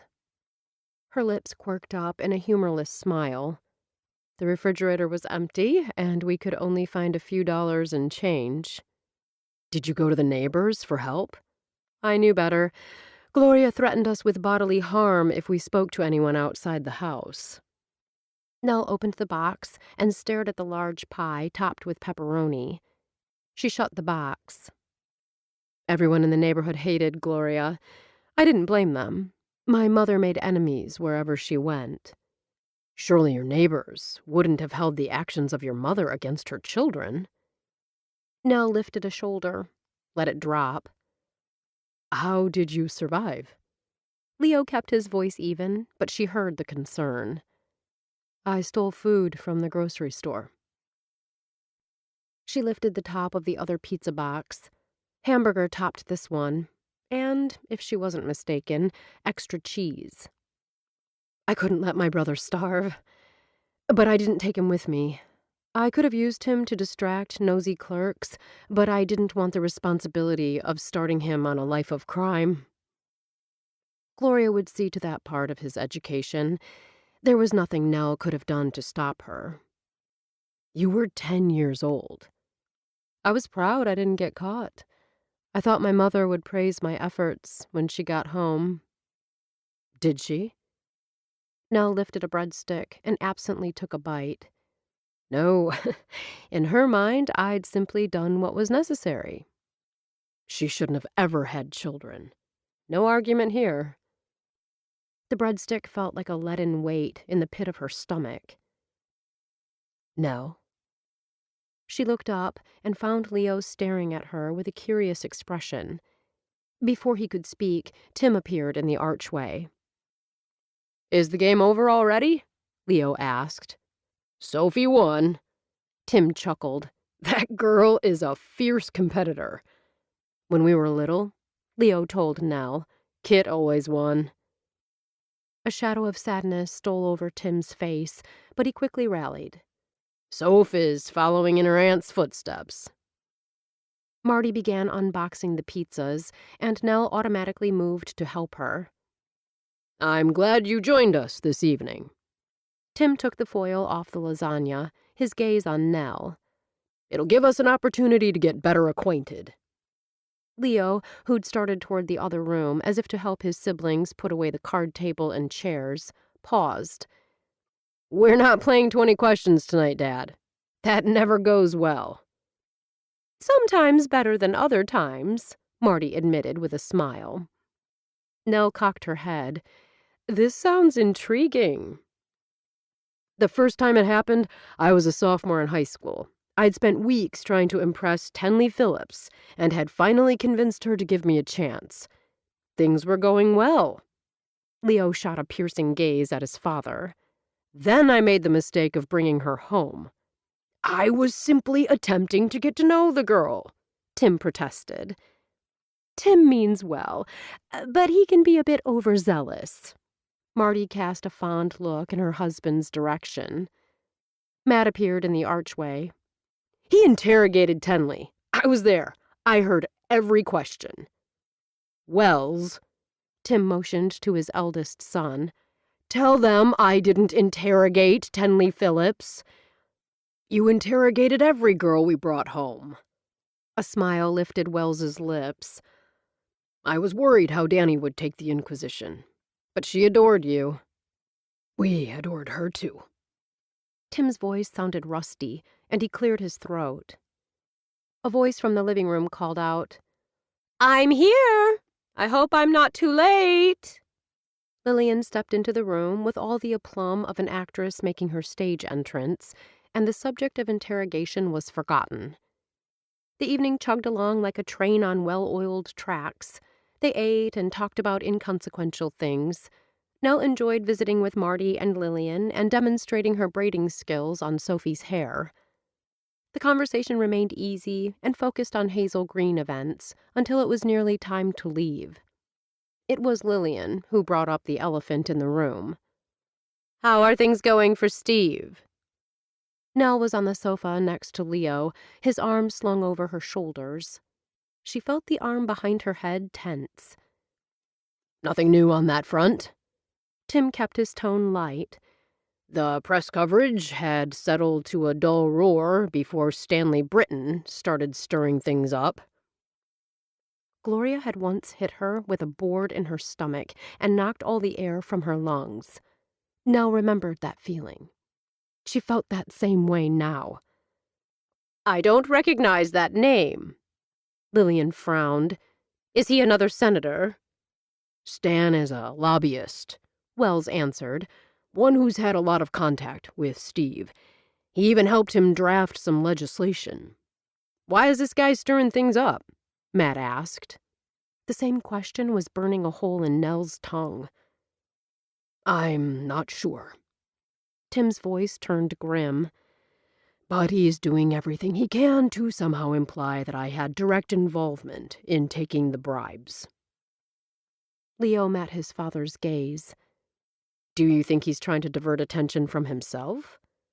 "The thought has crossed my mind," Tim admitted. Nell forced herself to breathe. In and out. In and out. She'd never done a search to see what Stanley Britton was up to all these years later. The truth was, she hadn't wanted to know how her actions might have influenced the course of his life. The man causing trouble for Tim could be someone who just happened to have the same name.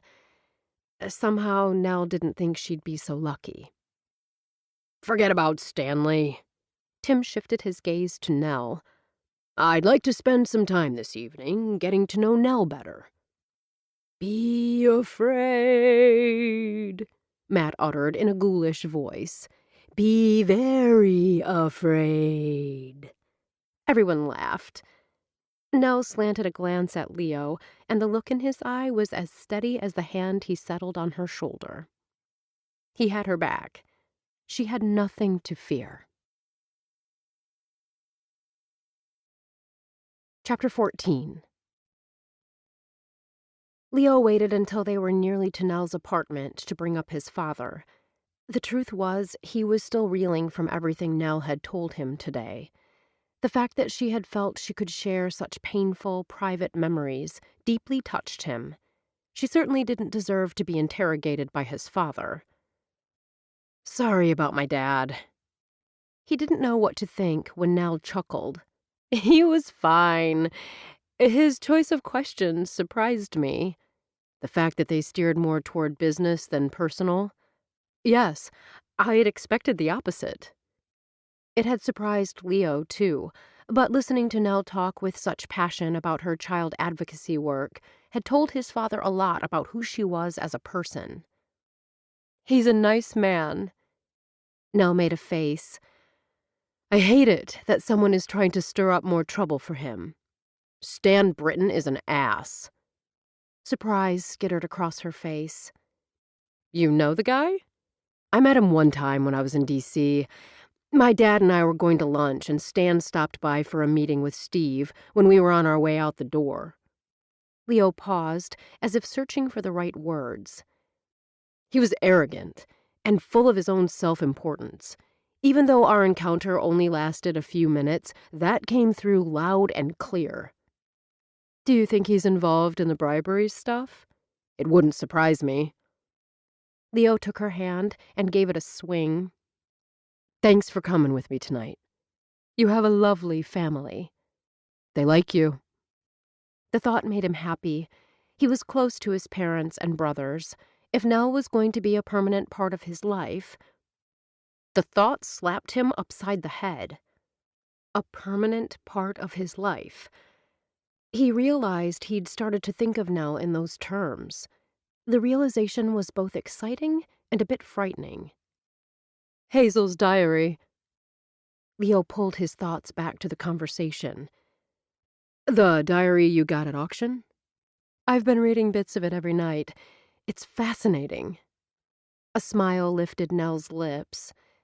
The entry I read most recently was written when Jasper Pomeroy first introduced her to Richard Green. He slanted a sideways glance. Was it love at first sight, the way everyone in town believes?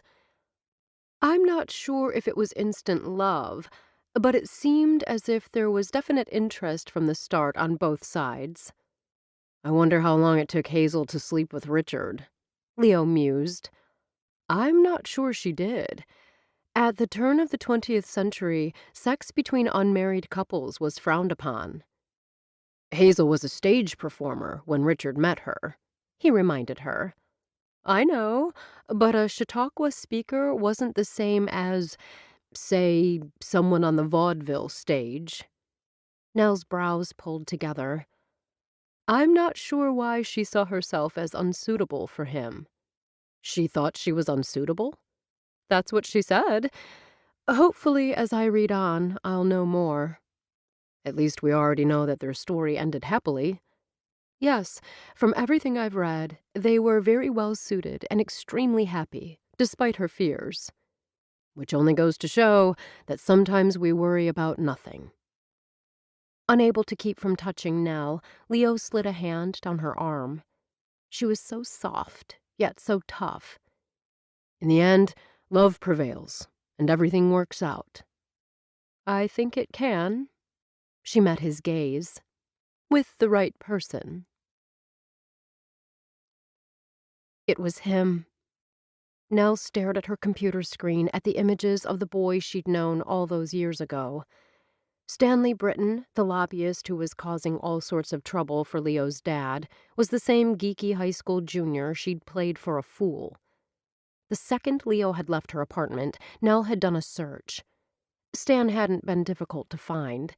In addition to a successful career, she discovered he was married and had a couple of kids. She exhaled a shaky breath. She hadn't destroyed his life after all. It appeared the episode that had loomed so large in her head the past 15 years had been merely a blip to him. It was just that Stanley had been so intense. He had been one of those boys who'd taken any little slight to heart. His parents, wonderful people, would have been angry and disappointed in him. Not that she thought he'd confess his inadvertent role in the robbery and arson, but they'd have known someone had to give the thief the combination to the safe. The Britton home had been protected by a top-rated security system. Police had determined that whoever had broken in had had the code. When Nell, her mother, and brother had simply left town shortly after the burglary and arson, Stanley had to have realized that the girl he'd trusted and considered a friend had played him. Nell dropped her head into her hands. When she'd told Leo some of her secrets, he hadn't run screaming into the night.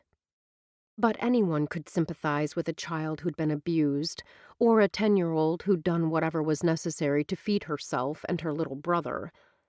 But a 17-year-old was almost a woman, nearly an adult.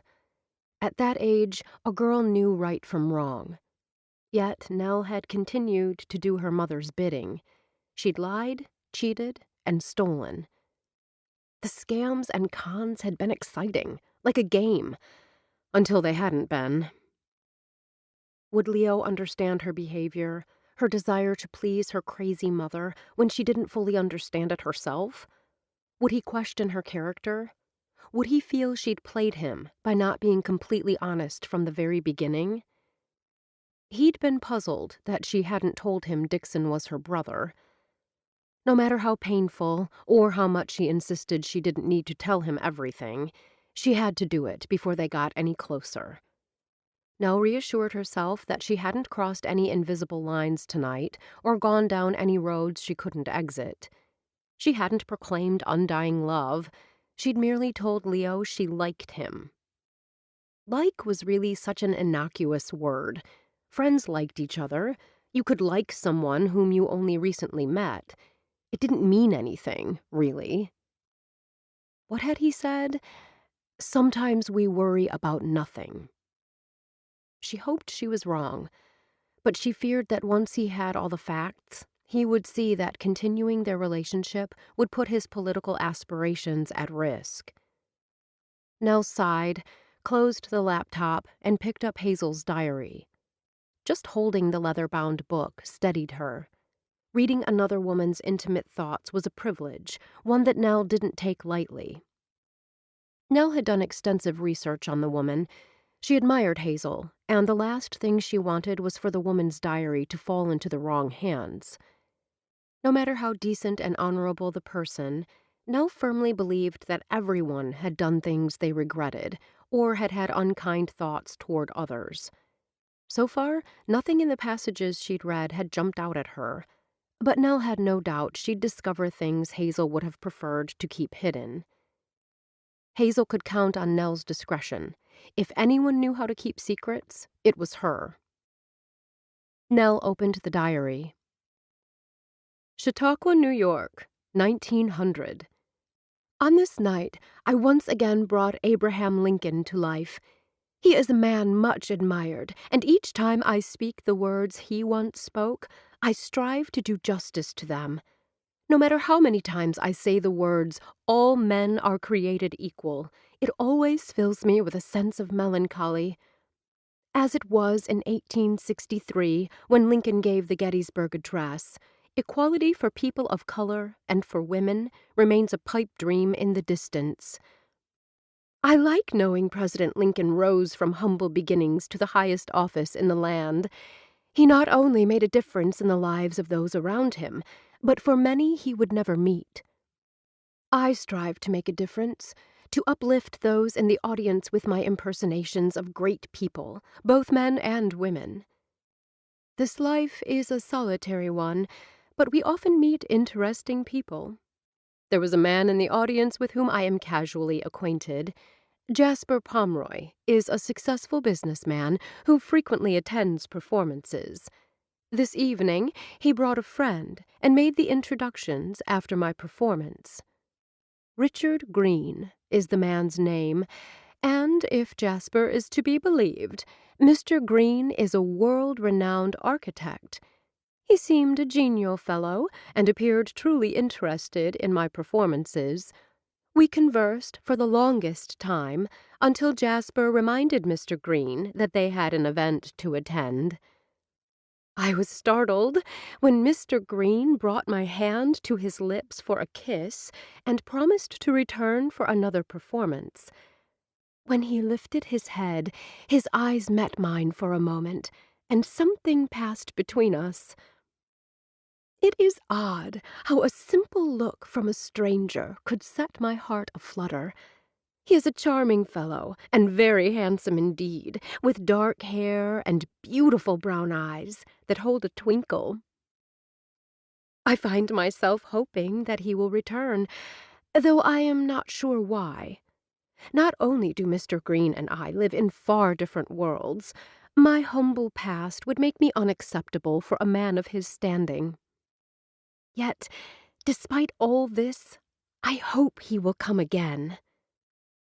H. Nell reread the sentence, "My humble past would make me unacceptable for a man of his standing." Still, Richard and Hazel had married and had a long and happy life together, which meant that whatever had happened in her past either wasn't as horrible as she'd believed, or she never told her husband. Was it possible, Nell wondered, for a woman to find happiness while keeping a secret past from her husband? Closing the diary, Nell set the book aside. There was only one course of action she could embrace. She needed to tell Leo everything about her past, including her connection to Stanley Britton. If she lost Leo, there would be only one person to blame: herself. Monday morning, Nell leaned back in her desk chair and stared out the window. She loved summer in Hazel Green, with the large leafy green trees and the colorful flowers. Today, a bright blue cloudless sky and a brilliant sun sweetened the picture. Her court case this morning, an adoption of a foster child into a loving home, had been momentarily satisfying, but as soon as she'd returned to her office, her mood had turned somber. Nell had yet to reopen Hazel's diary to read about the progression of her romance with the prominent architect. Hazel had been confident enough to join her life to a man with a past so different from hers. Not that Nell had to follow in Hazel's footsteps. She charted her own course. She always had, always would. But each time she thought about confessing all to Leo, panic clawed at her throat. That pissed her off. The intercom on her desk buzzed, and she jumped. "Ms. Ambrose, Toby Gillenford is here." Nell swiveled in the chair and expelled a breath. "Send him in." She was around the desk and standing when the gawky teen entered the room. 17-year-old Toby was tall, nearly 6'2", and skinny. His reddish-brown hair, wiry as a Brillo pad, looked as if he'd cut it himself. His glasses, with unremarkable brown frames, were also nondescript. Blemishes dotted his cheeks. The eyes that met hers as he crossed the room held a sharp intelligence. Nell had liked the boy from the moment he'd shown up unannounced at her office door. She admired his courage in coming forth and trying to work through the system, rather than simply running away. "Have a seat, Toby." Nell gestured to the chairs she'd grouped for conversation, although it was best to speak with some clients from behind the desk. This wasn't one of those times. She didn't want any more distance between her and the boy, especially when she had difficult news to discuss. When the boy lowered his lanky frame into one of the chairs, she sat in the other. "What's the verdict?" This was another thing she liked about Toby. Good or bad, he wanted the news straight. "I approached your mother again about the emancipation." "It's not happening." There was a hint of defeat in Toby's voice that hadn't been there the previous times they'd talked. While he had to know this would be the likely outcome, the boy had remained remarkably upbeat. There wasn't anything Toby could have done differently. He worked full-time as a dishwasher at Matilda's and had the income to support himself, though certainly not on any grand scale. A couple of older friends who'd graduated from high school last year had offered him the sofa in their apartment at a price he could afford. Despite all the hours he worked, he'd kept his grades up and was on track to graduate with his class next May. "She absolutely will not give her consent," Nell admitted. "The thing is, I don't know how much more I can take." Toby met Nell's gaze. "You know what she's like. What would you do?" "I'd keep the job. I know it's a lot with school, but the less you're in the house, the better." He nodded agreement. Nell tapped a finger against her lips and thought for a second.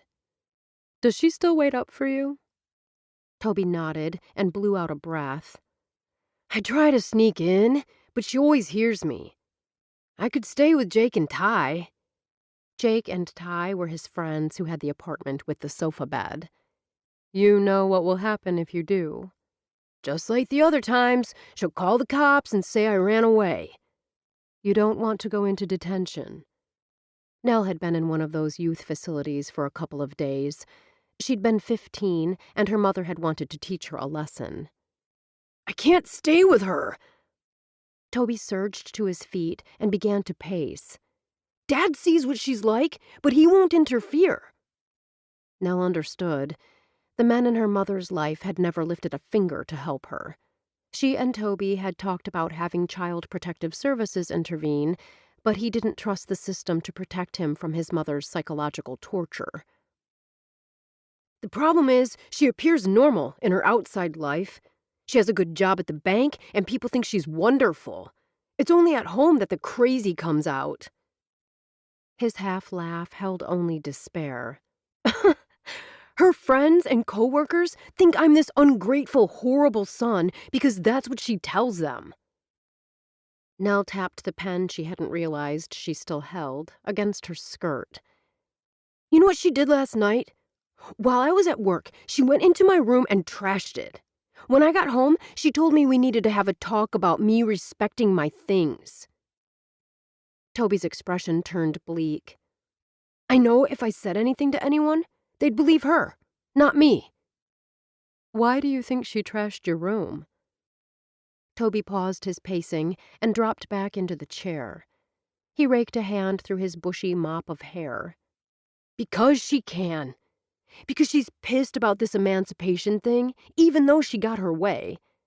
She thinks it makes her look bad that I went to an attorney. You didn't argue with her? No. He shook his head. I think she honestly believes I trashed my own room.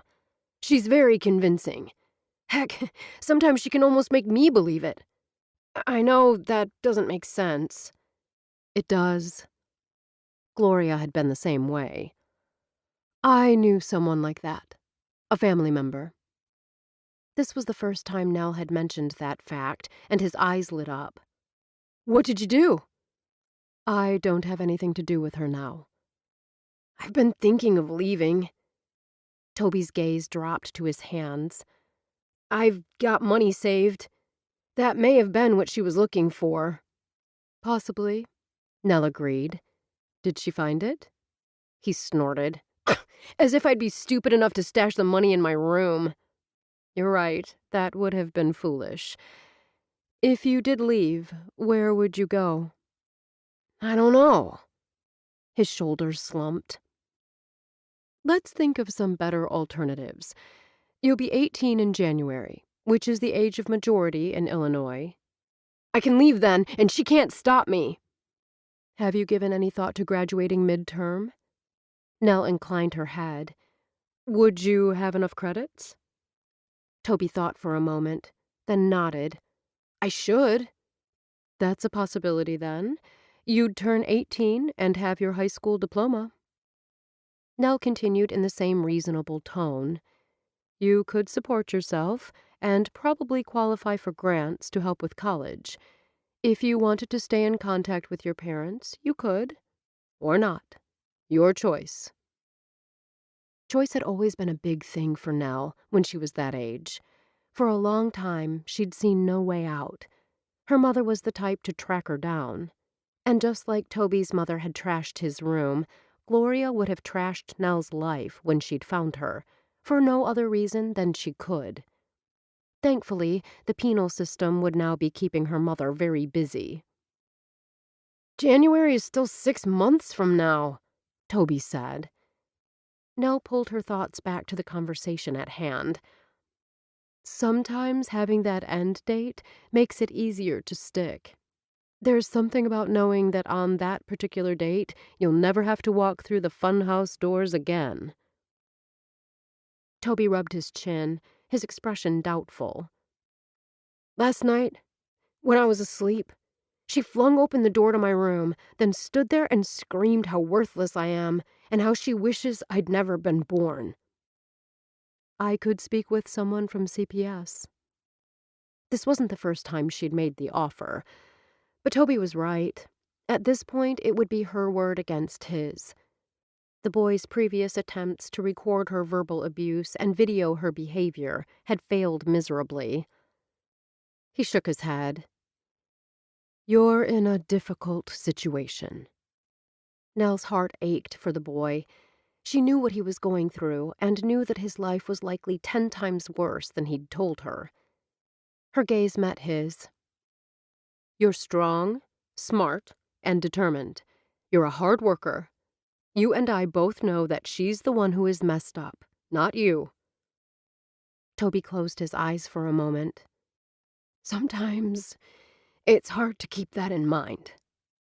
From what you've told me, this behavior has been going on for years. As far back as I can remember. Think of yourself as being in the final sprint of a race. In 6 months, you'll be free and able to live life on your own terms. If we could have gotten the emancipation, I'd be free now. We didn't. Nell kept all sympathy from her voice, knowing that wasn't what Toby needed from her.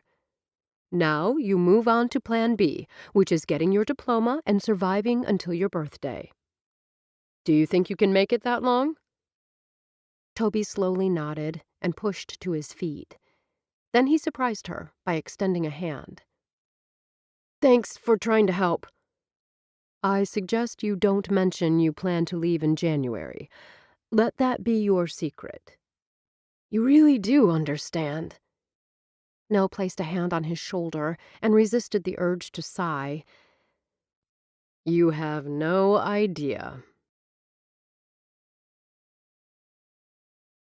Chapter 15. At the moment, I've several young men courting me. Lillian's eyes twinkled as she raised her glass of sherry to her lips. It's a heady experience. After a wonderful meal of succulent grilled lamb served with a minted couscous summer salad, Leo had retired to Wells's living room with his family and Lillian for glasses of port and sherry. Mathis, always the good uncle, had gone upstairs to sing karaoke with Sophie.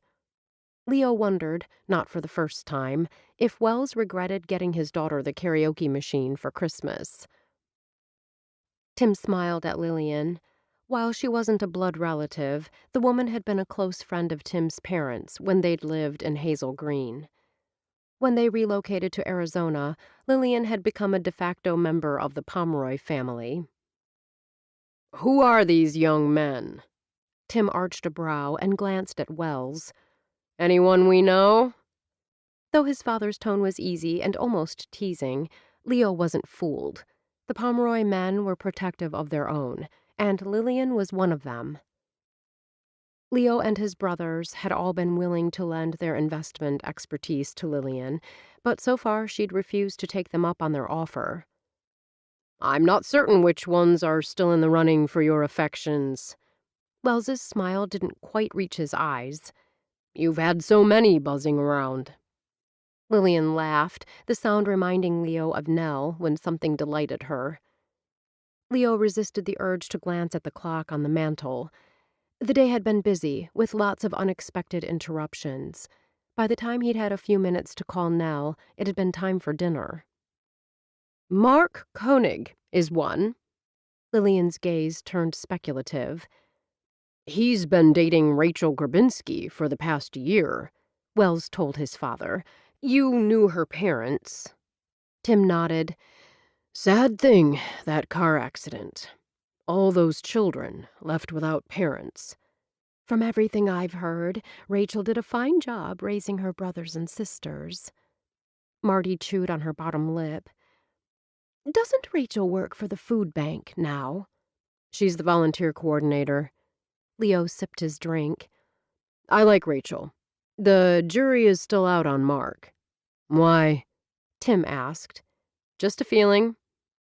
"I have some reservations," Lillian admitted. "He seems a little slick, but he's got some interesting ideas where I can invest my money."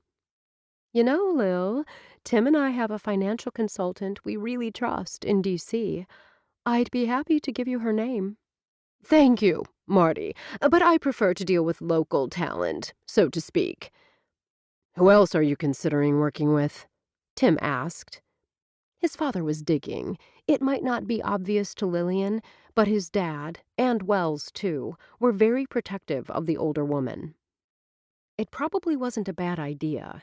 Even a smart, savvy woman could be seduced into making bad investments by a sweet-talking man. For some reason, Nell popped into his head. She was smart and savvy, but it would take more than a sweet-talking man to seduce her. "There are several others." Lillian waved a hand as if these others were of no consequence.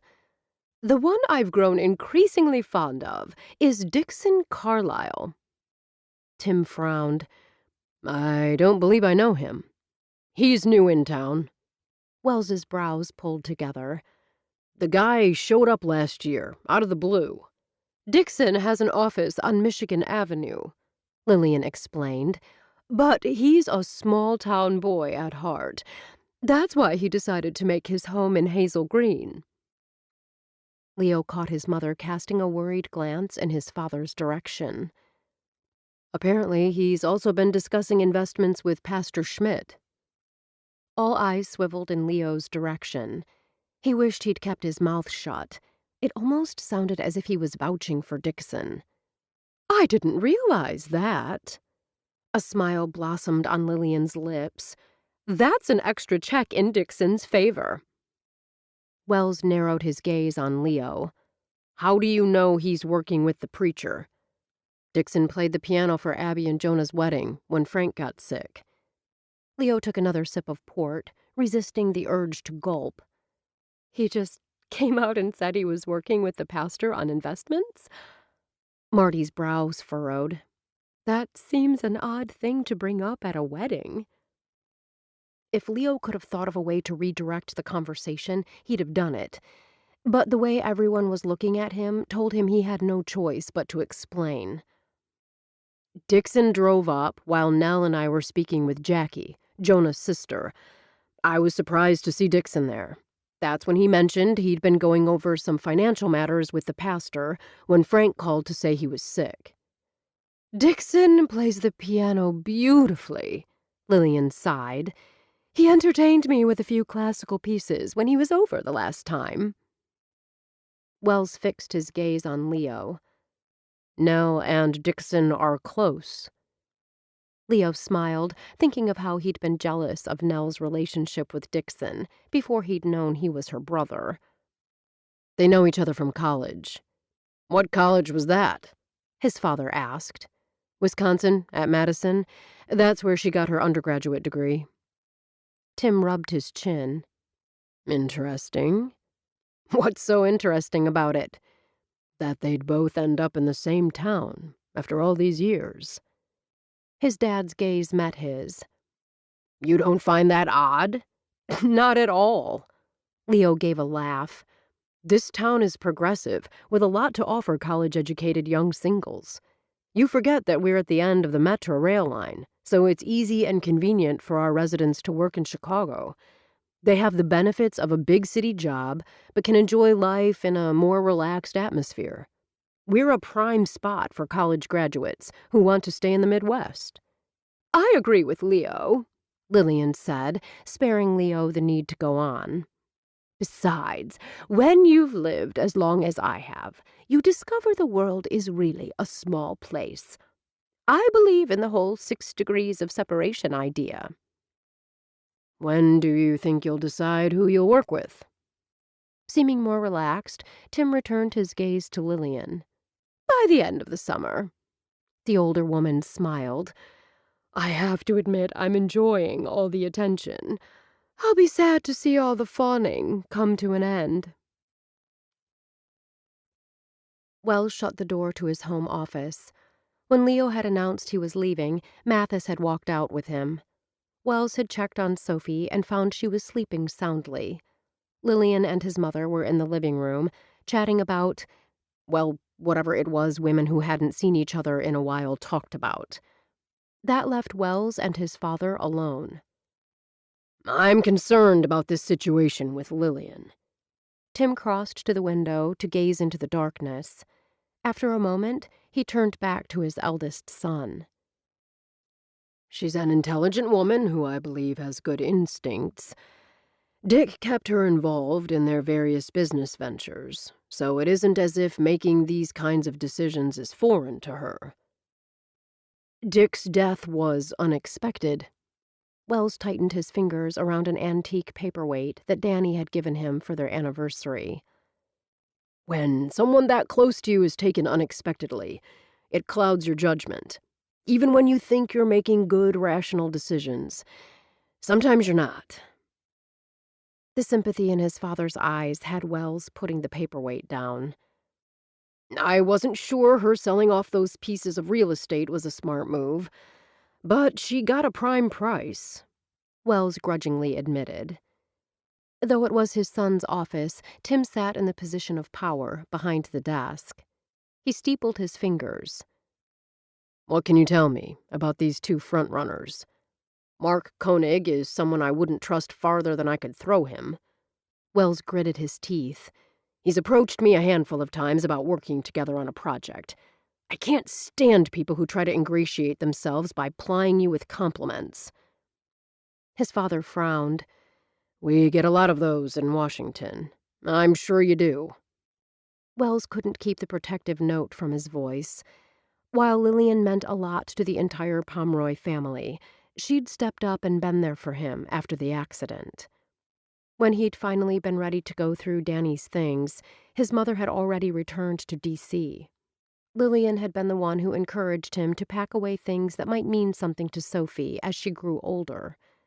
Lillian had been a source of strength during a time when he'd needed to lean, just a little. He would not tolerate anyone taking advantage of her kind and generous nature. Wells tapped a pen against the desktop. "I believe Lillian sees through all the phoniness. I'm not sure why she's leading him on, unless it's because of Rachel, or she may be actually considering working with him on a limited basis. You think the other man, this Dixon Carlisle, is the one we need to be concerned about? Dixon is smooth. On the surface, he seems like an okay guy, but I don't really know him." The door opened, and Mathis stepped into the room. Without asking if he was interrupting, Matt crossed the room and dropped into a leather chair. "I thought you left with Leo." Tim softened the words with a smile, but it was obvious to Wells, and undoubtedly to Matt, that their father would have preferred that he'd gone home. "And yet, here I am." Matt's gaze shifted from his father to brother. It was apparent Matt wasn't about to leave, not without being ordered from the room, and that wasn't happening. As much as his father and brother clashed, they were family, and this was a family matter. "We were discussing our concerns about Lillian and her potential investment counselors," Wells informed his brother. Matt slouched in the chair and crossed his long legs at the ankle. He arched a sardonic brow. "Without her being present? We care about Lillian." Tim's jaw set in a hard line that Matt appeared to find amusing. "Taking care of the little woman?" Matt's sarcastic tone had his father surging to his feet. "Is that why Leo and I weren't invited to this strategy session? Because you knew we'd object?" "We thought you'd left." Wells shot his father a warning glance. "Though I'm not sure we'd have included Leo." The comment had Matt straightening. "That's interesting. Normally I'm the one excluded." Tim opened his mouth as if to argue the point, but seemed to think better. It was a smart move. That was one argument he couldn't win. "It's because of Leo's relationship with Cornelia Ambrose." "How does him dating Nell play into Lillian's investments?" Matt's gaze narrowed. Though he could be obstinate at times, his brother had a talent for getting to the heart of any issue. Wells cast a glance at his father and received a nod. "Because of Nell's relationship with Dixon." "Nell is involved with Dixon?" A look of confusion blanketed Matt's face before he frowned. "This is the first I've heard of that. Does Leo know she's dating him?" "I don't believe they've been on a date." Wells cleared his throat. "I simply noticed Nell and Dixon were laughing and looking pretty cozy at Liz Canfield's backyard barbecue." "Seriously?" Matt snorted. "Wow. From now on, I'm going to have to watch who I talk to. Oh, and for sure who I laugh with at parties." "I think I'll have Pete look at both Mark and Dixon. I'll ask him to dig deep." Tim made the pronouncement in a tone that brooked no argument. "Pete?" Matt asked. "A private investigator," Wells explained. "Someone Dad trusts. He'll be discreet." "Too bad you didn't have him investigate Steve." The flippant remark earned Matt a scowl from both Tim and Wells. Not fazed, Matt continued. "How do you think Lillian is going to feel about you two butting into her business?" "We're simply gathering information," Wells told his brother. "Gathering information would be doing an internet search," Matt pointed out. "It's a simple matter to determine if these two men have the appropriate credentials." Wells acknowledged the truth in Matt's comment, but Lillian was like family. And because of her husband's recent death, she was vulnerable, even if she didn't view herself that way. "It isn't as if we don't trust Lillian's judgment," Tim explained. "We don't want to interfere." "You've been in Washington too long," Matt told his father before shifting his focus to Wells. "What's your excuse?" "Thank you for your opinion." Wells wanted to get this discussion concluded before his mom and Lillian came looking for them. "You think Pete can do this quickly?" "Absolutely. If there is something to be found, he'll dig it up." Tim picked up a Mont Blanc pen and tapped it against his thigh. "Not that my opinion matters, but I'm opposed." Matt lurched to his feet. "I'm warning you now. The shit will hit the fan once Lillian discovers you've been meddling in her personal business." Chapter 16. Nell stared at the golden glow of the Chinese lanterns and fought a surge of happiness. The night was warm, with just enough of a breeze to keep the bugs at bay. As she would be herself tonight and not have to give Hazel a second thought, it had been exciting considering what to wear. Though she loved the fashions of the 1920s, she decided to go with something more modern. The 1960s got the nod. Eschewing preppy for mod, Nell coupled an orange, pink, and yellow paisley mini dress with yellow fishnet tights and white go-go boots. Oversized pink lucite earrings in a geometric shape hung from her earlobes. Silky blonde hair brushed her shoulders. The fun and festive outfit buoyed her mood. The best part was, she wouldn't be taking the trip back to the 60s alone. Leo had picked the same decade, and he looked positively groovy. His mustard yellow shirt had a large collar and went well with his brown and yellow plaid flared pants. The Cuban-heeled boots added an extra nice touch. She and Leo stood off to the side of the primary roadway into Gingerbread Village. Streets in the area had been closed to motor vehicle traffic from 7 to 10 p.m. "I think the stroll is a hit." Nell couldn't keep the pride from her voice. The illumination stroll had been her and Abby's suggestion at a Green Machine meeting last year. Now, tonight, it was actually happening. Though the merchants in Hazel Green dressed in vintage wear year-round, the residents were encouraged to embrace the fun on holidays and special occasions. "It certainly brought in the tourists." Leo's gaze lingered on two women in their 20s, dressed in identical shiny blue jumpsuits with tapered legs, batwing sleeves that started at the waist, and shoulder pads. The 70s? Looking at those shoulder pads, more likely the 80s. Nell smiled. The crimped hair and mile-high bangs confirmed that decade. "I'm surprised you don't dress vintage more often." Leo returned his attention to her.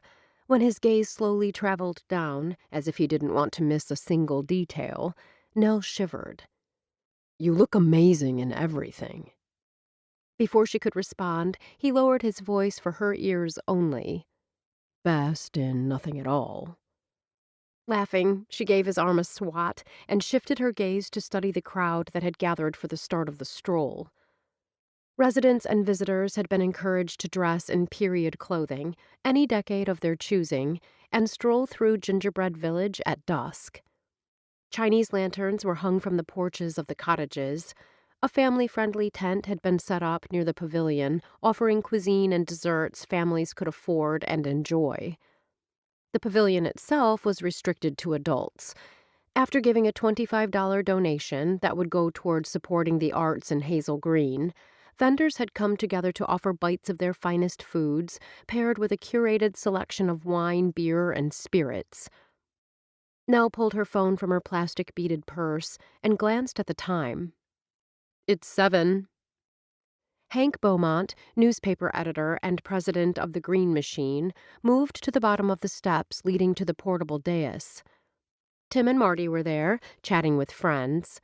Dressed in the style of Franklin and Eleanor Roosevelt, the couple made an engaging sight in the late evening light. Marty's cheeks were rosy from all the sunshine the past couple of days. Marty's relaxed posture told Nell that being back in Hazel Green had been good for her. Leo's father, on the other hand, sported additional lines of strain around his eyes, but his ready smile was warm and friendly. Nell looked around for Matt and Wells, but didn't see either of them. Hank, along with Tim and Marty, climbed to the dais. Using a handheld microphone, Hank welcomed the senator and his wife to the community and explained how the event would proceed. After finishing his introduction, he glanced at Leo. "I'd like to ask our mayor, Leo Pomeroy, and his companion, Cornelia Ambrose, to join the senator and his wife in leading the stroll."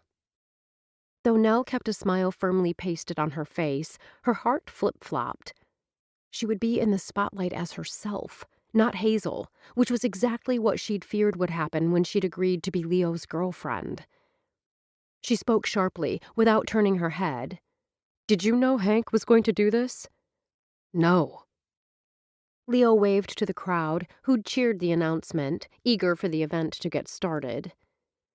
Not seeing any way out of the predicament, Nell crossed to the center of the cobblestone street with Leo, where Tim and Marty joined them.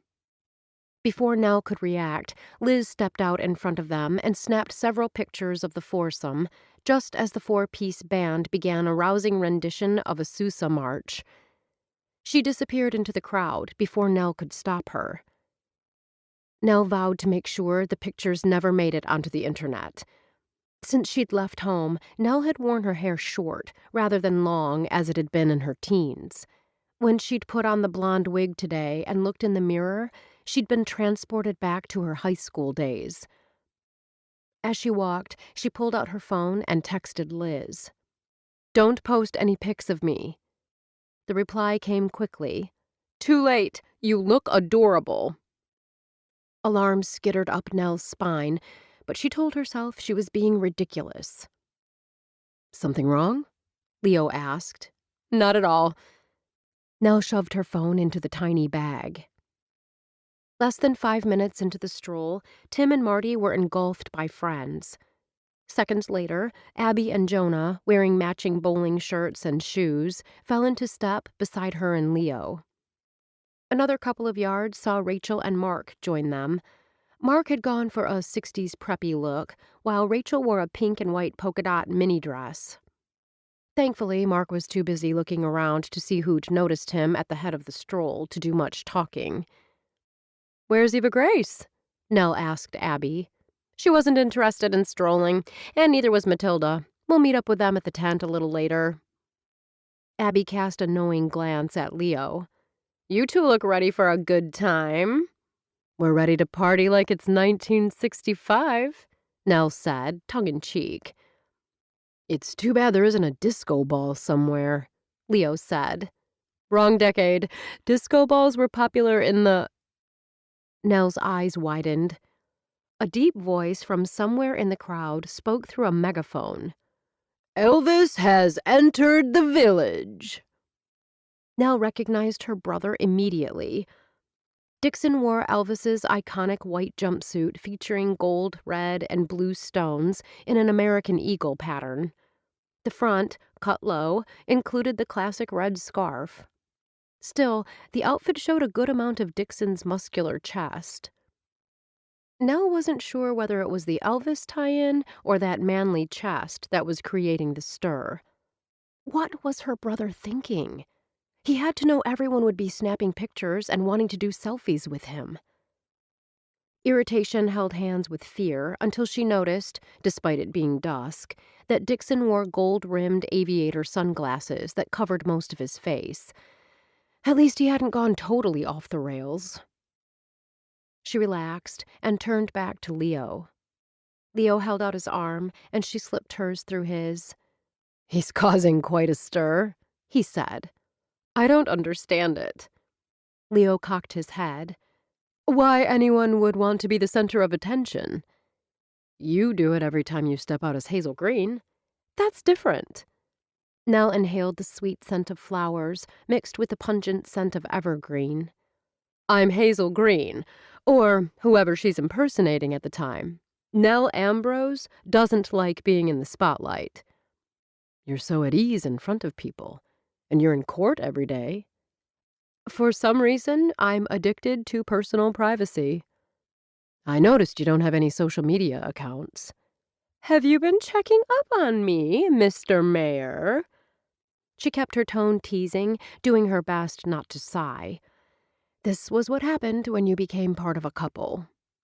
Actually, yesterday I snapped a picture of the Tai Chi group down by the lake. I posted it to the official mayor's Instagram account. He smiled. I was going to follow you, but discovered you don't have an account. Hazel has an account, Nell explained, relying on the answer she gave everyone. Just keeping up as her takes all the spare time I want to devote to online stuff. Makes sense. They'd slowed their steps, which Nell thought was the definition of a stroll, while others surged past. Why is everyone in such a rush? She mused aloud. The route circles back to the pavilion. Abby smiled up at her husband, and Nell saw that the two held hands. We're hoping to have time to stop there ourselves before we meet up with Matilda and Eva Grace. Mark and I are headed there too, Rachel said eagerly. We can all go together. Sure. Abby's smile never wavered. That'd be fun. We'll catch up to you. Nell gestured to the cottage they were passing. Leo needs to stop and pick up something for his brother. We can wait, Rachel offered. You all go ahead. Nell waved an airy hand. We'll catch up. Thankfully, Leo caught on quickly. We'll see you soon. Do you have a key? Nell asked when they stepped onto the porch festooned with lanterns of every size and shape. Even as Leo reached into his pocket, the door swung open. Wells sat back in the chair and gazed out the window at the strange parade. As a business owner and eldest son of one of the state's senators, he should be out there strolling with the crowd, putting a positive face on the Pomeroy name. He didn't have it in him today. That was part of the reason he'd agreed to let Sophie attend this evening's event with her friend. He trusted Shiloh's parents and knew they'd keep a close watch on his child. Having no siblings and no cousins, Sophie spent too much time alone. If Danny had lived, their lives would be so much different. The thought was ruthlessly shoved aside. He'd been down this road too many times to travel down it again. Danny was gone, and no amount of wishing could change reality. If he wasn't going to take part in the stroll, he should head home. Home to an empty house. Wells picked up the glass of wine he'd poured and told himself he was pathetic. He had more options than drinking alone in a dark cottage. Simply stepping outside would bring dozens of people he knew to him. But he didn't want the gaiety or the sidelong glances. News of the scandal had reached Hazel Green's paper. Hank had written an objective piece, including Steve's history as Tim Pomeroy's legislative director and friend. Guilty by association. A trite phrase, and certainly not one that Hank had included in the article, but it was how a lot of people thought. Heck, if the man wasn't his father, Wells would wonder about Tim's integrity. How could anyone be a close friend and work side by side with a person for years and not know, or at least suspect, he was taking bribes? The sounds of footsteps on the porch had Wells setting down his wine glass, crossing the room in 3 long strides, and jerking open the door. Wells! Leo's eyes widened in surprise. What are you doing here? Sophie and I had dinner with Mom and Dad. They left. I stayed. Wells shifted his gaze to Nell, who looked like she could have been a dancer in one of those top 40 countdown shows in the 1960s. Hi, Nell. She smiled. It's nice to see you again. Her hot pink lipstick was the shade Danny had worn on their first date. He remembered because that was the first time he'd kissed her, and she'd tasted like cotton candy. But it wasn't Danny's smiling face or warm brown eyes staring back at him. It was Nell's assessing blue ones. Can we come in? Leo's question made Wells realize that he was blocking the doorway. He stepped back. The first thing his brother did as he stepped past was to flip on the lights. Leo's gaze turned questioning as he studied the wine glass. Wells lifted his chin. Granted, sitting in a darkened room was strange, but he hadn't wanted to draw attention to the fact that he was here. It was as simple as that. I was getting ready to leave. I saw Sophie, Nell told him. She's with a friend. You did? Leo glanced at her. You didn't say anything. I just caught a glimpse of her. Nell lifted one shoulder in a slight shrug. The girl she was with has red hair, just like her father. The woman missed nothing. Wells had noticed that about Nell. Not only was she intelligent, she was observant. Sophie is with Shiloh and her parents. Wells turned to Leo. Jim and Kathy. You remember them from church. Leo nodded. What brought you to the cottage? We were tired of listening to Mark brag. Nell rolled her eyes, and Wells couldn't help but chuckle. Saying we needed to stop off here for a few minutes was a way to politely put him off. Nell brushed the fingers of one hand against the front of her dress, as if ridding herself of a piece of lint. When she and Leo exchanged a smile, Wells's heart lurched. It was a look of intimacy. How long had it been since Danny had looked at him like that, as if they shared a private joke? Sounds of laughter and conversation drifted in through the screens on the open windows. Leo sat beside Nell on the sofa, and Wells found himself fighting back a twinge of envy, especially when Leo took Nell's hand and entwined his fingers with hers. Have you seen Matt? Leo asked. I haven't. Matt's personal life was a mystery to him. Though they worked in the same office and Wells saw Matt daily, they weren't close. The thought brought a wave of sadness. When Danny was alive, she'd always been able to smooth the rough spots between him and Matt. Danny was on his mind tonight, and he wasn't sure why, unless it was seeing Jim and Kathy with their daughter and remembering what his life had been like before the accident. Even seeing Leo with Nell brought back memories of how it had been with Danny when they'd been falling in love. Cheers rang out from the street. Sing us a song, Elvis! Someone shouted. Wells cocked his head. Elvis? Leo shifted to look out the window. It appears Dixon came dressed as Elvis, Leo told him. He makes a pretty convincing one.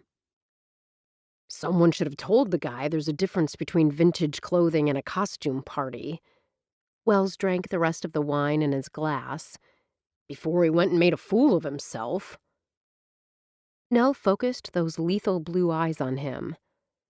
Elvis was part of mid-20th century history, so it's entirely appropriate for Dixon to come as the king of rock and roll. The intensity with which she defended Dixon gave Wells pause. Offering a silent apology to his brother for what he was about to do, Wells inclined his head. That's quite the passionate protest. It sounds to me like you have feelings for the guy. Does this mean the rumors I've heard are true?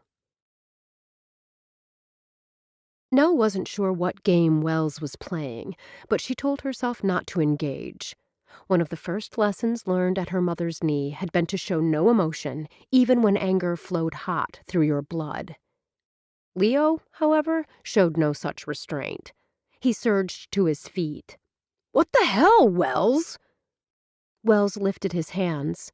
Just asking a question. Trust me, there's nothing going on between Dixon and Nell. Nell was suddenly furious, and not just with Wells.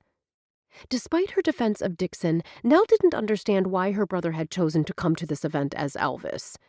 Though their mother was in jail, the police might still be looking for him in connection with the Bakersfield incident he'd told her about. Putting himself in the spotlight had been a reckless act. Yet, as angry and frustrated as she was with Dixon, she would always defend him. Nothing to say in your own defense? Wells baited, a smug smile on his lips. Don't engage. Even as the warning flashed again in her brain, Nell pulled to her feet. She couldn't recall the last time she'd been so angry or unsettled. Instead of running, she lashed out. "What is it with you, Wells?" Her voice held the same mocking tone she'd heard in his only moments earlier. "Are you so unhappy in your own life that you want to stir things up for everyone else? Your wife died. I get that. I'm sorry it happened." Two splotches of red splashed across Wells's cheeks. "Don't you talk about Danny. Don't you talk about me and Dixon with that supercilious smile on your face." Leo's entire body vibrated with anger as he met his brother's eyes. "What is wrong with you?" "You have doubts about her and him, too." Despite the stern set to his jaw, Wells's tone was matter-of-fact. "Either that or you've got your head in the sand. Come on, admit it. You don't know—" Leo began. "I don't know her?" Wells's lips lifted in a sardonic smile. "Neither do you. She's led you on a merry chase these past few months. If you think about it, your entire relationship has been on her terms. Perhaps that's what kept you interested." "Shut up, Wells." Leo's voice was deathly calm. "She's hiding something, Leo. As much as you want to deny it, there's something between your girlfriend and Dixon Carlisle. I see it. I can feel the connection when they're together. Trust me, there isn't anything even the least bit romantic between her and Dixon," Leo ground out. They were sparring as if she wasn't there. From Wells's reddened face and Leo's clenched fists, things were escalating between the brothers. The last thing Nell wanted to do was cause a permanent rift between them. "How do you know?" Wells pressed. "How can you be sure?" "He can be sure," Nell spoke calmly into the tense silence, "because Leo knows that Dixon is my brother." "Your brother?" Wells's mouth dropped open. His gaze shifted to his brother. "Is that true?" Leo gave a nod, his arm slipping around Nell's waist. "Why the secrecy?" It was a good question, and one Leo couldn't fully answer. "Dixon and I have been estranged for many years," Nell explained. "While I love him dearly, when he showed up in Hazel Green, I wasn't sure we'd be able to forge a new relationship." Wells's gaze narrowed. Nell smiled slightly. "Now I'm almost certain we will. But," she continued, likely in answer to the question she saw hovering on Wells's lips, "I'm not yet ready to make our relationship public." "Who else knows?" Wells asked. "Only Leo." Wells's accusing gaze settled on his brother. "You never said a word." "It wasn't my story to tell," Leo said simply, glancing at Nell. "It's hers. And Dixon's." Chapter 17. The 4th of July week festivities continued on Tuesday when Leo strode into the great skate at the edge of town. He wished his father would have let him host a cocktail party at his home instead, but Tim agreed with Wells that another family-friendly event was needed. Ever since the news of the money in Steve's freezer and the raid on Tim's Senate office, the media had been in a feeding frenzy. Although his father said it went with the territory, Leo could see the toll the critical coverage was taking on both his parents. Since the local roller skating rink was normally closed on Tuesdays, Tim had been able to book it at the last minute. Promoted as a family event, the late afternoon party boasted free hot dogs and sodas and a low entry charge for an entire family. Conceived as a way for Tim to reconnect with his constituents, the creative, think-outside-the-box event appeared to have hit a responsive chord with the public. His father, dressed casually in jeans and a polo shirt, greeted people at the door. Leo's mother stood at his side, her smile warm and welcoming. Leo wondered what kind of politician's wife Nell would be. As Hazel Green, she'd certainly had a great deal of experience in the public limelight. He put thoughts of her aside as he reached his parents. "Nice turnout." Leo shook his father's hand. "I can't wait to see your father on skates." His mother spoke loudly, then lowered her voice as if conscious of the family behind Leo. "Is Nell coming?" "She had court this afternoon, but she'll be here." When Leo stepped inside the recently renovated rink, he was struck first by the noise, then by the number of children. "It's a good turnout." Leo stiffened and turned toward Wells. He hadn't spoken to his brother since last night. While his temper had cooled, he was still irritated. "I'm thinking that having a green machine event here would be a good idea." Leo's gaze scanned the large room with the multicolored lights and mirror ball over the highly polished oval rink. "Though we'd have to charge." "This is more of Dad connecting with his constituents and building his image rather than a fundraiser." Wells paused and narrowed his gaze as Matt strode up. "Where's Sophie?" "Chill out, Wells." Matt rolled his eyes. "Rachel is giving Soph some tips. She's much better at this whole skating thing than I am." "Whatever she told Sophie seems to be sticking," Leo remarked, his gaze following the two as they skated around the rink. "When I asked you to watch her, I expected you to be with her, not pawn her off on someone else." A muscle in Matt's jaw jumped. "She's safe. She's happy."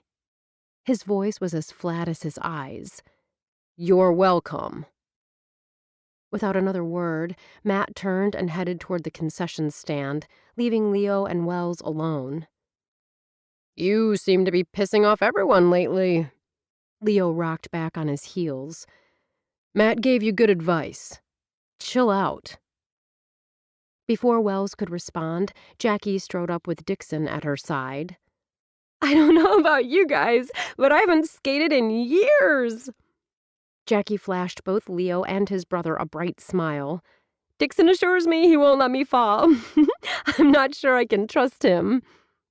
"The not knowing is part of the fun." Dixon shot Jackie a wink, his smile easy when it shifted to Leo. "No date this evening?" "Nell had court, but she'll be here." Though at a quick glance, the two didn't look anything alike, now that he knew Nell and Dixon were related, Leo saw the similarities. It was subtle, but the shapes of their eyes and mouths were the same. "I'm glad you could make it tonight." The warmth in his voice had Dixon's eyes narrowing ever so slightly. Though the man's expression gave nothing away, Dixon obviously sensed something had changed. The ability to quickly and accurately assess a situation was a skill he and his sister shared. "Come on, Dixon." Jackie tugged on his arm. "Let's get our skates." Leo sensed Wells studying him curiously, but like Dixon had only seconds earlier, he kept his expression impassive. This was not the place to discuss anything private. The Pomeroy brothers, as much as their father, were under scrutiny this afternoon. After all, he, Wells, and Matt lived in this community. Their father might represent Hazel Green in Congress, but it had been a long time since this town had been his home. Iris Endicott and Rachel stopped to say hello on their way to pick out shoes. Leo wondered why Mark wasn't with Rachel, but didn't ask. "A skating event was a fabulous idea." Iris gestured with one hand to the crowd. "Most of my students came with their families." Bo strolled up. "A terrific way for your father to shore up that family-friendly image and combat some of the recent negative press." "My father's image is who he is deep down," Wells responded stiffly. "This event is simply a way for him to reconnect with his supporters." "Still a brilliant plan." Bo offered Leo and Wells a mock salute. Iris gave Bo a cool look, but Rachel greeted the trial consultant with a hug. It was obvious, at least to Leo, that Iris didn't like Bo. Why? Before the question had a chance to settle, the women went one way and Bo headed in the direction of Liz and her son. Arctic chill, Wells remarked. Leo nodded, his gaze drawn to the door. He resisted the urge to glance at his watch. All is good between you and Nell? Leo glanced back at his brother. Very good. We're solid. For the first time since he and Nell started seeing each other, Leo wasn't concerned about them staying together. Wells nodded. I'm happy for you. Leo saw her then, standing just inside the entrance, her gaze searching the room. Searching for me, Leo thought with satisfaction. His irritation with his brother forgotten, Leo wove his way through the people milling around, trying, he guessed, to decide whether to eat or skate first. When he reached her, Leo resisted, barely, the urge to kiss her. You made it. I told you I'd be here.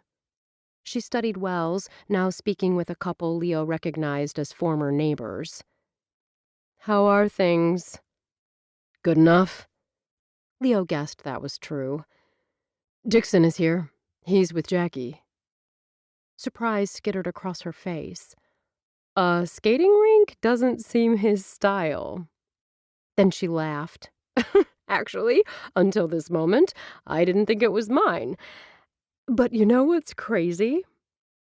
He shook his head, enjoying the happy gleam in her eyes. I can't wait to put on skates. But first things first. She stepped closer.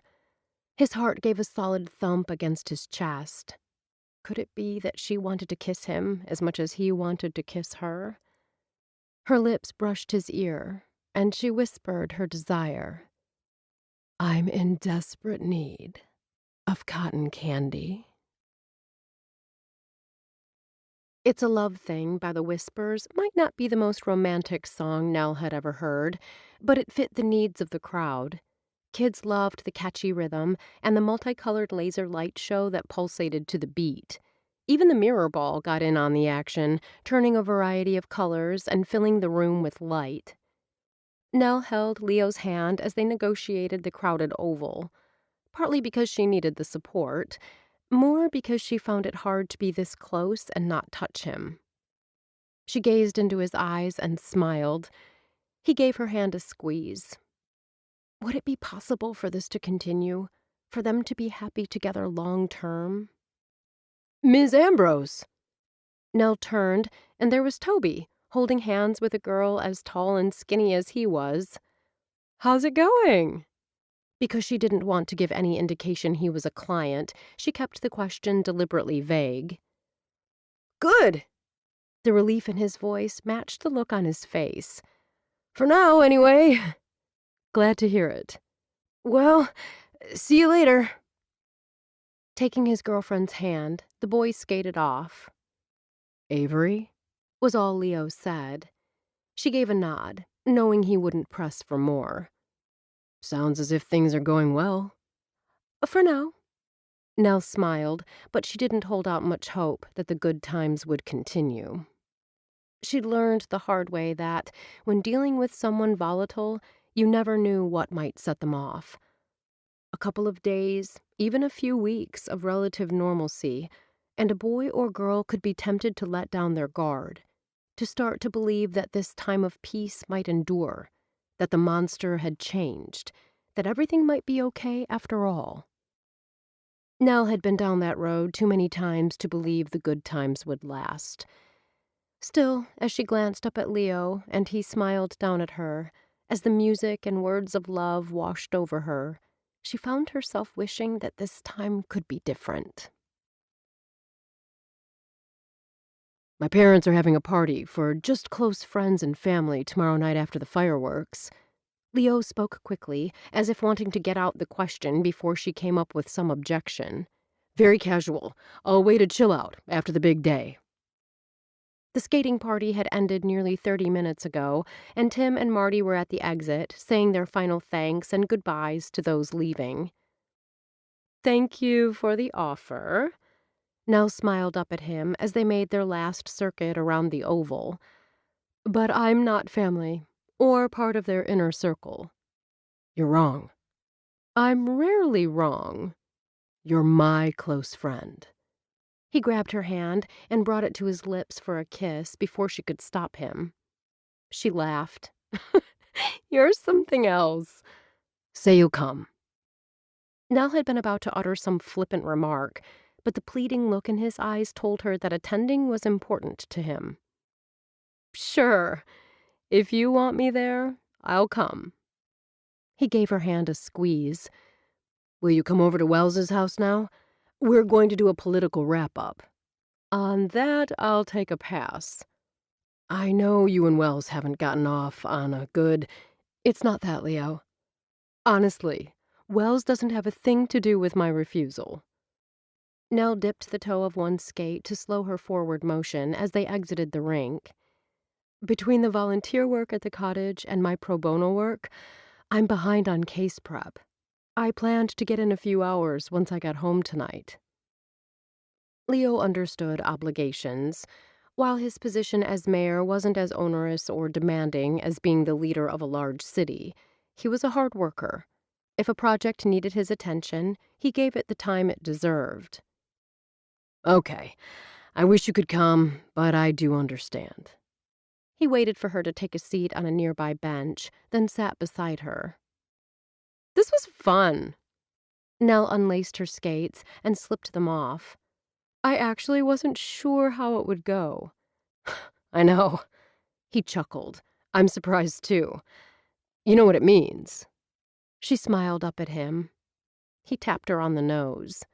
"You and I, Ms. Ambrose, need to make a concerted effort to step outside our comfort zone more often." Chapter 18. Other than for a few brief moments earlier this evening, Nell hadn't spoken with her brother since the illumination stroll. The skating rink hadn't seemed like the time or the place to let him know she'd blown his cover, which was why, once she'd gotten home, she'd texted and asked him to come over. She hadn't received a reply, but when an unannounced knock sounded on her door, Nell knew exactly who was paying her a visit. Dixon was the only person who could show up at her door without being cleared through security. She glanced through the peephole, but it was only for form. Pulling open the door, she stepped aside to let Dixon enter. He swaggered into the room. "I was surprised to get the text." "Did you have fun skating with Jackie?" "She's nice enough." He glanced around. "Do you have any of that imported beer I like?" Nell nodded. "I'll join you." Moments later, they sat on opposite sides of the sofa, bottles of brown ale in hand, and the lights of Hazel Green stretched out before them. Dixon gestured with his hand holding the bottle. "Quite a view you've got here." "I wanted to tell you something." He slanted a glance in her direction. "You look guilty. What did you do?" "Who said I did anything?" "You forget who you're talking to." His eyes softened. "Did you cheat on Loverboy? Rob a bank? Tell the cops where I am?" She chuckled. "None of the above." "Then whatever you did, you're forgiven." He brought the bottle to his lips. "I told Leo and Wells that you're my brother." The words came out in a rush. Dixon slowly lowered the beer and studied her. "Thanks for letting me know." "That's all you're going to say? Thanks for letting me know?" Her voice rose. "I was never into keeping the fact that we're brother and sister a secret." He shrugged. "How did they take it?" "Fine. They were fine with it." "Cool." Would she ever understand this man? "Is that why I'm here? For you to confess you let a couple of guys know that we're related?" Nell shifted under his penetrating gaze. "I can see that there's something else." He opened his arms. "Okay, lay it on me." "Why did you dress like Elvis the night of the illumination stroll?" Nell frowned. "You brought unnecessary attention to yourself. That isn't like you." "That's why you wanted to see me tonight?" The teasing light disappeared from his eyes. Taking another pull from the bottle, Dixon set it down, then moved to the window. He braced his hands on the sill and stared out into the darkness. Sometimes all those lessons she taught us spin around and around in my head, all the do's and don'ts, until I can't take it anymore. He turned abruptly, his face a mask of controlled fury. The night of the illumination stroll, I simply didn't care. I mean, I wore the glasses, but sometimes Gloria gets in my head and I want to do the opposite of what I was taught, just to spite her. He paused for a long moment. Which is crazy behavior that makes absolutely no sense. Nell's phone buzzed.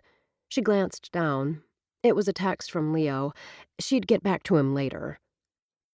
Dixon spread his hands, and she saw the little boy behind the confident mask he wore. I don't want to be like her, Suze, but sometimes I fear I am. You're nothing like her. Nell wrapped her arms around him. Neither am I. Nell couldn't recall the last time she and her brother had hugged. Closing her eyes, she hoped with all her heart that the words she'd just uttered were true, for both of their sakes. Leo resisted the urge, barely, to text Nell again. It wasn't like her to ignore his texts. For a second, he worried something might have happened to her and considered driving over to make sure she was okay.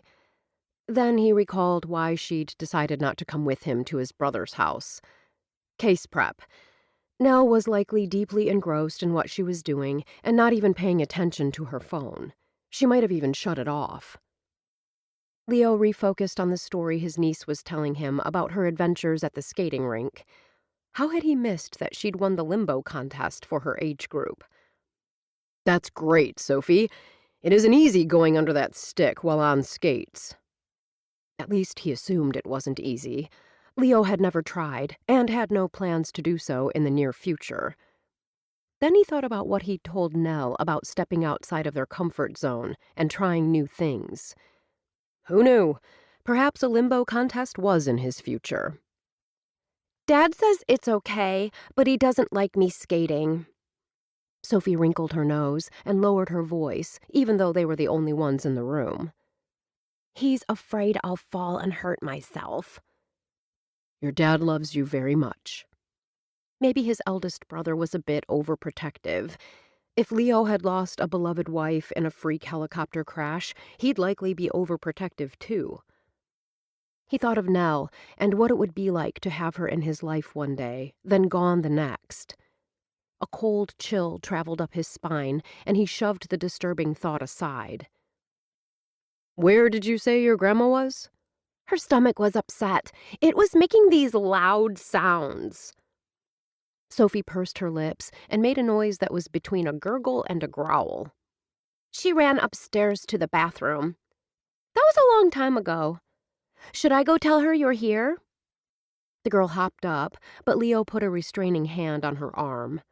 She'll come down when she's ready. He offered a reassuring smile. How about your dad and your grandpa? Sophie had launched into her skating adventures the second he'd walked through the door, so he had yet to see anyone. He'd already surmised that Matt wasn't here when he didn't see his truck parked out front. He hadn't expected him to show. Matt had considered the skating rink somewhat of a command performance. That amount of time at his father's side had probably been more than enough for his brother. Oh, no! Sophie clapped a hand dramatically over her mouth. I was supposed to tell Dad and Grandpa the minute I saw your car, but I forgot. Where are they? In Daddy's office. Sophie expelled a gusty sigh. Talking business? I'll tell them I'm here. No! Sophie wailed, putting a restraining hand on his arm. That's my job. Leo had to smile. Though Wells didn't have a dramatic bone in his body, Sophie might have a career on the stage. Or maybe that was just the way girls were. She was the only child he spent any time with, so he had no basis for comparison. Wait right here! She pointed to him, her tone brooking no argument. Then she was off, reminding him of a whirlwind, with her skirt twirling around her thin legs, her long hair pulled back in a tail that bounced as she rushed down the hall. His dad and brother didn't keep him waiting long. Seconds later, they appeared with hearty smiles plastered on their faces. "What had you two holed up in the study?" Wells swept a dismissive hand. "Just business." Leo arched a brow, and his brother flushed. "It wasn't business in the sense you're thinking, Leo." His father crossed the room, drink in hand, to sit in a burgundy leather chair that had once been his. "I was updating Wells on Steve." "Is Uncle Steve coming for fireworks?" Sophie's question had Tim jolting. It was as if he'd forgotten his granddaughter was in the room. Uncle Steve, Aunt Karen. While the two weren't related to the Pomeroy family, they'd been a part of so many celebrations. Sophie had been calling them aunt and uncle since she'd first learned to talk. "No, honey." Wells put a hand on his daughter's shoulder. "They won't be coming this year." Sophie frowned. "I want them to come. Uncle Steve showed me how to play the ukulele. I've been practicing, and I'm really, really good." Wells offered his daughter a sympathetic smile, then changed the subject. "Where's your grandmother?" Leo was about to send his brother a warning look when his mother appeared at the top of the stairs. "How nice to see all my boys in the same room."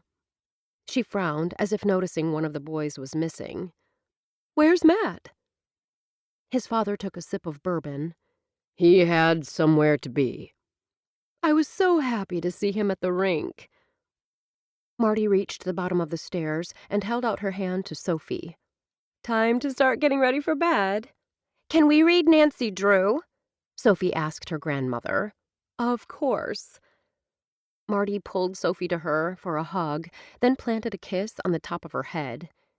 Without any prompting, Sophie rushed to her father for a hug, then moved to Leo, and finally to her grandfather. "I'll check in on you," Wells promised. Only when the three of them were alone again did Leo cast a questioning glance at his father. "What's the latest?" "The authorities have discovered Steve has a gambling problem. He got in deep and apparently decided taking bribes was his only way to pay his debts." Leo swore under his breath. What would make him think that was his only option? "I don't know." Tim heaved a heavy breath. "Honestly, if you had asked me a month ago, before everything came out, I'd have said no way would Steve ever take a bribe. But he did. Not just once. He lied to me every day for months, maybe for years. I trusted his research on legislation and his recommendations." His father scrubbed a hand across his face. "I feel like such a fool." "Don't blame yourself." Leo's anger rose. "Steve betrayed your trust. He lied to you. Oh, maybe not outright lies, but lies of omission are just as serious. Each time he didn't give you all the facts or encouraged you to vote for a piece of legislation that wasn't in your constituents' best interests, he betrayed the trust you placed in him and tainted you politically. What I hate the most is what this may do to your career." Tim shook his head. "You've got such a promising future ahead of you, Leo. You're a rising star in the political ranks. This scandal may tarnish your reputation to such an extent that you never achieve your full potential. Let's just worry about your political future for now, Dad." Wells put a supportive hand on his father's back. "I agree." The words had barely left Leo's lips when his mother moved to her husband's side. He watched as she laid her head against his shoulder in a gesture of comfort. "I'm sorry, Marty." Lines of weariness edged his father's eyes. "I know what your friendship with Karen has meant to you, but until the FBI clears her—" "I know, Tim." Marty heaved a sigh. "I'll keep my distance. But I still hold out hope that in the end we'll find out that the only thing Karen did wrong was, like you, place her faith in a man who couldn't be trusted." Like many communities that thrive on tourist dollars, Hazel Green went all out for the 4th, starting with a huge pancake breakfast put on by the Green Machine. Nell had offered to help, but the volunteer slots had been filled.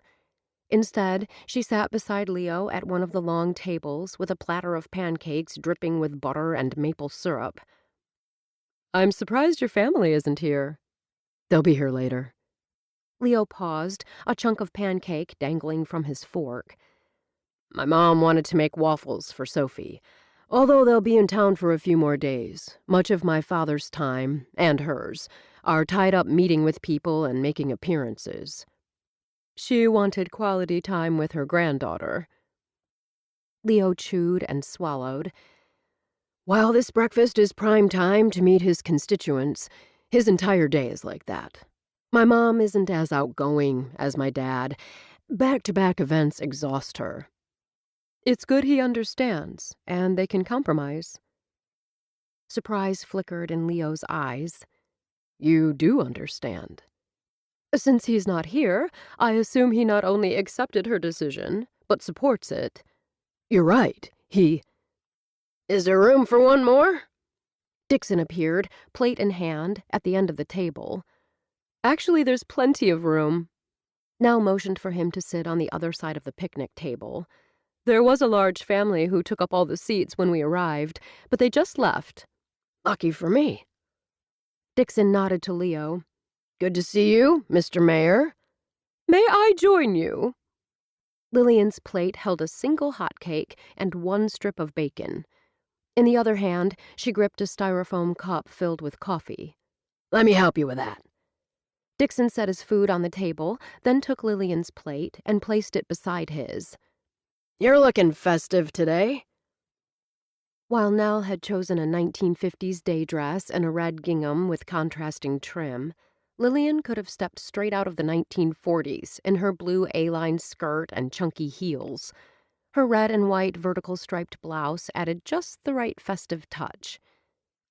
Leo's dark denim jeans had rolled cuffs, and his white t-shirt showed off his broad chest. She and Leo were a match made in 1950s heaven, she thought with a smile. "Why didn't you dress up, Dixon?" Nell inclined her head. "You live here now." Dixon broke out in raucous laughter. "Did you even look at me before I sat down? Or were you too busy making googly eyes at him?" Nell flushed. Little brothers could be a pain. Her chin jutted up. "I looked." "I'm wearing polyester." Dixon spoke slowly, as if she was having difficulty comprehending. "Can you say vintage 1970? Your shirt. My shirt is a polyester golf shirt from the 70s. Take a good long look at the collar, if you don't believe me." His mocking tone set Nell's teeth on edge. She recognized he was teasing her, but she hadn't liked it when she was 15, and she didn't like it now. She opened her mouth, but Lillian spoke first. "You look so happy today, Dixon. The light in your eyes simply shines through." Lillian shot a wink at Nell. "I dare say not many women will even notice those hideous polyester pants." Nell expected her brother to laugh, but a softness filled his eyes. "Thank you for the compliment." Dixon liked Lillian, Nell realized, genuinely liked her.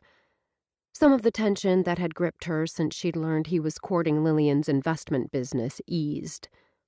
While their mother would have had no compunction about shafting a friend, in fact, would have loved doing it, Dixon was different. His loyalty was hard to earn, but once gained, well, you could trust him with your life. "You're coming over to the house after the big fireworks display?" Leo might have phrased it as a statement, but there was a question in his eyes when he glanced at Lillian. "I wouldn't miss it," Lillian said. Dixon said nothing, simply forked off a bite of pancake. Nell thought about the event at Wells's home tonight. It wouldn't be just family in attendance. Close friends of the family would be there, too. She thought of all the holidays she and Dixon had spent apart, and all the ones they'd spent together perpetuating one scam or another. Gloria always sneered that people let down their guard around the holidays. Nell wished she could invite Dixon. She wondered if he'd be alone tonight. "Dixon, my brother is having some people over to his house after the fireworks tonight." Leo's voice broke through her thoughts. "If you don't have plans for later, I'd love to see you there." Nell met Dixon's questioning glance. "It should be fun. There'll likely be lots of people you know there."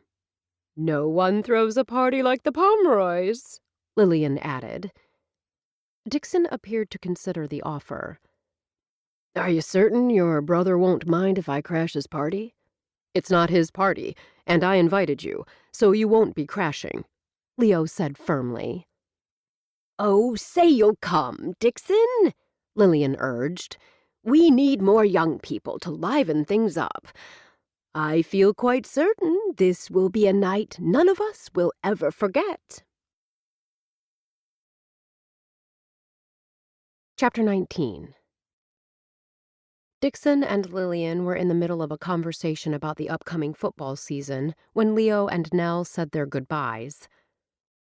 "Lillian appears genuinely fond of Dixon," Leo said, slanting a glance in Nell's direction. She looked so pretty today, her blonde hair a mass of loose waves that softened the angular lines of her face. She smiled up at him. "Dixon can be very charming." "I can be charming, too." She poked him in the ribs with her elbow. "You're extremely charming, even without trying." Despite the flippant tone, her words pleased him.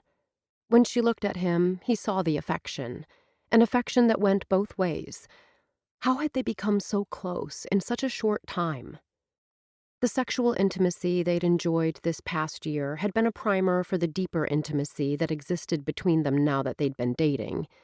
While most couples dated and then became physically close, he and Nell had done it backward. The thought made him smile. "You're looking pretty pleased with yourself." He lifted her hand and tucked it around his arm.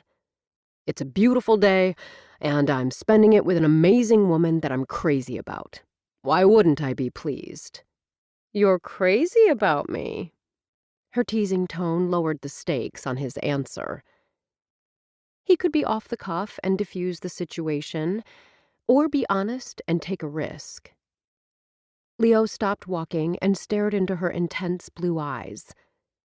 "Seriously crazy about you." "Good." She gave a decisive nod. "Because I'm seriously crazy about you." "Leo! Nell!" Abby's voice rang out, and they turned in that direction. Eva Grace was riding high on Jonah's shoulders. "I was just saying to Jonah I wondered if you and Leo were here." Abby wore a red, white, and blue romper, a romper like the kind his sister had once worn. "I saw you," Eva Grace blurted out. "I told Mommy and Daddy, there's Aunt Nell, right over there." Jonah, who reminded Leo of a 1960s hippie with his bell-bottom jeans and fringed shirt, lifted a hand, his fingers forming a peace sign. "Eva Grace has eagle eyes." The child smiled, revealing a missing front tooth. "I'm wearing culottes. They're like shorts, but different." "I love them." Nell touched the cherry red fabric. "Mommy made 'em." Eva Grace smiled down at her mother. What would Nell be like as a mother? Leo wondered. From the little she'd said of her home life, it hadn't been the best, yet she'd still come through the experience as a warm and caring woman, and she was good around children. Leo had the feeling that not only would Nell make a good politician's wife, she'd be a good mother. He remembered what his father had once said, that when you look at a woman to marry, you need to consider what kind of mother she'd be to your children. The fact that he could think of the word marry in conjunction with Nell without breaking into a cold sweat told Leo his feelings went deep. "We're headed to the three-legged race." Abby gestured with one hand in the direction of where most of the games were to be set up. "Want to come with us?" "To watch?" Nell asked cautiously. Or to participate. We're just going to watch, Abby told her. The pronouncement earned a moan from Eva Grace. Jonah gave his daughter's leg a tug. We signed you up for the sack race and the beanbag toss. Eva Grace's entire face brightened. When can I do the sack race? It's right after the three-legged races. Abby slanted a glance at Nell. I bet it feels strange not to be Hazel Green today. Very strange, Nell admitted. But nice, too. No speeches to give. Now that Abby mentions it, I thought you were speaking today. Leo took her hand as they followed Abby and Jonah. I gave up my spot to your father. Nell gave his hand a squeeze. I get to be me all day. He gets another chance to rally his supporters. Win-win. That was generous. That's me. She smiled cheekily. Generous to a fault. Nell stood between Leo and Abby and waited for the bell to sound on the next heat of the adult three-legged race. They'd already watched the various groupings of children. No wonder Eva Grace had wanted to participate. The children seemed to be having great fun. Even when they fell over, which was often, they simply laughed and got back up, or tried to get back up. Leo's arm slipped around her shoulders, and she leaned her head against his arm, feeling utterly relaxed and content. At the moment, she was exactly where she wanted to be. Penny for your thoughts, he whispered, his breath warm against her ear. I was thinking how happy I am. She lifted her head and gazed into his eyes. There isn't any other place I'd rather be right now than here with you. Emotion clouded his eyes. I feel the same way. Nell wanted him to kiss her, to hold her tight and never let go. He didn't, just tightened his arm around her shoulders and returned to watching the race. Was Dixon right? Could she trust in this new life she'd built? Trust that her past would stay away forever? With the summer sun shining hot and bright overhead and laughter filling the air, she thought that, for the first time, it seemed possible. Even 3 weeks ago, she couldn't have seen a happy ending in sight. But she and Leo grew closer every day. He was a decent, honorable man, but one who realized life wasn't always perfect. On the way to the breakfast this morning, he'd mentioned Karen, the wife of his father's legislative director. Though he had no idea of her guilt or innocence, he held on to hope she'd be shown to be simply a victim of her husband's bad decisions, just as Leo's father was a victim. Nell wondered if that's how he would view her and Dixon. Would he see them as victims of their mother's machinations, or as willing participants and therefore criminals? Sophie was on the field, and his gaze was focused on her. A slight smile lifted his lips as he watched his niece and her friend position themselves at the starting line. I wish I could be in the race, Eva Grace said, her lips forming a pout. Next year, her mother said reassuringly. Would Nell be standing beside Abby next summer and cheering on Eva Grace? Or, once she told Leo everything, would she see no other option but to start fresh in a new community? Go, Sophie, go! Leo yelled as his niece and her friend wobbled their way down the field. He shifted his gaze to Nell and grinned. The sight of his happiness was nearly her undoing.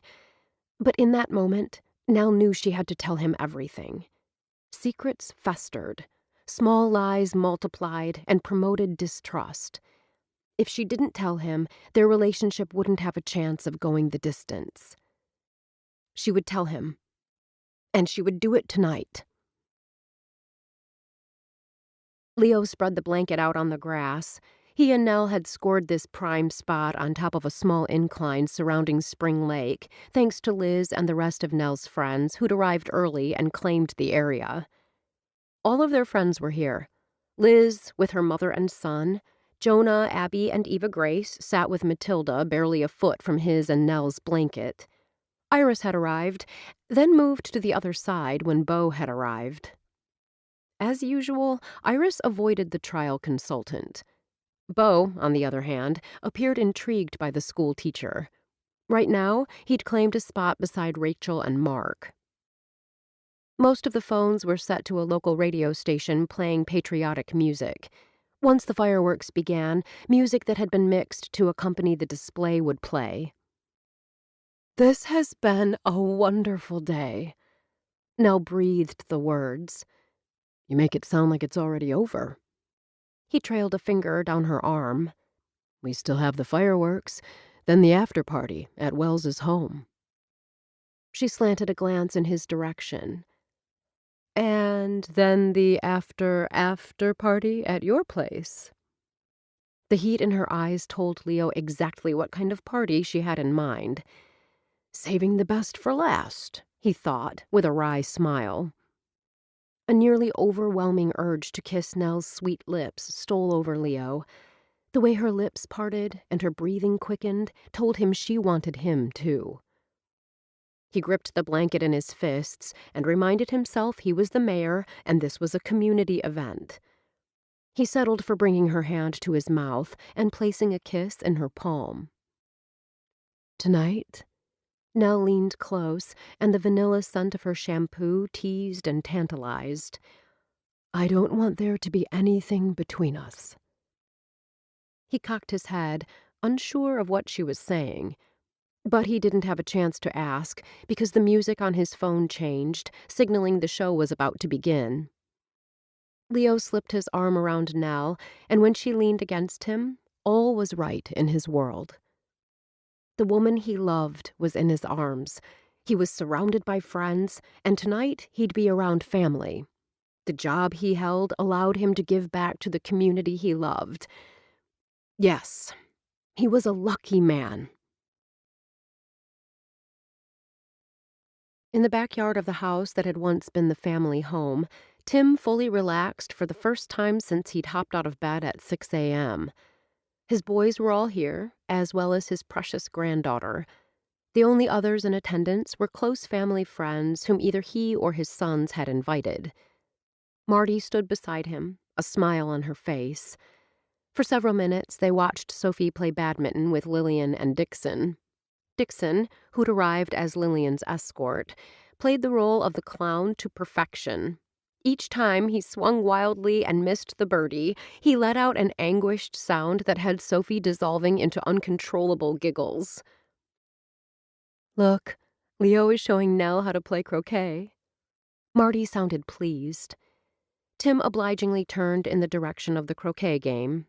Sure enough, Leo had his arms around Nell as he demonstrated the proper way to hold the mallet. While they watched, she looked up at Leo, and he kissed her gently on the mouth.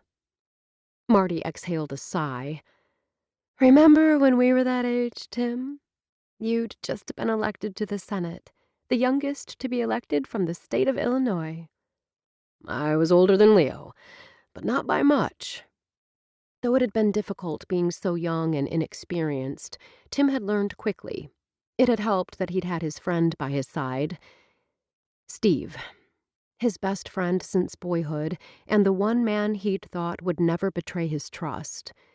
The man who'd stood beside him when he married Marty. The man who was Wells's godfather. Karen had been a part of his and Marty's life nearly as long. "I remember Karen and I learning to navigate the metro together." Marty's eyes grew soft with memories. "We exchanged parenting tips and babysat each other's kids." Tim heard the emotion in his wife's voice and knew she was near tears. He wrapped his arms around her, pulling her close. "I know it's been hard for you. It's hard for me, too. I miss Karen. Heck, I even miss Steve." A muscle in Tim's jaw jumped, and he forced himself to relax. "But I can't go through life being pissed off." "This whole thing makes me angry, too," Marty said with a heavy sigh. "And sad." "If Steve had come to me, said he had debts he was having difficulty paying, I'd have moved heaven and earth to figure out a way to help him." Tim blew out a harsh breath. Instead, he put his future and mine on the line with his lies and deceit. Steve's father was an alcoholic, remember? Tim frowned. What does that have to do with anything? I've been doing some reading on addictions since all this happened. Just the way she spoke brought back memories of those days early in their marriage when Marty supported him through law school with her social work degree. Tim liked seeing the light back in his wife's eyes. Out of the corner of his eye, Tim saw Nell's ball go through the last wicket and hit the stake. Leo let out a war whoop and spun her around. Anyway, pathological gambling is regarded as an addiction. Research seems to show pathological gamblers have a lot in common with drug addicts. Marty continued, appearing to warm to the topic. Tim wondered if Marty ever regretted giving up her career to support his. As time goes by, gamblers, like drug addicts, need stronger hits to get high, which for Steve translated into riskier acts. Playing for higher stakes, until it all came crashing down. Marty's gaze turned distant. Steve made his choice when he took bribes, when he put not only his career but my perceived integrity at risk. I hope he gets the help he needs, I really do. But right now, he's on his own. He'll have to accept the consequences of his actions.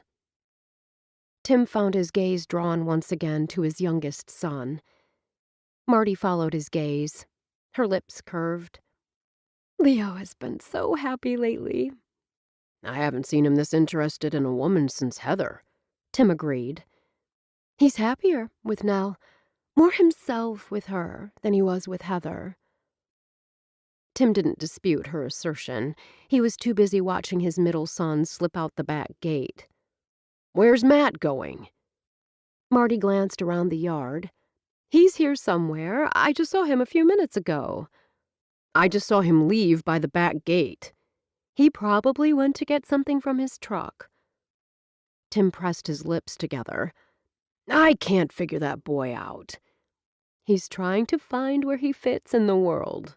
He's in his 30s. It's high time he figured it out. He will. Look at Wells. He's never deviated from his course in life. Marty glanced over to where their eldest son stood talking with Lillian.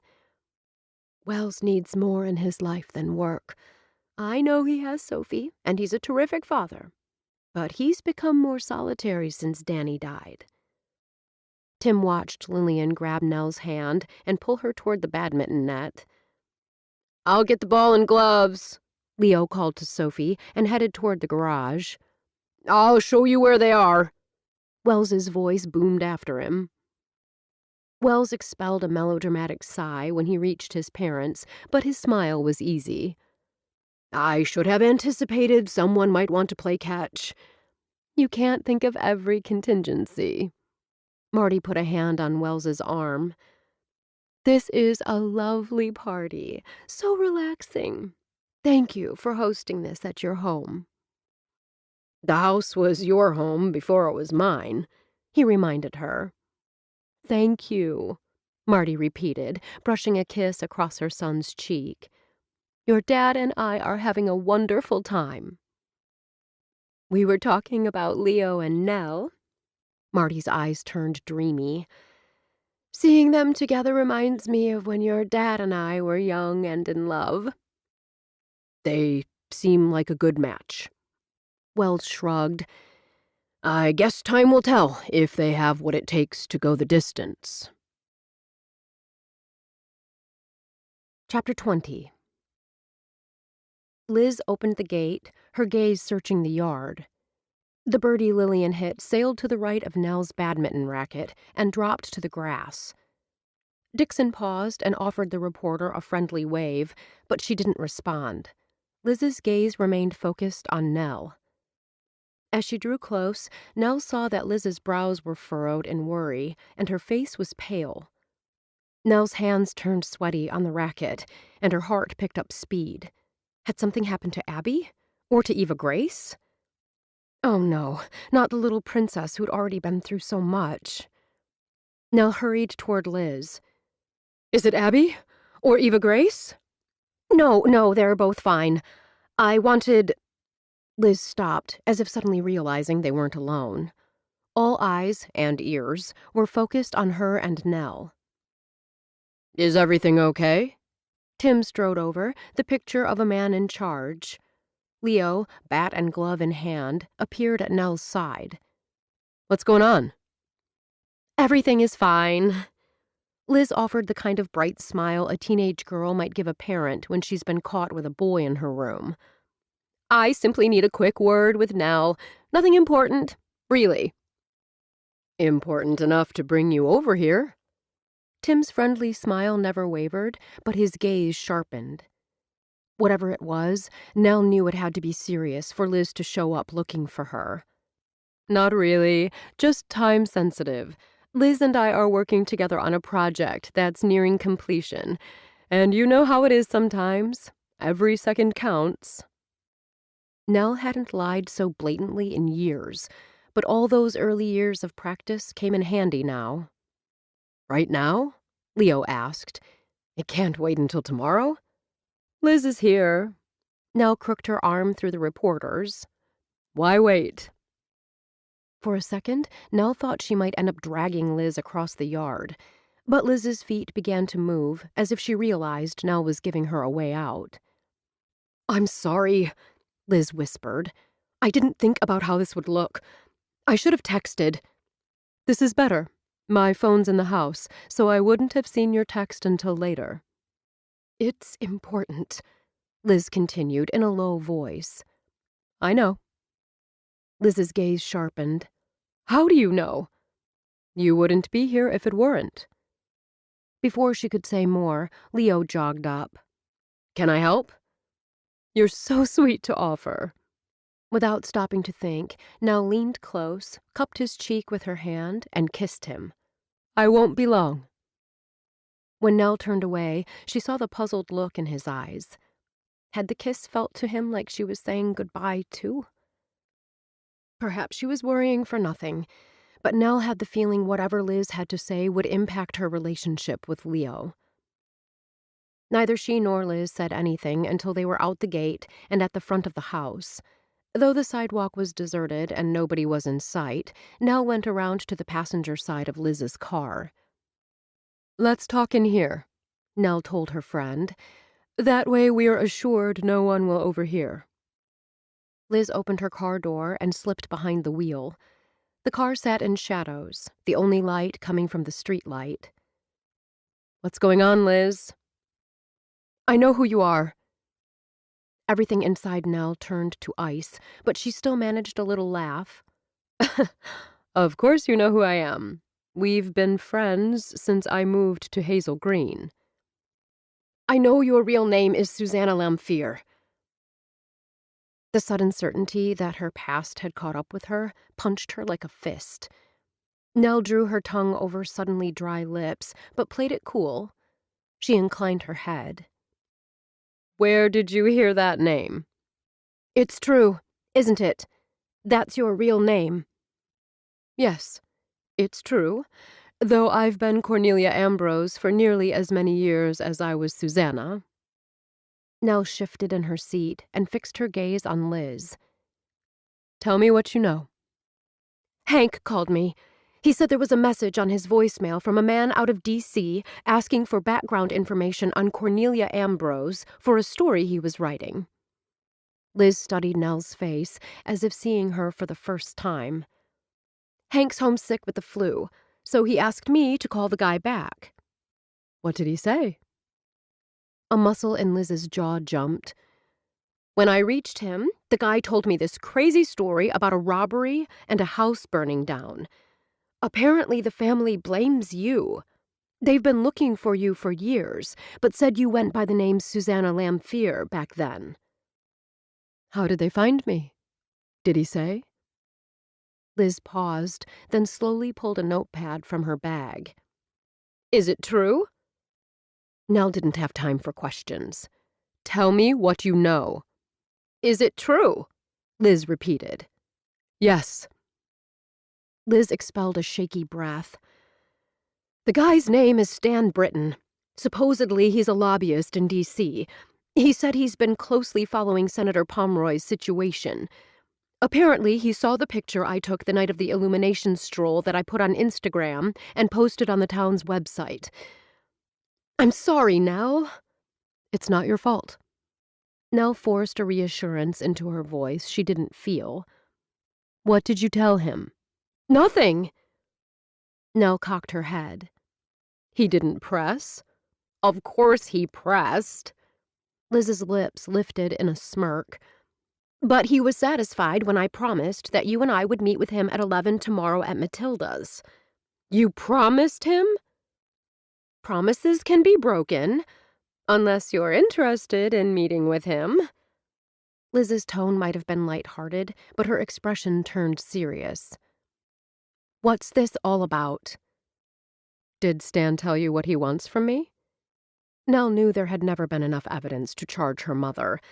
Besides, the statutes of limitation for both a criminal trial and civil suit had long since expired. He didn't say, but I got the feeling that he doesn't hold Senator Pomeroy in high regard. He said something about you better not be counting on the senator to help you, because he doesn't have any loyalty. I wouldn't expect the senator to vouch for me. I barely know him. You're close to his son? Nell wanted to weep. Instead, she lifted her chin. Stan better be careful. I'm sure the senator wouldn't take kindly to anyone slandering his character. My take is Mr. Britton is obsessed with you. Do you think he's dangerous? Letting her mind drift back for a second, Nell considered the question. No, I don't believe he's dangerous. What are you going to do? I don't know yet, but thanks to you, I have time to decide. You have friends in this town. Liz's gaze was steady on hers. Friends who will stand by you, no matter if your name is Nell or Hazel or Susanna. I want you to remember that as you're deciding what to do. Thanks. Nell opened the car door. Don't worry about taking time off to meet with him. If I keep the appointment, I'll go alone. Nell didn't want to return to the party, but she knew it'd look suspicious if she left with Liz and didn't return. She was walking up the drive when a man stepped from the shadows. Her heart gave a wild leap, then settled when she recognized him. Dixon. What did she want? In a clipped tone, Nell gave him the pertinent details. Stanley Britton was a whiny weasel back then. Sounds like nothing has changed. Once this hits the papers, my career is over. Nell closed her eyes for a second. I went to college and law school under a name that isn't my own. I never went through the courts and legally changed it. I was always afraid that having a name change on record would lead Gloria to my doorstep. That's why you went to college in Madison. Remember? Consistent and continuous use makes a name your own in Wisconsin. You are Cornelia Ambrose. I thought you were coming back to the party. Leo's appearance took them both by surprise. His gaze shifted from Nell to Dixon. Where's Liz? She left. Nell forced an easy smile. Then Dixon showed up, and we got to talking, and... Nell received some disturbing news tonight that she wants to share with you. Dixon ignored her hiss of protest. He has a right to know everything. How could Dixon expect her to talk to Leo about what she planned to do when she didn't know herself what her next step would be? She was still fuming when her brother did something totally unexpected. He enfolded her in his arms and held her close. Begin anew, he whispered in her ear. It's always possible.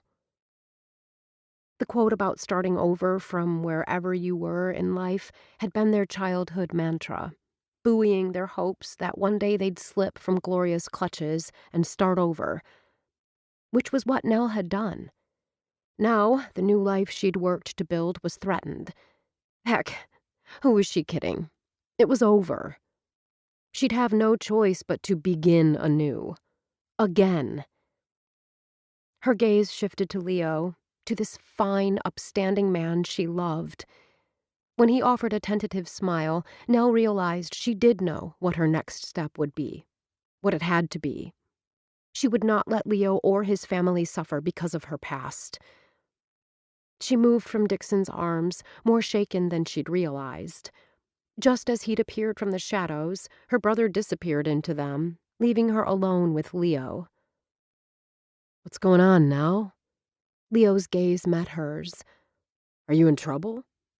"Yes, I am." She offered him a wobbly smile. "I'm in big trouble."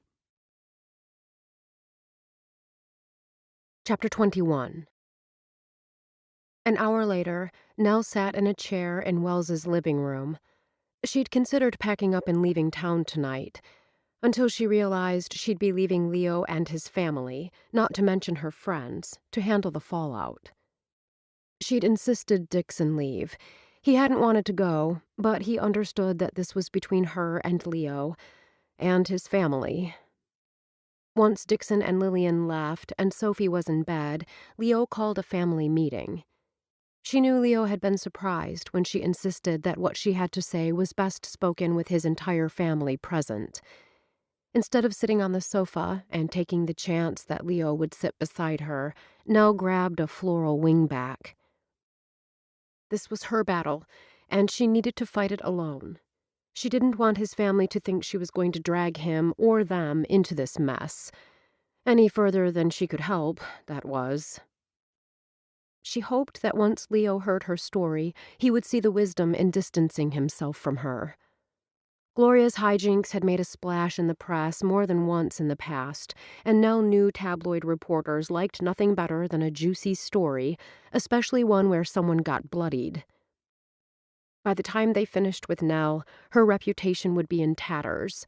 She would never be able to stay in Hazel Green without screwing up Leo's life and the lives of everyone she held dear. She might have already done irreparable harm to Leo's career, and the thought made her want to weep. "Would anyone like a glass of wine before we get started?" Wells asked. "Or a brandy?" "I'll take a brandy," Tim said. "None for me." Leo remained standing, his hands resting on the top of her chair. "I've had enough alcohol tonight." "I made coffee," Marty said with a hopeful smile. Nell certainly didn't need any caffeine, but then she wasn't going to sleep tonight anyway. Besides, a mug would give her something to do with her hands. "Thank you, Marty." Nell summoned a smile. "Coffee would be nice. I can help." When she started to rise, Leo waved her down. "I'll get some for us. Black, right?" For us, as if wanting to make sure the family knew he had her back. Oh, Leo. You know me so well. It was a thoughtless remark, one she regretted uttering practically from the moment it left her lips. He squeezed her shoulders, then headed into the kitchen, returning less than a minute later with 2 steaming mugs. After setting one in front of her, he finally took a seat on the sofa when his mother sat and patted a spot beside her. Wells handed his father a brandy, then picked up the mug of coffee his mother had brought him. "What's this about?" he asked Nell. The 2 men remained standing behind the sofa where Marty sat with Leo. "Liz informed me that someone from my past will be in town tomorrow. He wants to speak with me. I'll meet with him at Matilda's." Nell wrapped her hands around her mug and glanced around the room. "This situation will provide a lot of fodder for the gossip pigs. I have no doubts that this man will serve me up to them on a silver platter." Wells exchanged a puzzled glance with Tim. Concern blanketed Leo's face. "If it has to do with our relationship, there's nothing sensational about it. Has to do with my past. A lobbyist, Stanley Britton, saw a picture that was taken of you and me with your parents at the illumination stroll. He recognized me." Nell expelled a breath. "Stanley mentioned to Liz he's been looking for me for a long time." "Why do you believe Stan Britton is out to get you?" Tim's brows drew together. "What's his connection?" Stanley and I went to the same high school, back when my name was Susanna Lamphere. Wells's fingers tightened around his cup. Leo rounded the chair to stand in front of her. What do you mean, when your name was Susanna? Cornelia Ambrose isn't my real name. Nell took a deep breath and let it out. My given name is Susanna Lamphere. I didn't even know your real name? His handsome face looked as if it had been chiseled in stone. You should have told me. Yes, I should have. Leo stepped back. Though it was only a few feet, it felt like miles. He crossed his arms across his chest. Go on. I was raised in an unconventional household by my mother, Gloria. Nell lifted the mug from the table in front of her, needing the warmth of the cup. Simply saying the woman's name had everything inside her going to ice. Gloria is a charismatic sociopath and a compulsive liar. She's also very beautiful. Most people who meet her are initially charmed. Nell set down the mug, realizing the heat couldn't begin to touch the coldness inside her. Gloria has been arrested several times and interviewed by the police numerous times for crimes she's committed. But she's smart and savvy and always manages to land on her feet. Couldn't have been much of a childhood. Sympathy filled Marty's voice. Having someone like that for a mother. It wasn't a childhood. Nell's laugh held no humor. By the time I was Sophie's age, I was picking pockets, shoplifting, and being her decoy. Marty's hand rose to her throat. You poor thing. Leo said nothing. He just continued to stare at her with unblinking blue eyes. Oh, how Nell wished she'd told him everything. But that train had already left the station. She blew out a breath. When I was 10, Gloria started setting fires. Sometimes she did it to cover up a job or simply out of spite. Sometimes just for fun. It was always someone else's home or business. Except once, when she needed the insurance money, it was a house she recently purchased. Was she ever charged with arson? The question came from Wells.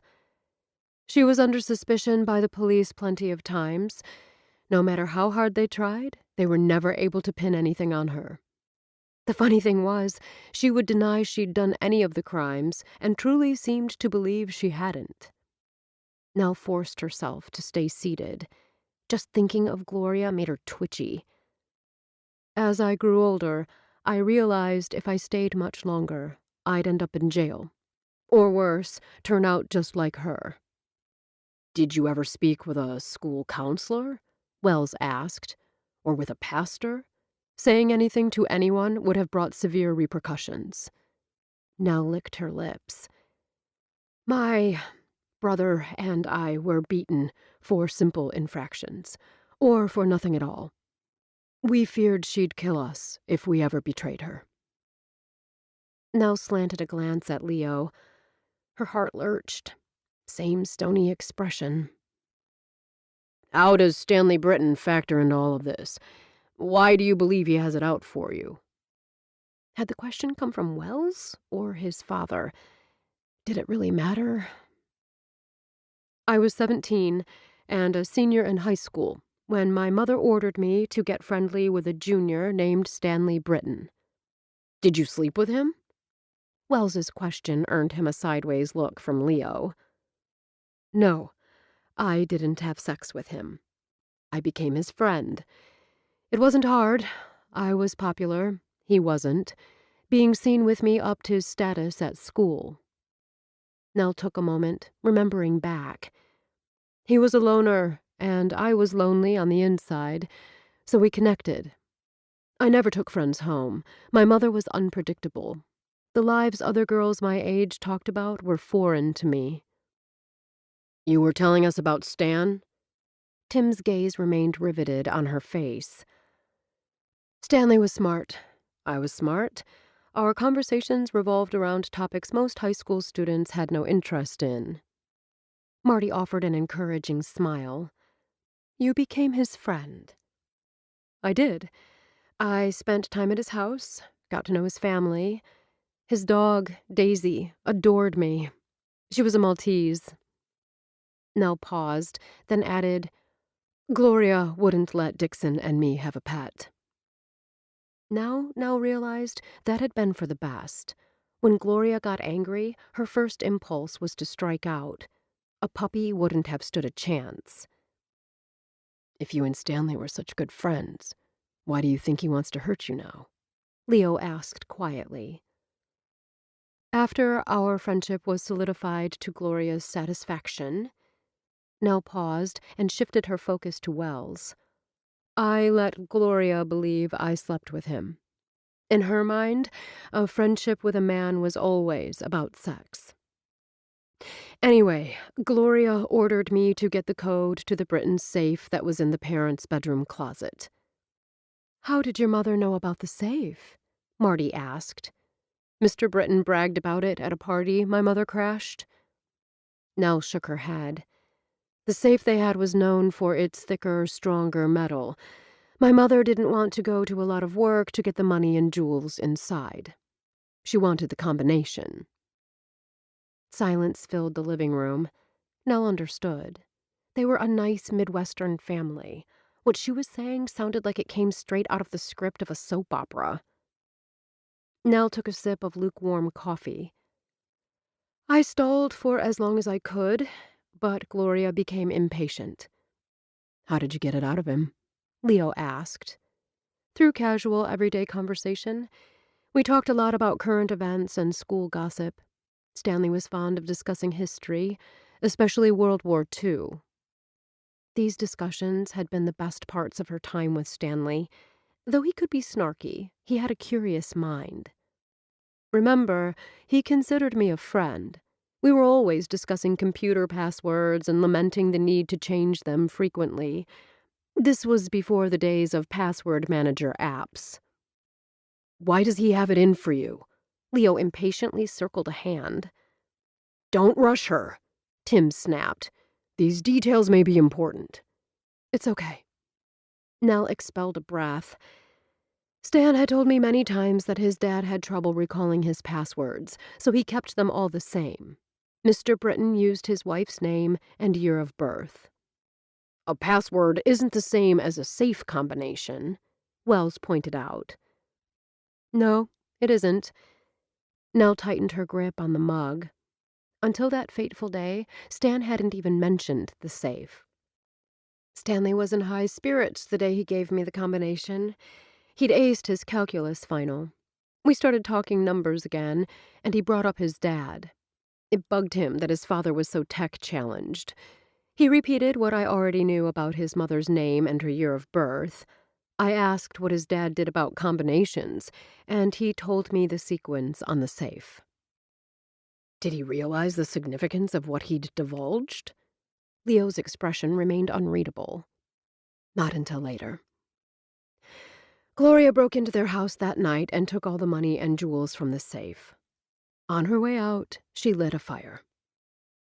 Though the cup was still in her hands, the coffee had gone cold. Nell drank anyway. The family was at the symphony at the time. Daisy was the only one home. The Maltese, she clarified when she caught Marty's questioning look. Daisy nearly died of smoke inhalation. The picture of the firefighters resuscitating her made the front page of the newspaper. Stanley knew it was you? Nell heard the question beneath Leo's comment.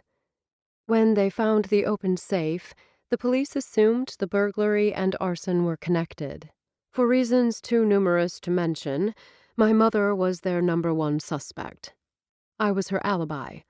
I told the detectives she was home with me all evening. Stanley knew it was you, Leo repeated. He knew you'd played him. You lied to him, made him care, then stabbed him in the back. Tears stung the backs of Nell's eyes, but she blinked them back before anyone could notice.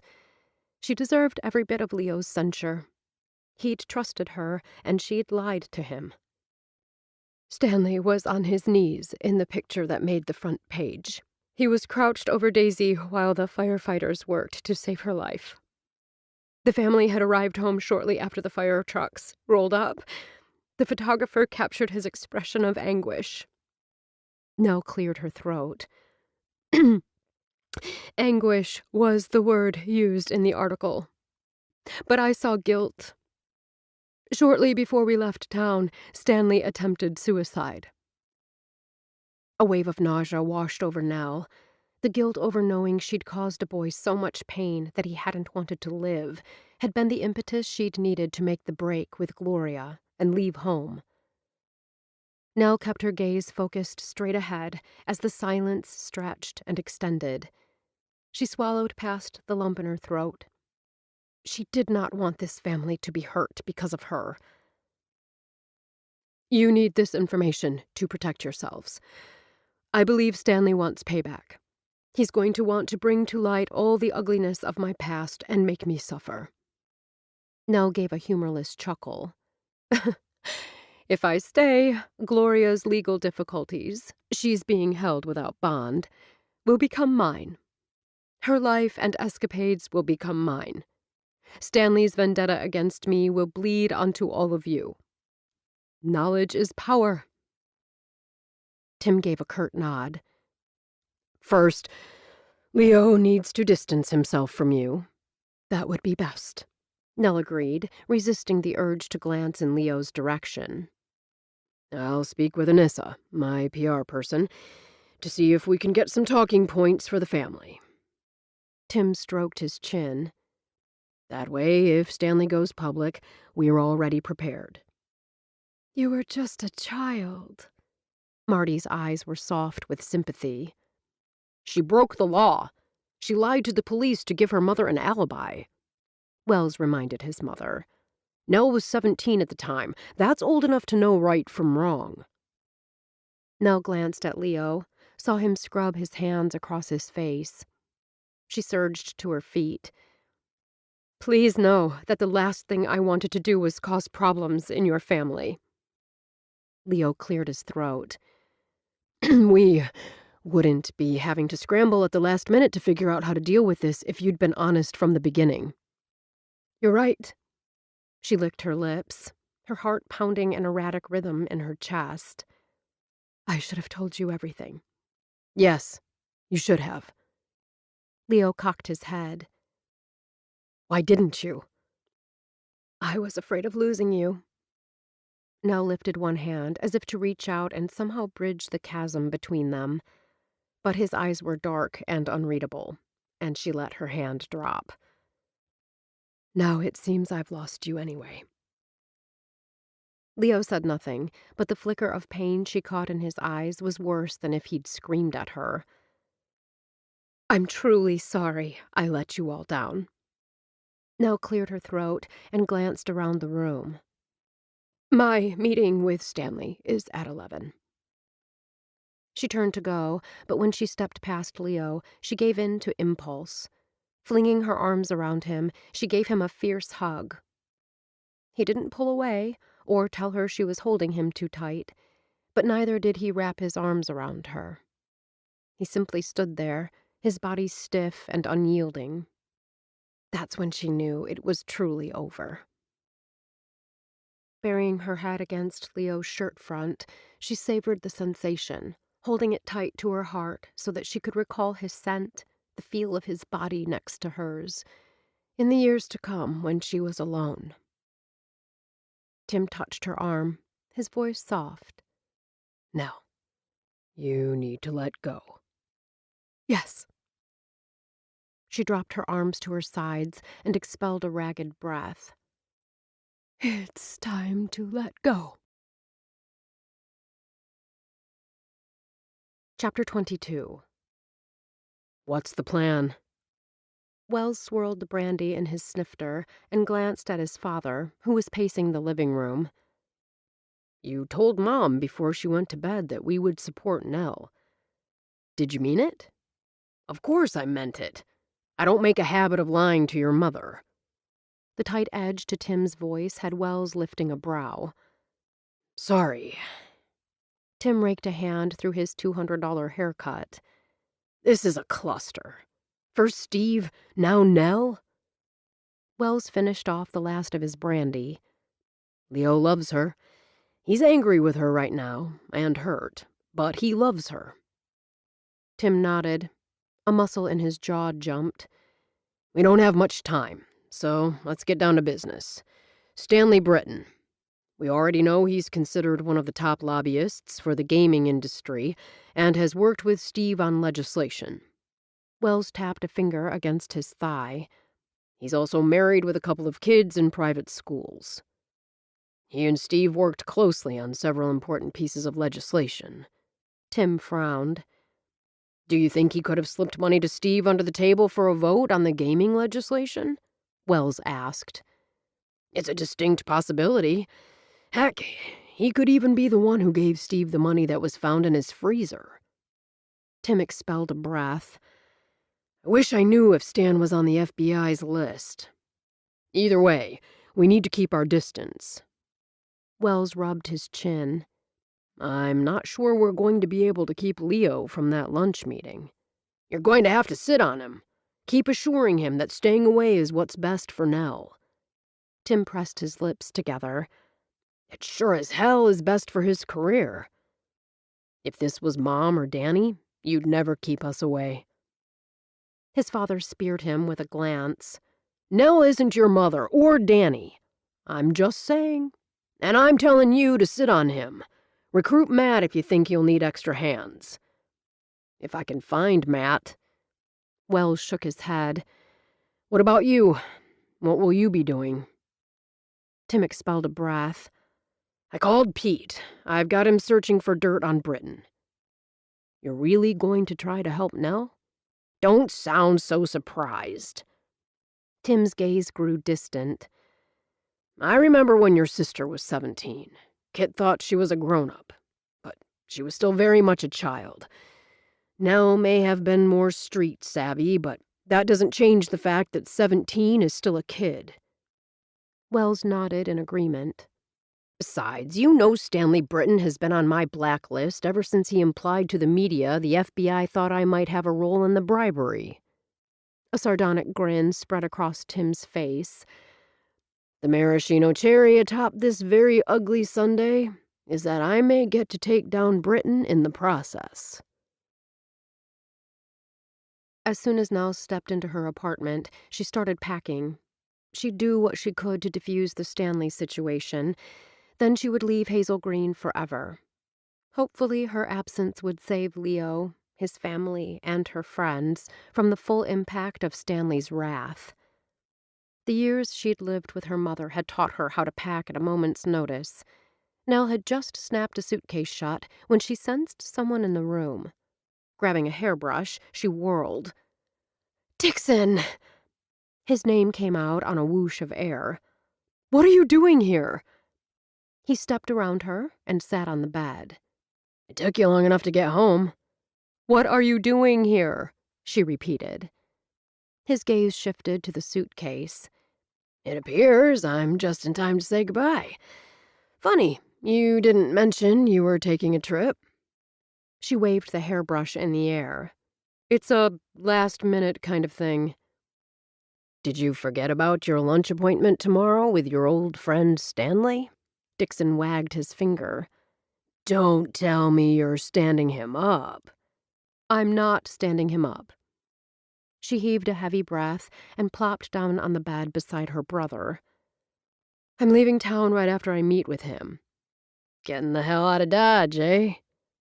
Dixon's light tone didn't match the serious look in his eyes. "You must be anticipating a less than positive outcome." "I certainly don't believe Stanley is coming all this way to renew our friendship." Nell sighed again, weary all the way to her core. "I'm hoping when I meet with him that he'll unload all his pent-up anger and frustration on me. Later, when he discovers I've left town, he'll most certainly come after me. Everyone I care about in Hazel Green will no longer be of interest to him." "It could work." Dixon tapped 2 fingers against his lips. Odds are it won't, but hey, long shots come in every day. Thanks for the encouraging words. Nell pushed to her feet. I'll be in touch. He stood, his gaze locking on hers. I'll do whatever I can to help. She knew all he was offering, and was touched. Thank you. Dixon stood. How did Leo react to the news that you're leaving? He doesn't know. Nell's heart rose to her throat, and she made a sound that fell somewhere between a laugh and a sob. But at this point, I don't think he'd care. He's so angry with me. Oh, and let's not forget disappointed and hurt. The grave expression on Dixon's face told her he understood. This was the reason they'd both kept any interactions with the opposite sex free and easy. Still, her brother knew how much Leo meant to her. I could what? Stay and try to convince him to give me another chance? Or maybe stay and let Stanley make Leo's life and the lives of his family miserable? Nell shook her head violently. If I did that, I'd be as bad as Gloria. Except, unlike her, knowing I was hurting those I care about would tear me apart. I think you're underestimating the people who love you. Dixon stared at her for several long seconds. I'm going to miss you, Suze. This time, keep in touch. When she heard the door click shut behind him, Nell expelled a ragged breath. It seemed ironic that just when she and Dixon had found each other again, they'd had to say goodbye. Tomorrow she'd be leaving not only her brother, but everything and everyone she held dear, including the only man she would ever love. The next morning, after leaving a message for her secretary to cancel her appointments for the rest of the week, Nell texted Abby. Need to talk. Urgent. The reply came right away. My house or your house? See you in 30. Nell strode up the steps to the massive front porch in 25. The large yellow Victorian enclosed by a black wrought iron fence had a homey feel. Abby opened the door before she knocked. The jeans, sleeveless tee, and bare feet told Nell her friend had been relaxing at home. I didn't mean to disrupt your morning, but You didn't disrupt anything except me enjoying a moment of solitude with my coffee and scone. Jonah left for the station over an hour ago, and Eva Grace is still asleep. Abby tugged Nell to a room at the back of the house filled with plants and an abundance of sunshine. A carafe of what Nell assumed was coffee sat on a white, distressed wood table. Yellow gingham placemats sat beneath blue mugs and plates holding scones. Though Nell told herself she couldn't possibly be hungry, her stomach growled. Abby smiled. Though the dark hair pulled back in a jaunty tail made her look much younger than 30, this was no hothouse flower. Abby knew the pain that came with difficult decisions. You're probably wondering why I'm here. I'm curious, especially about the urgent part. Abby filled a cup for Nell from the carafe, and the rich aroma of coffee filled the air. Before Nell could respond, a large golden retriever entered the room. Ginger is here to make sure you didn't bring a treat for her. Abby motioned with one hand. No treats today. Sit on the rug, girl. Instead of obeying, the retriever moved to Nell's side. The dog pressed her body against Nell's thigh in what felt like a gesture of comfort. Nell didn't push her away. Couldn't push her away. Nell swallowed the lump, trying to lodge in her throat. Tell me what's so urgent. Abby closed her hand over hers and gave it a squeeze. I'll be leaving town later today. I came to say goodbye. Leaving? Abby cocked her head. I didn't know you had a trip planned. How long will you be gone? Forever. Nell tried for a matter-of-fact tone, but she could hear the emotion in her voice. I won't be returning to Hazel Green. But, but why? Abby sputtered. Keep it simple, Nell told herself. It's complicated, But trust me, it's for the best. There's no way you leaving is for the best. Her friend's brows pulled together. What about Leo? What does he think about this plan? I have an ugly past, Abby. One you know nothing about. Last night I confessed all to Leo and his family. Leo had no idea. I should have told him everything before, but I was a coward. I let him believe that he knew me, that he could trust me. Nell's insides quivered, but her fingers were steady as she broke off a piece of scone. He's angry and disappointed. Compassion filled Abby's dark eyes. He'll get over it. Nell shook her head. He'll be glad to see me gone. I don't believe... Abby stopped herself, then began again. Don't you think you should tell him anyway? No. It's best I go and go quickly. The person I'm meeting today will try to trash Leo and his family and create a media circus. Partly because of our past association. Abby narrowed her gaze. Who is this person? His name is Stanley Britton. We were friends of sorts when I was 17. Nell hesitated, aware Abby's husband was the chief of police. Is he an old boyfriend? No, he was never my boyfriend. Nell considered how much to say. Stanley blames me for something that happened a long time ago. Why are you being so secretive? Frustration filled Abby's voice. I'm your friend. I want to help, but I can't if I don't know what's going on. There isn't anything you can do to help. Nell's hand closed over Abby's. I simply came to say goodbye. You're my best friend. If Stanley comes to you and asks what you know about my past, or if you know where I went, I want you to be able to be honest and say you have no idea. I don't understand. He'll likely take great delight in sharing some things I did when I was younger. Details that will make you wonder if you ever truly knew me. Why would he do that to you? I mean, you said at one time you were friends. We were. But if Stanley even thought that you had slighted him, he had it out for you. Nell thought of Mr. Jenks, a popular history teacher at their high school. I remember when Stan didn't get picked to represent our school in an all-city History Day competition. He did whatever he could to get the teacher who hadn't chosen him fired. And he was sneaky about it. There was no doubt in Nell's mind that Stan was out for payback. As if sensing her distress, Ginger rested her head on Nell's lap. The sweet gesture had Nell fighting back tears. Or perhaps it was the thought of leaving Abby and her other friends behind. What could you have done at 17 that was so horrible? You were a child. I was never a child. Nell pushed back her chair and stood. Trust me, I did plenty of bad things. Ginger scrambled to her feet. Don't go. Abby's voice was tremulous but firm. Whatever it is, we can work through it together. Jonah will help. Nell leaned over and gave Ginger one last rub. Please tell the others I love them, and I'm sorry I deceived them. Deceived? Abby flung up her hands. How did you deceive us, Nell? Nell isn't even my real name. Her voice rose, then broke. What do you mean it's not your name? Abby tossed her napkin to her plate and stood.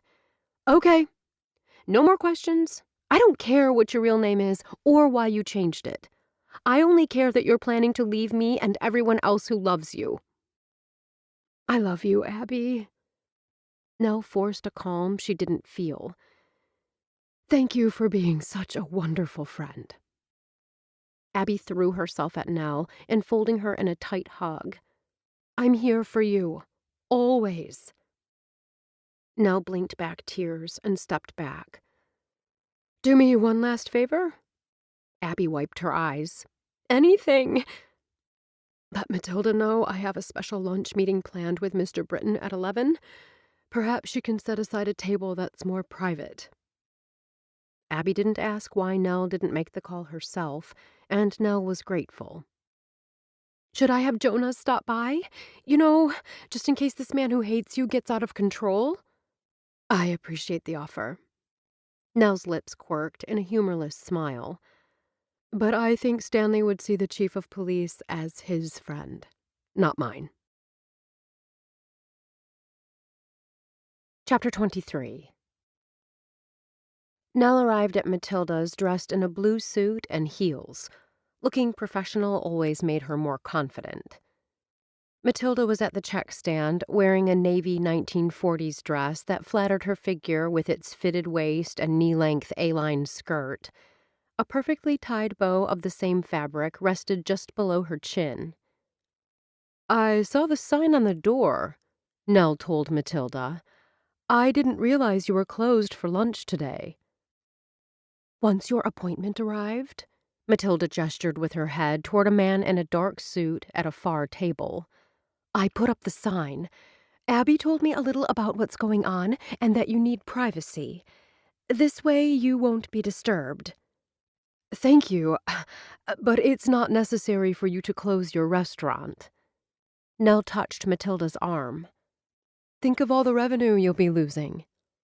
"A friend's welfare is always more important than money." Matilda shot a sharp glance in Stanley's direction before refocusing on Nell. "If you need anything, I'm here for you." "I'm here for you." It was the same sentiment that Dixon and Abby had intoned. Nell had made good friends in Hazel Green, built a satisfying life here, and fallen in love with a wonderful man.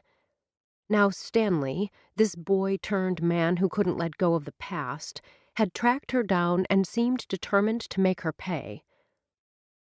Nell thought of the suitcase in her car, thought of all she'd be leaving behind when she ran again, like that scared girl of 17.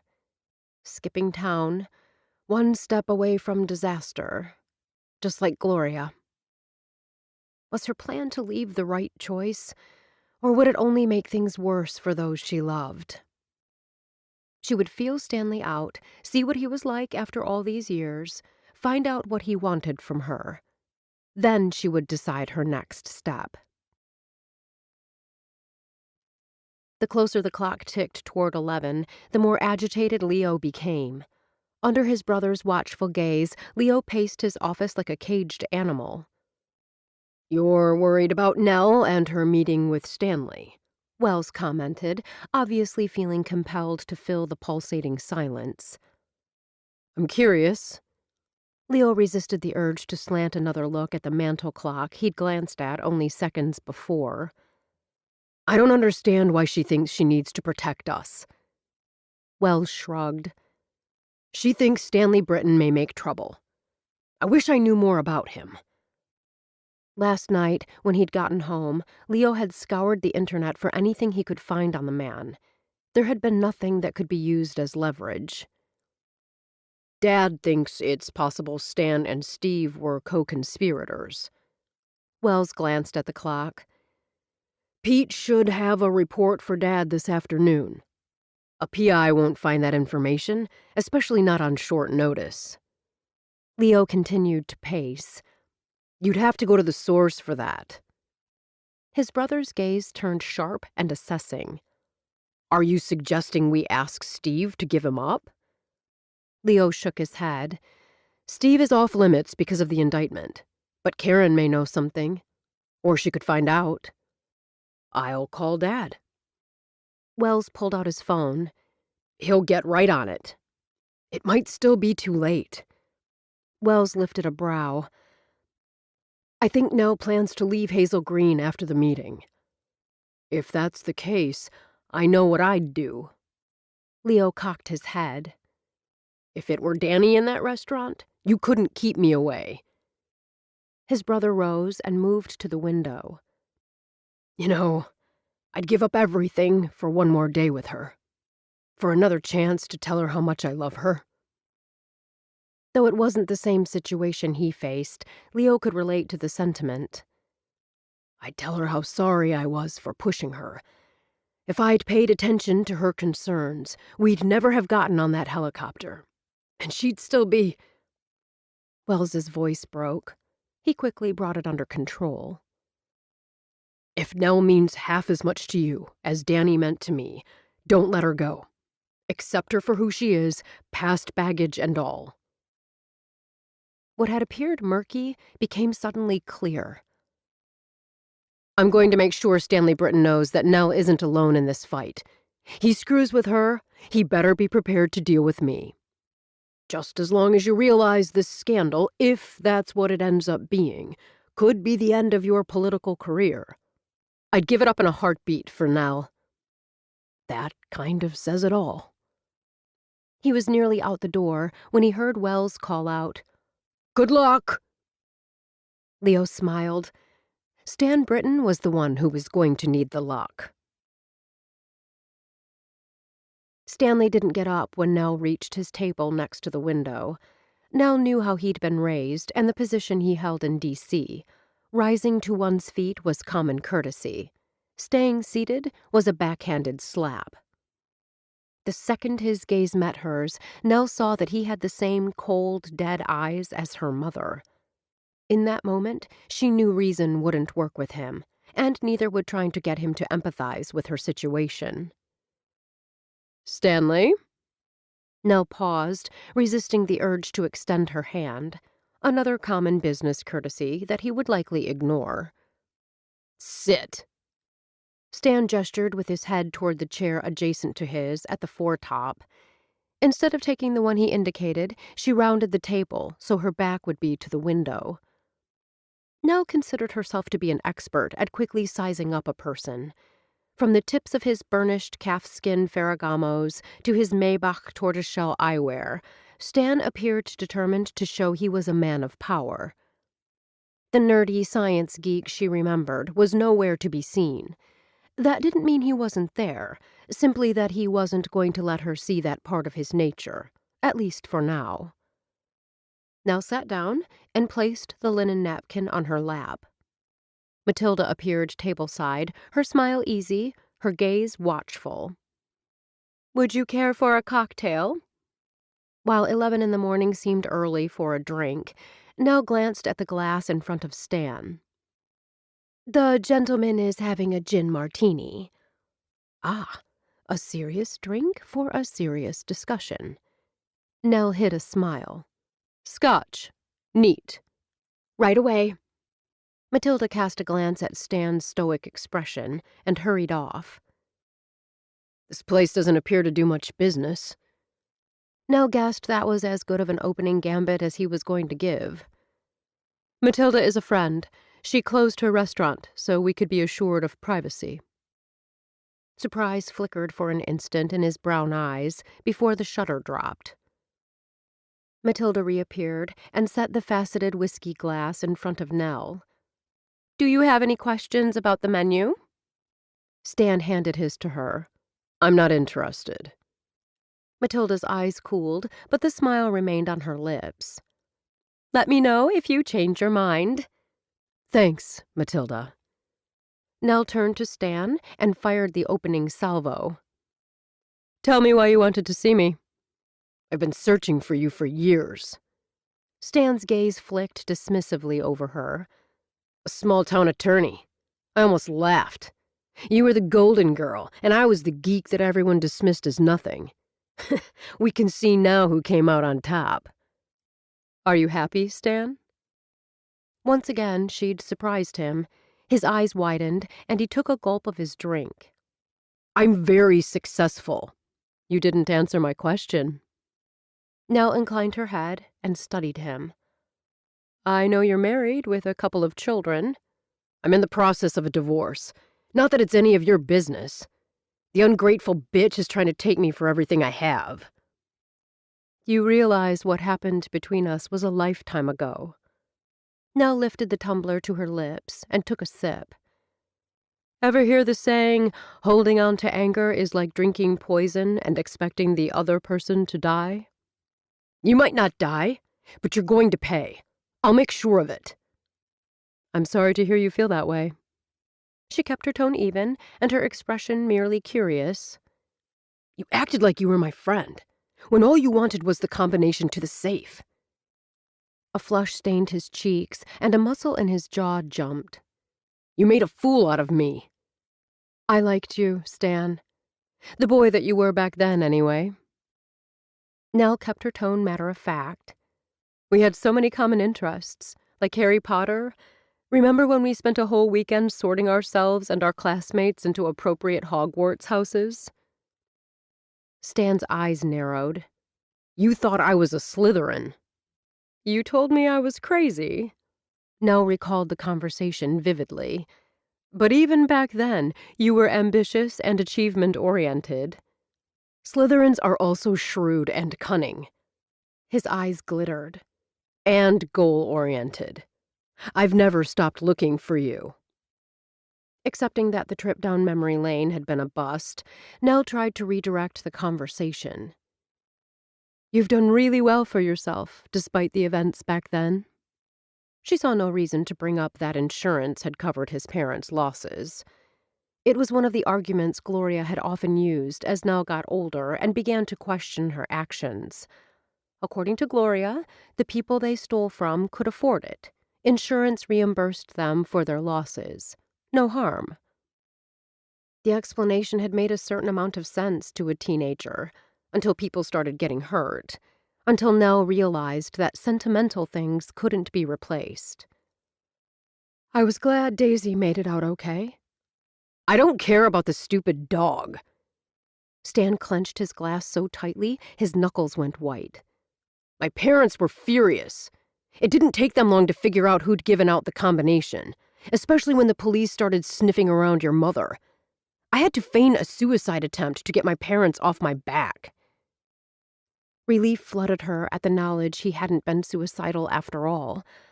A heavy weight that she'd been carrying all these years slipped off her shoulders to pool at her feet. Nell said nothing, merely took a sip of scotch. Stan reminded her of a runaway locomotive, picking up steam as he continued down the track. They made me go to counseling for a year.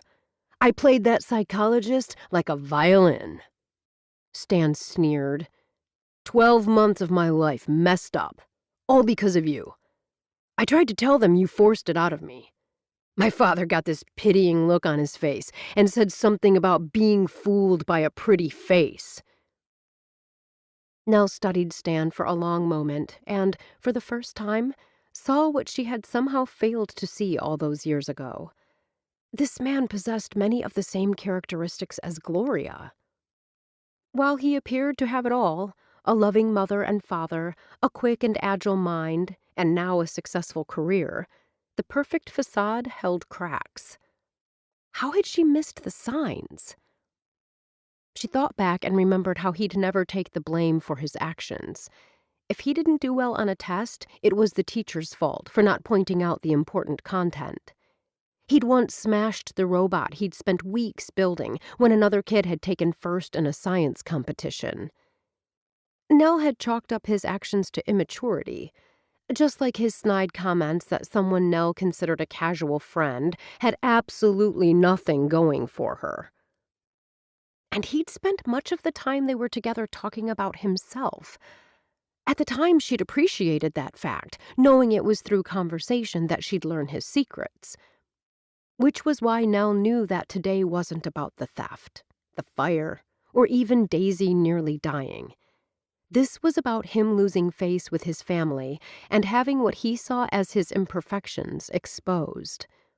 For that, he was determined to make her pay. If he could take down people she cared about in the process, all the better. Nell had to know what he had planned, which meant she needed to respond to him as she would her mother. You're a smart man, Stanley, and a successful one. He studied her through hooded eyes. You fooled me once with that act. It won't work again. What is it, exactly, you want? To make you bleed. The comment took her by such surprise, Nell flinched. He laughed. Oh, not literally. You're not worth going to prison over. Though I should have screwed you back in high school when I had the chance. You'd have done anything for that combination. We both know it. He was wrong about that, Nell thought. Even back then, she'd had limits on how far she'd go to please her mother. I wonder what you would do now to ensure that I keep my mouth shut about your criminal past. I don't have a criminal past. Nell sipped her scotch. I've never been charged with a crime. If you'd done your research, you'd know that. I have done my research, you stupid bitch. I'm sitting here, aren't I? And when I snapped my fingers, you came running. Stan gave a harsh laugh, his eyes taking on that crazy gleam she'd seen all too often in her mother's. You changed your name and did an okay job of covering your tracks. Yet I still found you. Stan leaned forward across the table, his eyes glowing with malevolent glee. I'm going to make you suffer. I'm going to make your friends, including the mayor and his family, wish they'd never met you. Nell thought about how weak she'd been back then, and how scared she'd been of what Gloria might do to her. That's why she'd done as she was told until she'd eventually run away. But she wasn't scared anymore. Not of Gloria, nor of Stan. She now had friends who loved her and who would be there for her. Knowing that gave her a strength she hadn't had back then. Today, she wasn't going to run. She was going to stay and fight for those she loved to her dying breath. She'd been a girl when she left home, wise far beyond her years in many ways, but still a child. She was a woman now, strong and capable of dealing with anything life threw at her. If the police wanted to question her, bring 'em on. If the Bar Association decided to yank her license for not divulging those episodes as a minor, she'd find some other way to support herself. What she wouldn't tolerate was letting this man harm the Pomeroy family or her friends. She would find a way to stop Stanley. She just had to figure out how. I might be persuaded to be merciful. The lascivious look in his eyes wasn't lust as much as it was the need to control. You spread your legs for me, and I might go easy on your friends.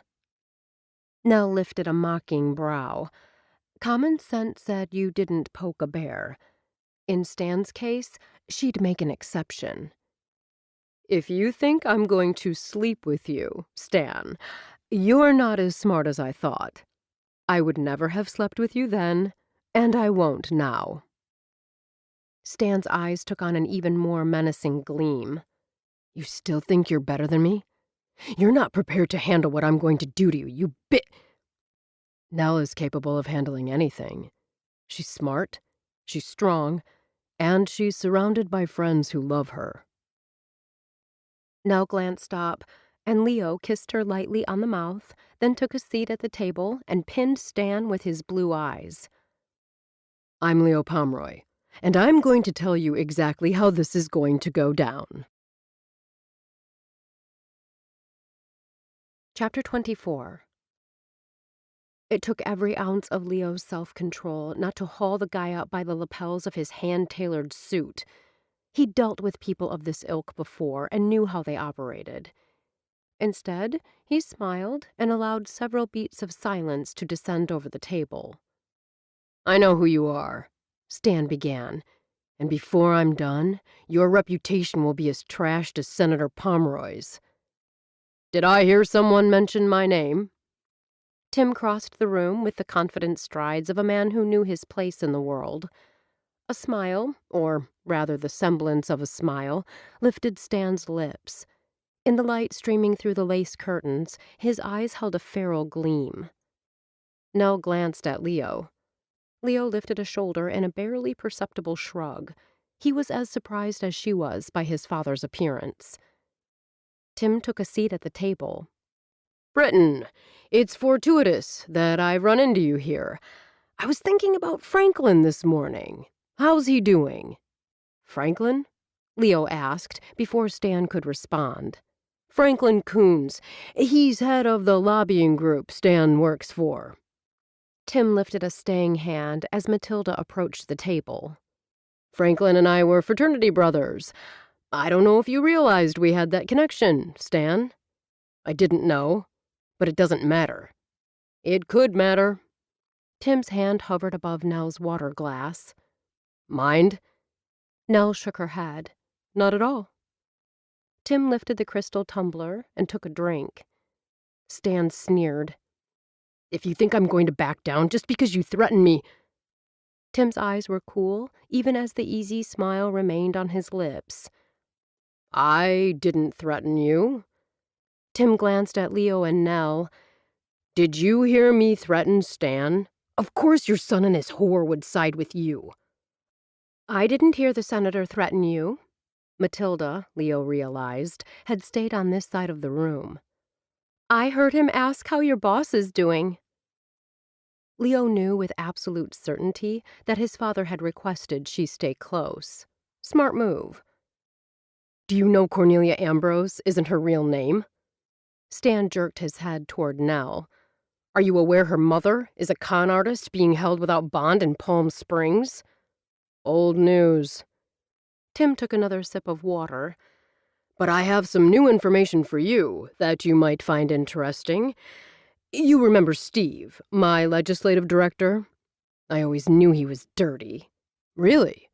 You were aware illegal activities were going on, but you didn't report them? I suspected. Stan backpedaled. I didn't know. Anyway, I was visiting with Steve this morning by phone. He says to tell you hello. Leo fought to hide his surprise. His father speaking to his former friend was news to him, too. He wondered if the FBI had been in on the call. While Nell's expression remained impassive, she was likely wondering where this strange conversation was heading. For now, she appeared content to let his father take the lead. I don't communicate with criminals. Stan looked at Nell and added, the last time I did left a bad taste. Stan's sanctimonious smugness scraped against Leo's last nerve. Next time I speak with him, I'll mention that. Tim's pleasant expression never wavered. He had some interesting things to say about you. Tiny beads of perspiration sprouted on Stan's forehead. What kind of things? Well... Tim took another long drink of water. He mentioned that you offered him money in exchange for securing my vote on certain bills of interest to you. That's a lie! Stan shouted and jerked up from the table, nearly upending it. Sit down. The command in Tim's voice had Stan stiffening. Then the senator's voice turned conversational again. I feel certain you'll want to know everything Steve said. I know I would if he was talking about me to the FBI. Clearly stunned, Stan sat. I admit I am curious about the lies he's spreading. A paper trail is difficult to dispute. Tim slanted a glance at Nell. As an attorney, I'm sure you agree with that statement. Evidence, especially in written form, is very difficult to fight. Nell, Leo saw, was trying not to smile. What kind of evidence does Steve have against Stan? Leo asked, relaxing against the back of his chair. He doesn't have anything, because there isn't any evidence. Stan's tone reminded Leo of a belligerent child. As his father had raised 3 strong-willed boys, Tim Pomeroy knew just how to deal with a belligerent child. What were you thinking, Stan? Putting offers of bribes in an email. Tim shook his head. Granted, you were smart enough to not send the emails to his work account, but still, you should have been more careful. That was a huge error, Leo agreed. Stan's face had gone bone white. Did Steve have any other evidence? Nell asked, her tone conversational. Actually, yes. Steve was meticulous about record-keeping. Each time he met with Stan, he not only wrote down the date and time they met, he noted what they discussed and included actual quotes of what Stan said. The FBI does the same when they meet with someone they don't quite trust. Stan leaned forward. He gave these notes to the FBI? As well as the emails. He wanted to be thorough. Stan's hands balled into fists. His face reddened. So what are you saying? If I leave you alone, you can make this go away? You're fooling yourself if you think this is going to stop me. I've said no such thing nor made any such claim, Stan. I've been cooperating with the authorities fully in every aspect of their investigation. Steve was one of my oldest friends, and even for him, I didn't try to escape the law. I certainly wouldn't do so for a man like you. Stan made a broad sweep with one hand, encompassing everyone at the table. A smug little smile lifted his lips. I'm going to bury you all. You might try, Tim said, but I doubt you'll succeed. I seem to recall you're quite a history buff. If so, you might remember that a two-front war was Germany's downfall in World War II. I'd say you've got more than enough of a fight on your hands with the FBI. Steve didn't take the money I offered, Stan insisted. There was no crime. Look up the statutes, Stan. Nell gave him a pitying glance. You'll find the corrupt gift, the offer, and the promise all are defined as acts of bribery and provide the same punishment. Leo leaned back in his chair and studied Stan. It makes me wonder that, since you attempted to bribe Steve, maybe you targeted others as well. Tim nodded approvingly. You're thinking like an FBI agent now, son. Stan shoved back his chair and jerked to his feet. You haven't seen the last of me. 3 words, Stan. Tim held up a hand and counted off. 2, front, war.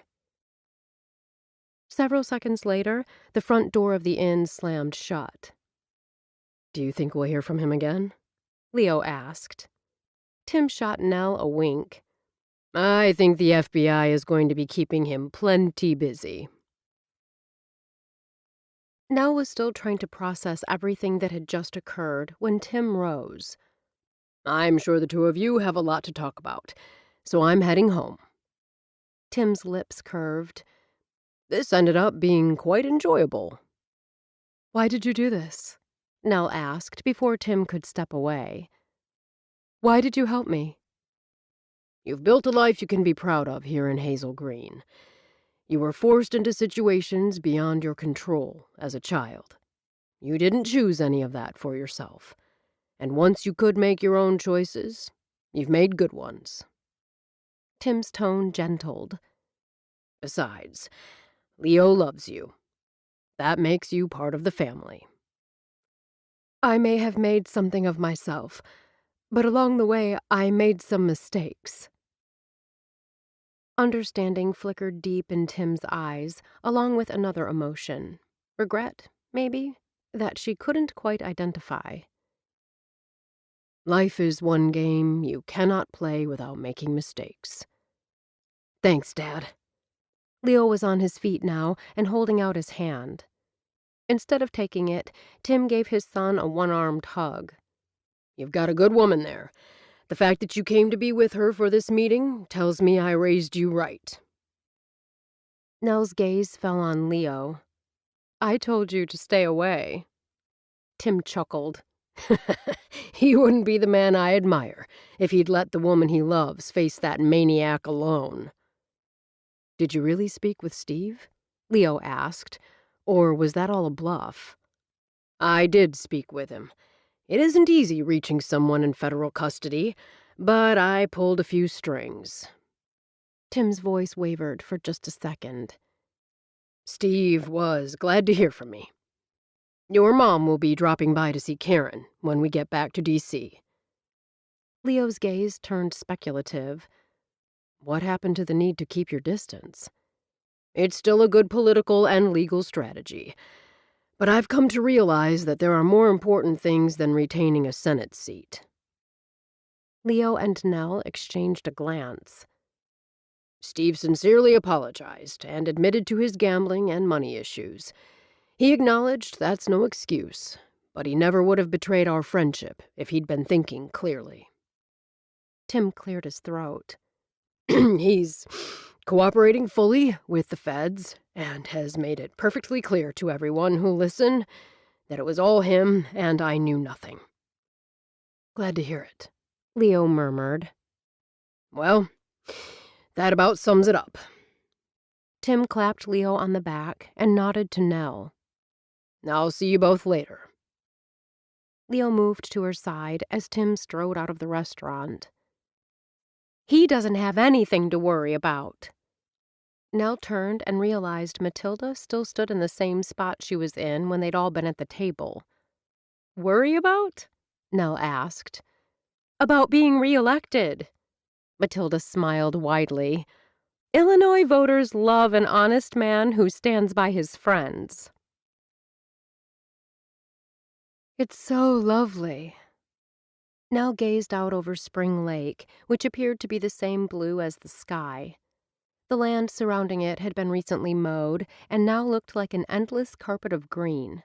Flowers and strategically planted bushes only added to the beauty of the vista. A group of scouts and their leader were floating boats that appeared to be made out of items found in the area: twigs, pine cones, and bird feathers. Farther inland, the Tai Chi group practiced their moves. Yes. Leo took a step closer and brushed his lips against her hair. You are so beautiful. When Leo's arms slid around her waist, pulling her close, Nell didn't resist. Instead, she dropped her head against his shoulder and breathed in the citrusy scent of his cologne. I'm glad you came to Matilda's, she said finally. I wasn't sure what to think when you just showed up. He tucked a strand of hair behind her ear. You were a little pissed. No, come on, tell it straight. Okay, so maybe I was a little irritated. I felt like I could handle Stanley on my own. She blew out a breath. He was different today. He reminded me of my mother. That can't be a good thing, Leo murmured, playing with her hair. But mostly I was upset that you'd come because I didn't want him to take his anger at me out on you. He could have ruined your career. He still might try. Even if he does, all that matters to me is having you in my life. Before I ran for mayor, I helped run a successful real estate development company. If Stanley somehow managed to turn the voters of Hazel Green against me, I'd happily go back to working with my brothers. She turned in his arms to face him. But you love being mayor, and you're good at it. I do, but I could give it up. His eyes locked on hers. There's only one thing I couldn't give up, and that's you. I love you now. I can't do without you. I come with a lot of baggage, she reminded him. Have you seen the size of my house? Nell laughed and flung her arms around his neck. How had she gotten so lucky? What am I going to do with you? I've got some ideas. What are they? Let's just say they involve a ring and a promise and a lifetime together. As his mouth closed over hers, Nell thought that sounded like a pretty good plan. Illinois, 1900. Richard and I were married 6 weeks after we first met. Some people you know their entire lives, and they remain strangers. Some your heart recognizes immediately. Richard's family is lovely. They have accepted me as one of their own, simply because their son loves me. What a wondrous thing it is to not only have a husband, but a big family as well. Is it possible to be too happy? From the moment I set foot in this new community, I felt as if I'd found my true home. My husband, this man I love with my entire heart, told me as we watched our first sunset together that this was going to be my town. I am reminded of a saying about expecting nothing but getting everything. I have everything. H. This has been One Step Away, Hazel Green Book 2, written by Cindy Kirk. Narrated by Amy McFadden, a member of SAG-AFTRA. Copyright 2018 by Cynthia Rutledge. Production copyright 2018 by Cynthia Rutledge.